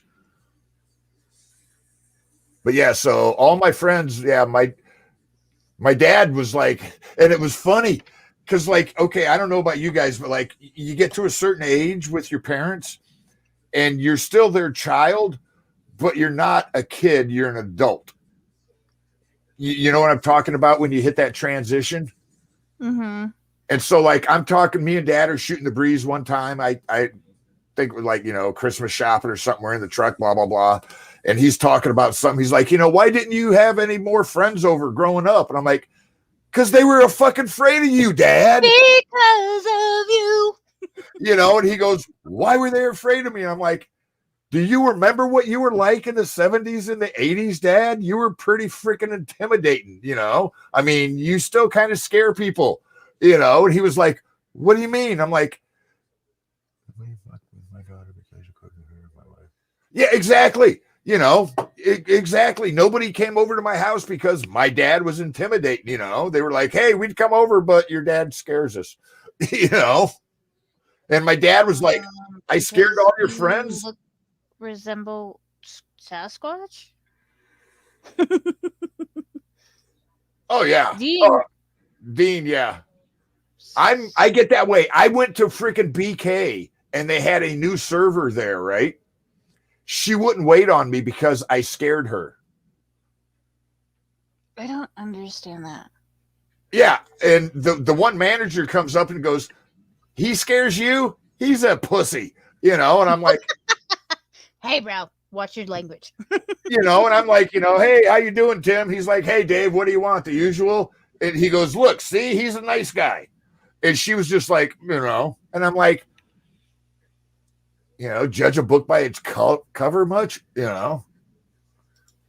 Oh, yeah, John, that's one of the things. It never leaves. No matter how much we try to get rid of it, the military bearing stays. Like whenever I have a button-up shirt, I make sure my gig line is straight. I make sure if I've got this on, this, you know, the hat, the hat is still this many fingers away from the glasses, you know. Military bearing never goes away. Yeah, because I've noticed, like, even at my 5'0" stature, I've intimidated people. Well, that's exactly. It doesn't matter the size. It's just you're out of uniform. It's just like having my shoulders, presence, and stuff like that, and like, and I've even seen it when I've approached younger people lately that, you know, they kind of look at me a little weird because I'm like I'm being really nice to them. It's just like, I'm 5'0". How am I intimidating you?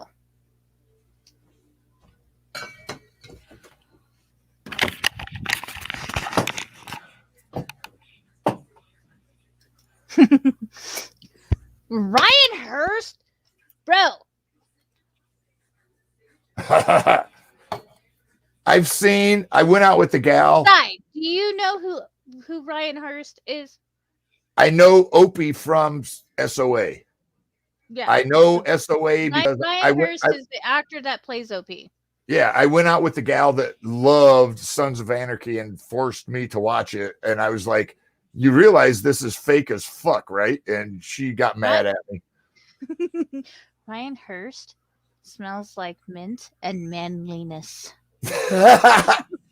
Okay, Jade, calm it down. We don't want to throw cold water on you. No, no. I'm just saying, like, he was nice because so my son was maybe 3, okay, and y'all, you gotta understand, my 5'0" ass and did not bless his child with height, being 3 years old. Ryan Hurst is 6'3", 6'4", I believe. So when we met him, he actually saw that my son was like kind of behind me, like, this person is really tall, don't know. It was a meet and greet. Yeah. And so and the girl that actually was taking pictures, I only paid for 1 picture. She took 3, and I believe it was because of B. But because she caught a picture of him actually coming down to B's level and being like, hey, how you doing, guy? You know? So he's a nice guy, because even like I at the time, I don't know if he still is, but he was married. Even like, because his hand actually was like not completely because, like, you know how you like wrap your arm around somebody for a picture, his arm wasn't actually like holding my shoulder for the picture. So he's very, very, very respectful. Oh, I totally understand. And like I said, he smelled like mint and manliness. But my friend was so fucking pissed because she took a picture right after us. Because she's like, I see him chewing gum. I fucking guarantee I'm gonna pay for this picture, and he's gonna be chewing on his gum. Because you pay per. You're supposed to pay per picture. Right. I got 3 for one. Gonna say it's because of B.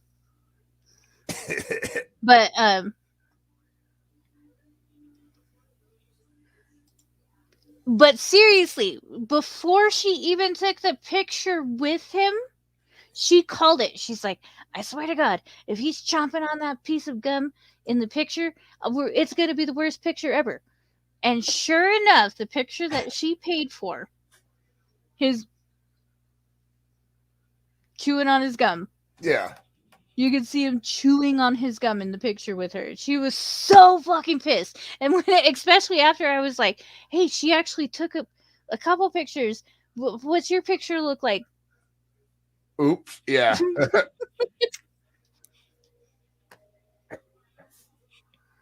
It was funny one year. I think it's on TikTok, and I think I got it on Facebook somewhere. The Bass Pro Shop out here in Des Moines had a big Duck Dynasty thing when they were still just huge. Remember when they first started?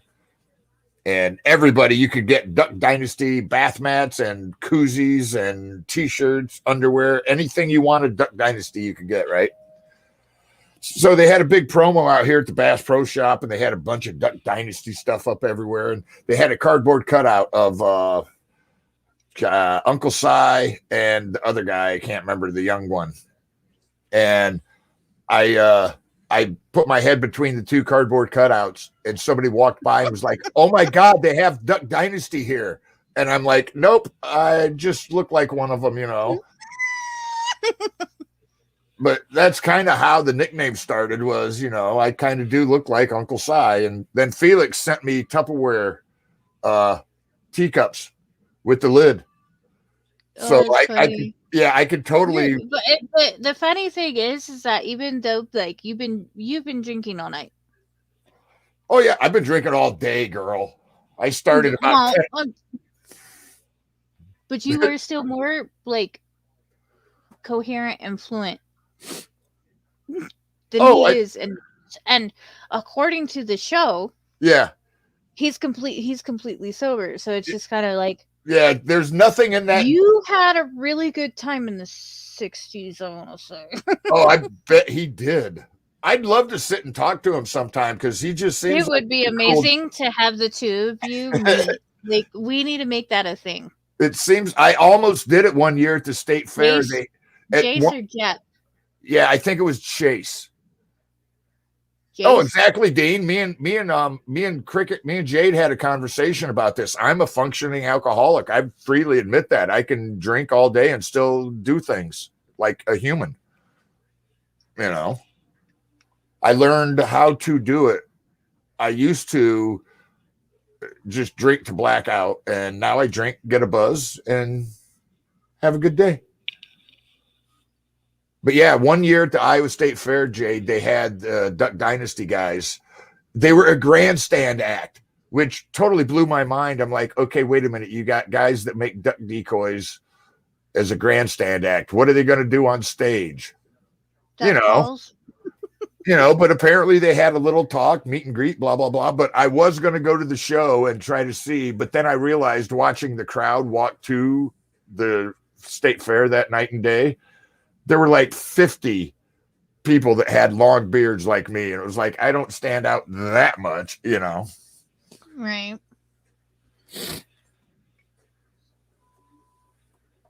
But yeah, it's kind of cool. It was weird. The way I got my nickname was way back in the day. There was a group called Dysfunctional Veterans, and everybody was giving everybody else call signs, you know, because you can't make your own nickname. You got to get it from somebody else.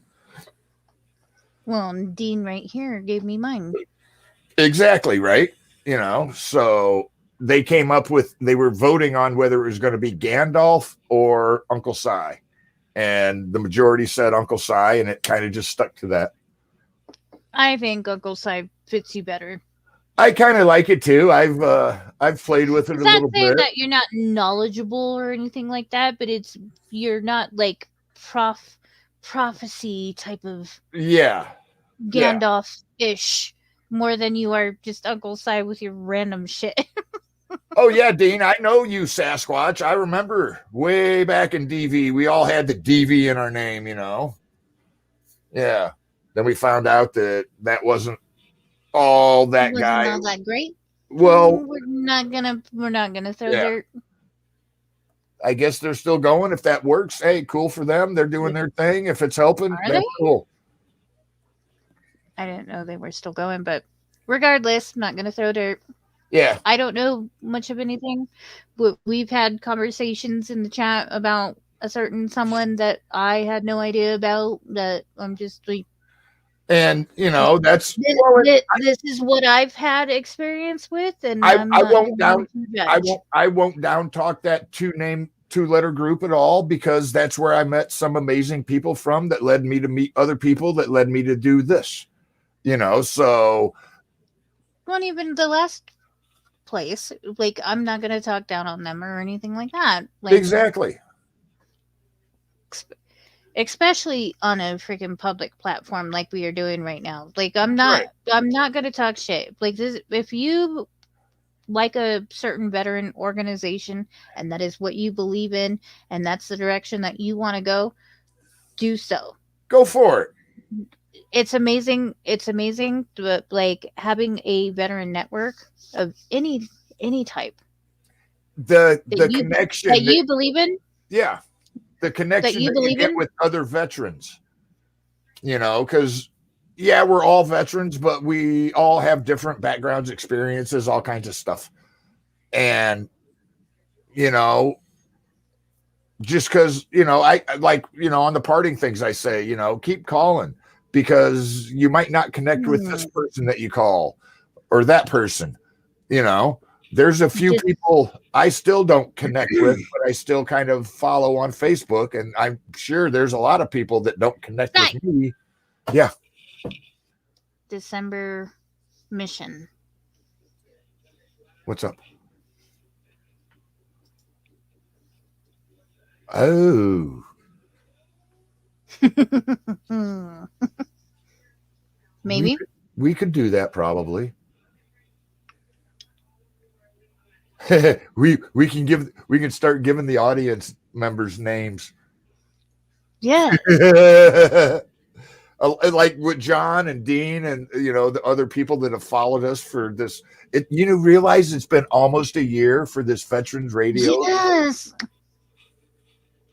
Veterans Anonymous has Almost a year. been around a year.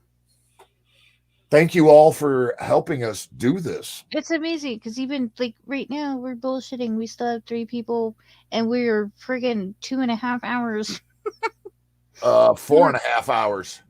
Well, I'm saying 2.5 hours past time.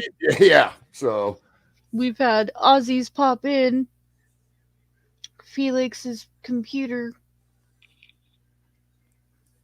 Yeah, and if anybody wants to join in, like that's listening. Yeah, hit us up in the comments. Say, hey, join. Or I want to join. Yeah. Duh. Because something like, especially like what W has always said is like with the Crossroads, this has always been like an entry type of thing. I know that we're not playing games tonight. We had the slight chance of having Aussies and Americans, but didn't quite work out, and it will work out one day. The logistics didn't work out of having Aussies and everybody. It didn't line up quite. Yeah. I don't jump trains. That's not what your mom said, John. My bad. Bro. Did I say that out loud? My bad. Played nice. It's that old army coming out. My bad. All right. I'm actually going to go and grab one more drink. What time is it? 23:32. Oh, wow. That's cool. It's like backwards time. Backwards time. Here it's 23:32, right? You say it backwards, it's 23:32. guy, interact with the comments. I'm going to be right back. All right. So John lives in Connecticut, was an infantry guy. Dean's the obvious one. Everybody's going to try to go with hobo or something connected to trains. We got to go different than that.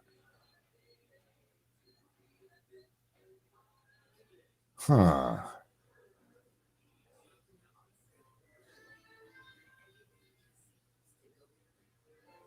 Oh, I forgot you live out there on the East Coast, Dean. For some reason, I thought you lived in like Missouri or Kansas. I don't know.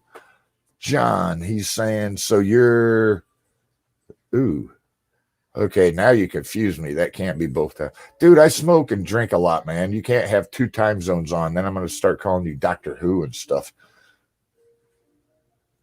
Ohio. Ohio. And this Saturday must be killing you guys. Iowa and Michigan. The old 80s Big Ten power teams.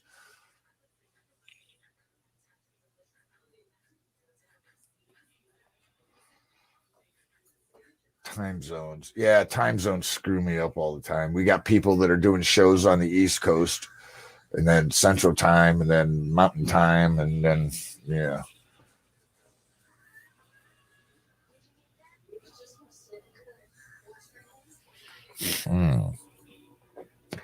Yeah, call signs. I don't know about you guys, but like I've had a few different call signs. One of my favorite call signs was when I was out at Carson. They nicknamed me Sapper Wrench. I think Audie can remember that. He's not in the chat anymore. I don't know. Yeah, Dean, I bet you weren't happy about that, dude. But so like Sapper Wrench was one. What was my other? Oh, one of my other fun ones was it was freaking hilarious to hear somebody call over the radio for Specialist Damois. Because, you know, when you're deployed, you use code names so the enemy can't get the names and make a count. Right, whatever. But so like Damois, which was funny because that was my drunk Indian name. It stood for drunk ass mechanic with attitude. You know, then when I was in Korea, I got nicknamed Mr. Procrastinator because I was in a little group over there called the Silver Star Outlaws. And it took me from 94 to 99 to actually become a member of the Silver Star Outlaws. So, yeah, that was funny, you know. But, yeah, hit me up. Let me know what were some of your call signs? What were some of your favorite call signs? What were some of the ones that you just went, I'm not going to say this, you know? Yeah, Dean. Okay. See, we got to get a little conversation going here. That's what happened, like with call signs. I remember sitting, you guys, the newer soldiers call it the smoke pit. We used to just sit in the tent, sit by the Humvee, whatever, you know, after the day was done, when you had your couple of 20 to 30 minutes to unwind. And, you know, we're like, hey, what do you think of the new guy? You know, and hey, what about, hey, you know, shooting the breeze, or, you know, somebody's like, oh man, the new private did this. And, you know, then that nickname sticks, you know, like from whatever that little incident was, you know, whether it was a good or bad incident, you know.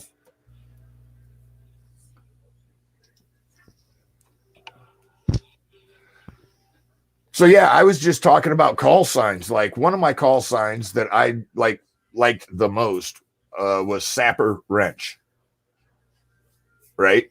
Because sappers are combat engineers that go out and blow stuff up. And I was a mechanic that was stationed with those guys.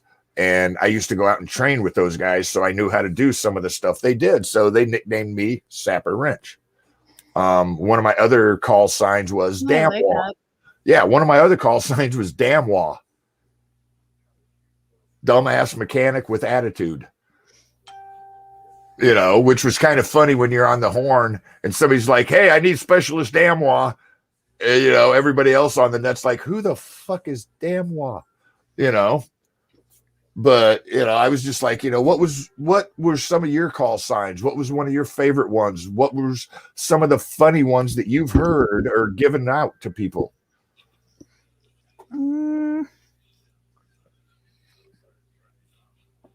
We had a kid, his last name was Trucker, right? And his nickname ended up being Mother.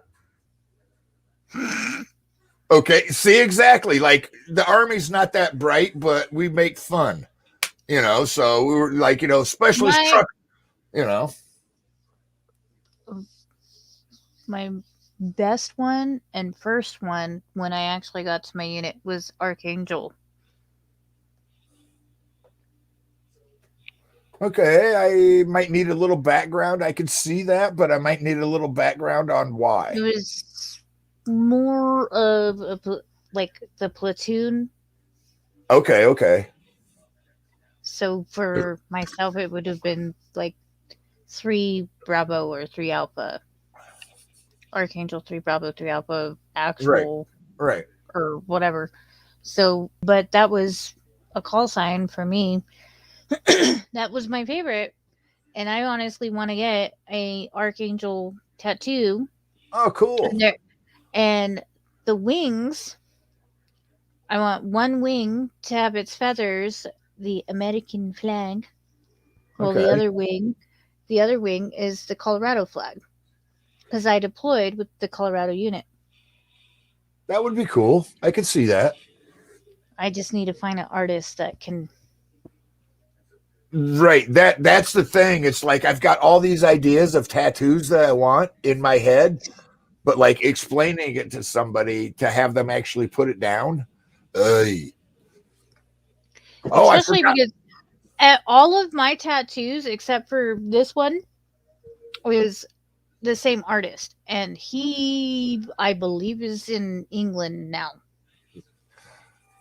Well, yeah, that was the hard thing, like getting tattoos in the military, because like, you're at this duty station, then you over here, then you come back, and this shop closed while you were deployed, so now you got to go find another one, Tonka. Yeah, we had a couple Tonkas. Tatanka. Tatanka. Me and Audie, it was freaking hilarious. Audie had I think he had only had his E5 for 2 months, I think. And then we came down on orders to deploy to Kuwait. And so Audie was in Charlie Company of 4th Engineers, and he was the motor supervisor of Charlie. It was him and then like 4 other mechanics. Well, when we went to Kuwait, we had already gone there a couple years before. I went with, and they deployed and they upped the stuff, right? So they gave us like 4 more mechanics, and they shoved me into Charlie Company. So like me and Audie are friends. Like, we're drinking buddies. Like, he spends more time in my room than his, and now he's my boss. And so we were playing that whole game of, okay, bud, but I got promoted before you. And he's like, yeah, but I'm in a supervisory position and you're not. And I'm like, time and grade, bro. And so we're playing that whole game like, exactly. It's like, who outranks who? Well, then when we got deployed to Kuwait, and it was like, we got to go to meetings. And I was like, oh, you're the boss. And he's like, wait, what? How am I the boss? And I'm like, hey, bro, sorry, you're the supervisor. I'm attached, So he had to go to the meetings. I'd just be able to do stuff, That was a loud ding. Manchu. Oh, yeah, that's all they call them fuckers, bro. 11 Bravos, Manchu. Poof. Is there a reason why? Manchus. Because we'd say 11 bang bangs. Yeah, 11 Bravo, 11 Bang Bang, 11 Bullet Sponge, Manchu. What is Manchu? Manchu, those guys did a very tough battle, if I believe correctly, still in Korea. Oh, okay. So there's history on that. There's history on that, which is why the Manchu. Okay. Yeah. The same with the Rakkasans, those 11 Bravos out of Fort Campbell, with the little red thing that looks like an archway. Okay. Yeah, that makes sense. Yeah. Boxer Rebellion China, my bad, John. Yeah, I knew it was something about Asia. Glenn Because- John, like, I'm like, Well, they y'all still can't really. Y'all can argue with him if you want, but this is a very knowledgeable man right here. I'm gonna yeah. pull up his last comment. Yeah. Very knowledgeable person, Well, knows and his shit, and they- even his wife and They- the history that, like, she professional they still on do history. they still do a march called the Manchu Mile, which is kind of like the Bataan March death, which like I know there's a history, and I'm not even going to try to butcher it, John, but there's a reason why they call it the Manchu Mile, and I think it was they were redeploying forces to try to make something, and so they still, the Rakkasans, they did the only combat jump in Korea, which is why they brag on themselves all the time. Trust me. They're like Marines. If you know somebody that was a Rakkasan, they will tell you they were Rakkasan. Oh, and do you blame him? Oh no, because how many times have I told you guys I was engineer? I do the same thing, We all do. We brag on ourselves, the units that we were with. I've even said it's like my unit. When I went overseas with my unit, we were the first National Guard unit to be deployed twice to the same combat area. Yeah. I was one of the few. It was I wasn't old enough to go. I was still in high school when they went over the first time with the invasion, Yeah. invasion. The freaking war in Iraq and stuff like that. And like my unit freaking, they got a driver's badges. An MP unit got driver's badges because they tracked that many miles across Iraq and stuff. Like, but my unit has some history behind it. And I came in and I knew, and I fought to stay in because I had surgery and stuff like that. I knew my unit was getting ready to go, being that I joined the National Guard. I knew my unit that I was going to. And so I didn't know at that point in time that I actually was part of a unit that was the first National Guard unit deploying twice for the first time to the same conflict. I'll say conflict. Yeah. Well, and it's just kind of neat thinking back, like apparently one of the units that I was in down at Fort Leonard Wood, 5th Engineers, is no longer a unit anymore. They like reallocated and did this and sent people here and there. And, the 44th, I think out of all the units I was in, I think the one with the most history and prestige or lineage or whatever you want to call it would be 44th Engineers out of Korea, Camp House. They did some bad stuff in Korea War and World War II and World War One. They've got a lineage like a mofo. Oh yeah, John, I heard about that. Yeah. Yeah, 9th ID, they're no slouch, That's amazing. Well, So much history. It's so amazing, and especially we've been saying, like the connections, or pretty much the random ass connections that we have made online. That it's just like we're learning off of each other as well, the history of different things, and this is amazing. I'm actually going to have to cut out of here pretty soon. But seeing like my 9th Infantry Regiment and the Liscombe Bull. I've heard about the 9th ID's Bull. I've never actually got to see it.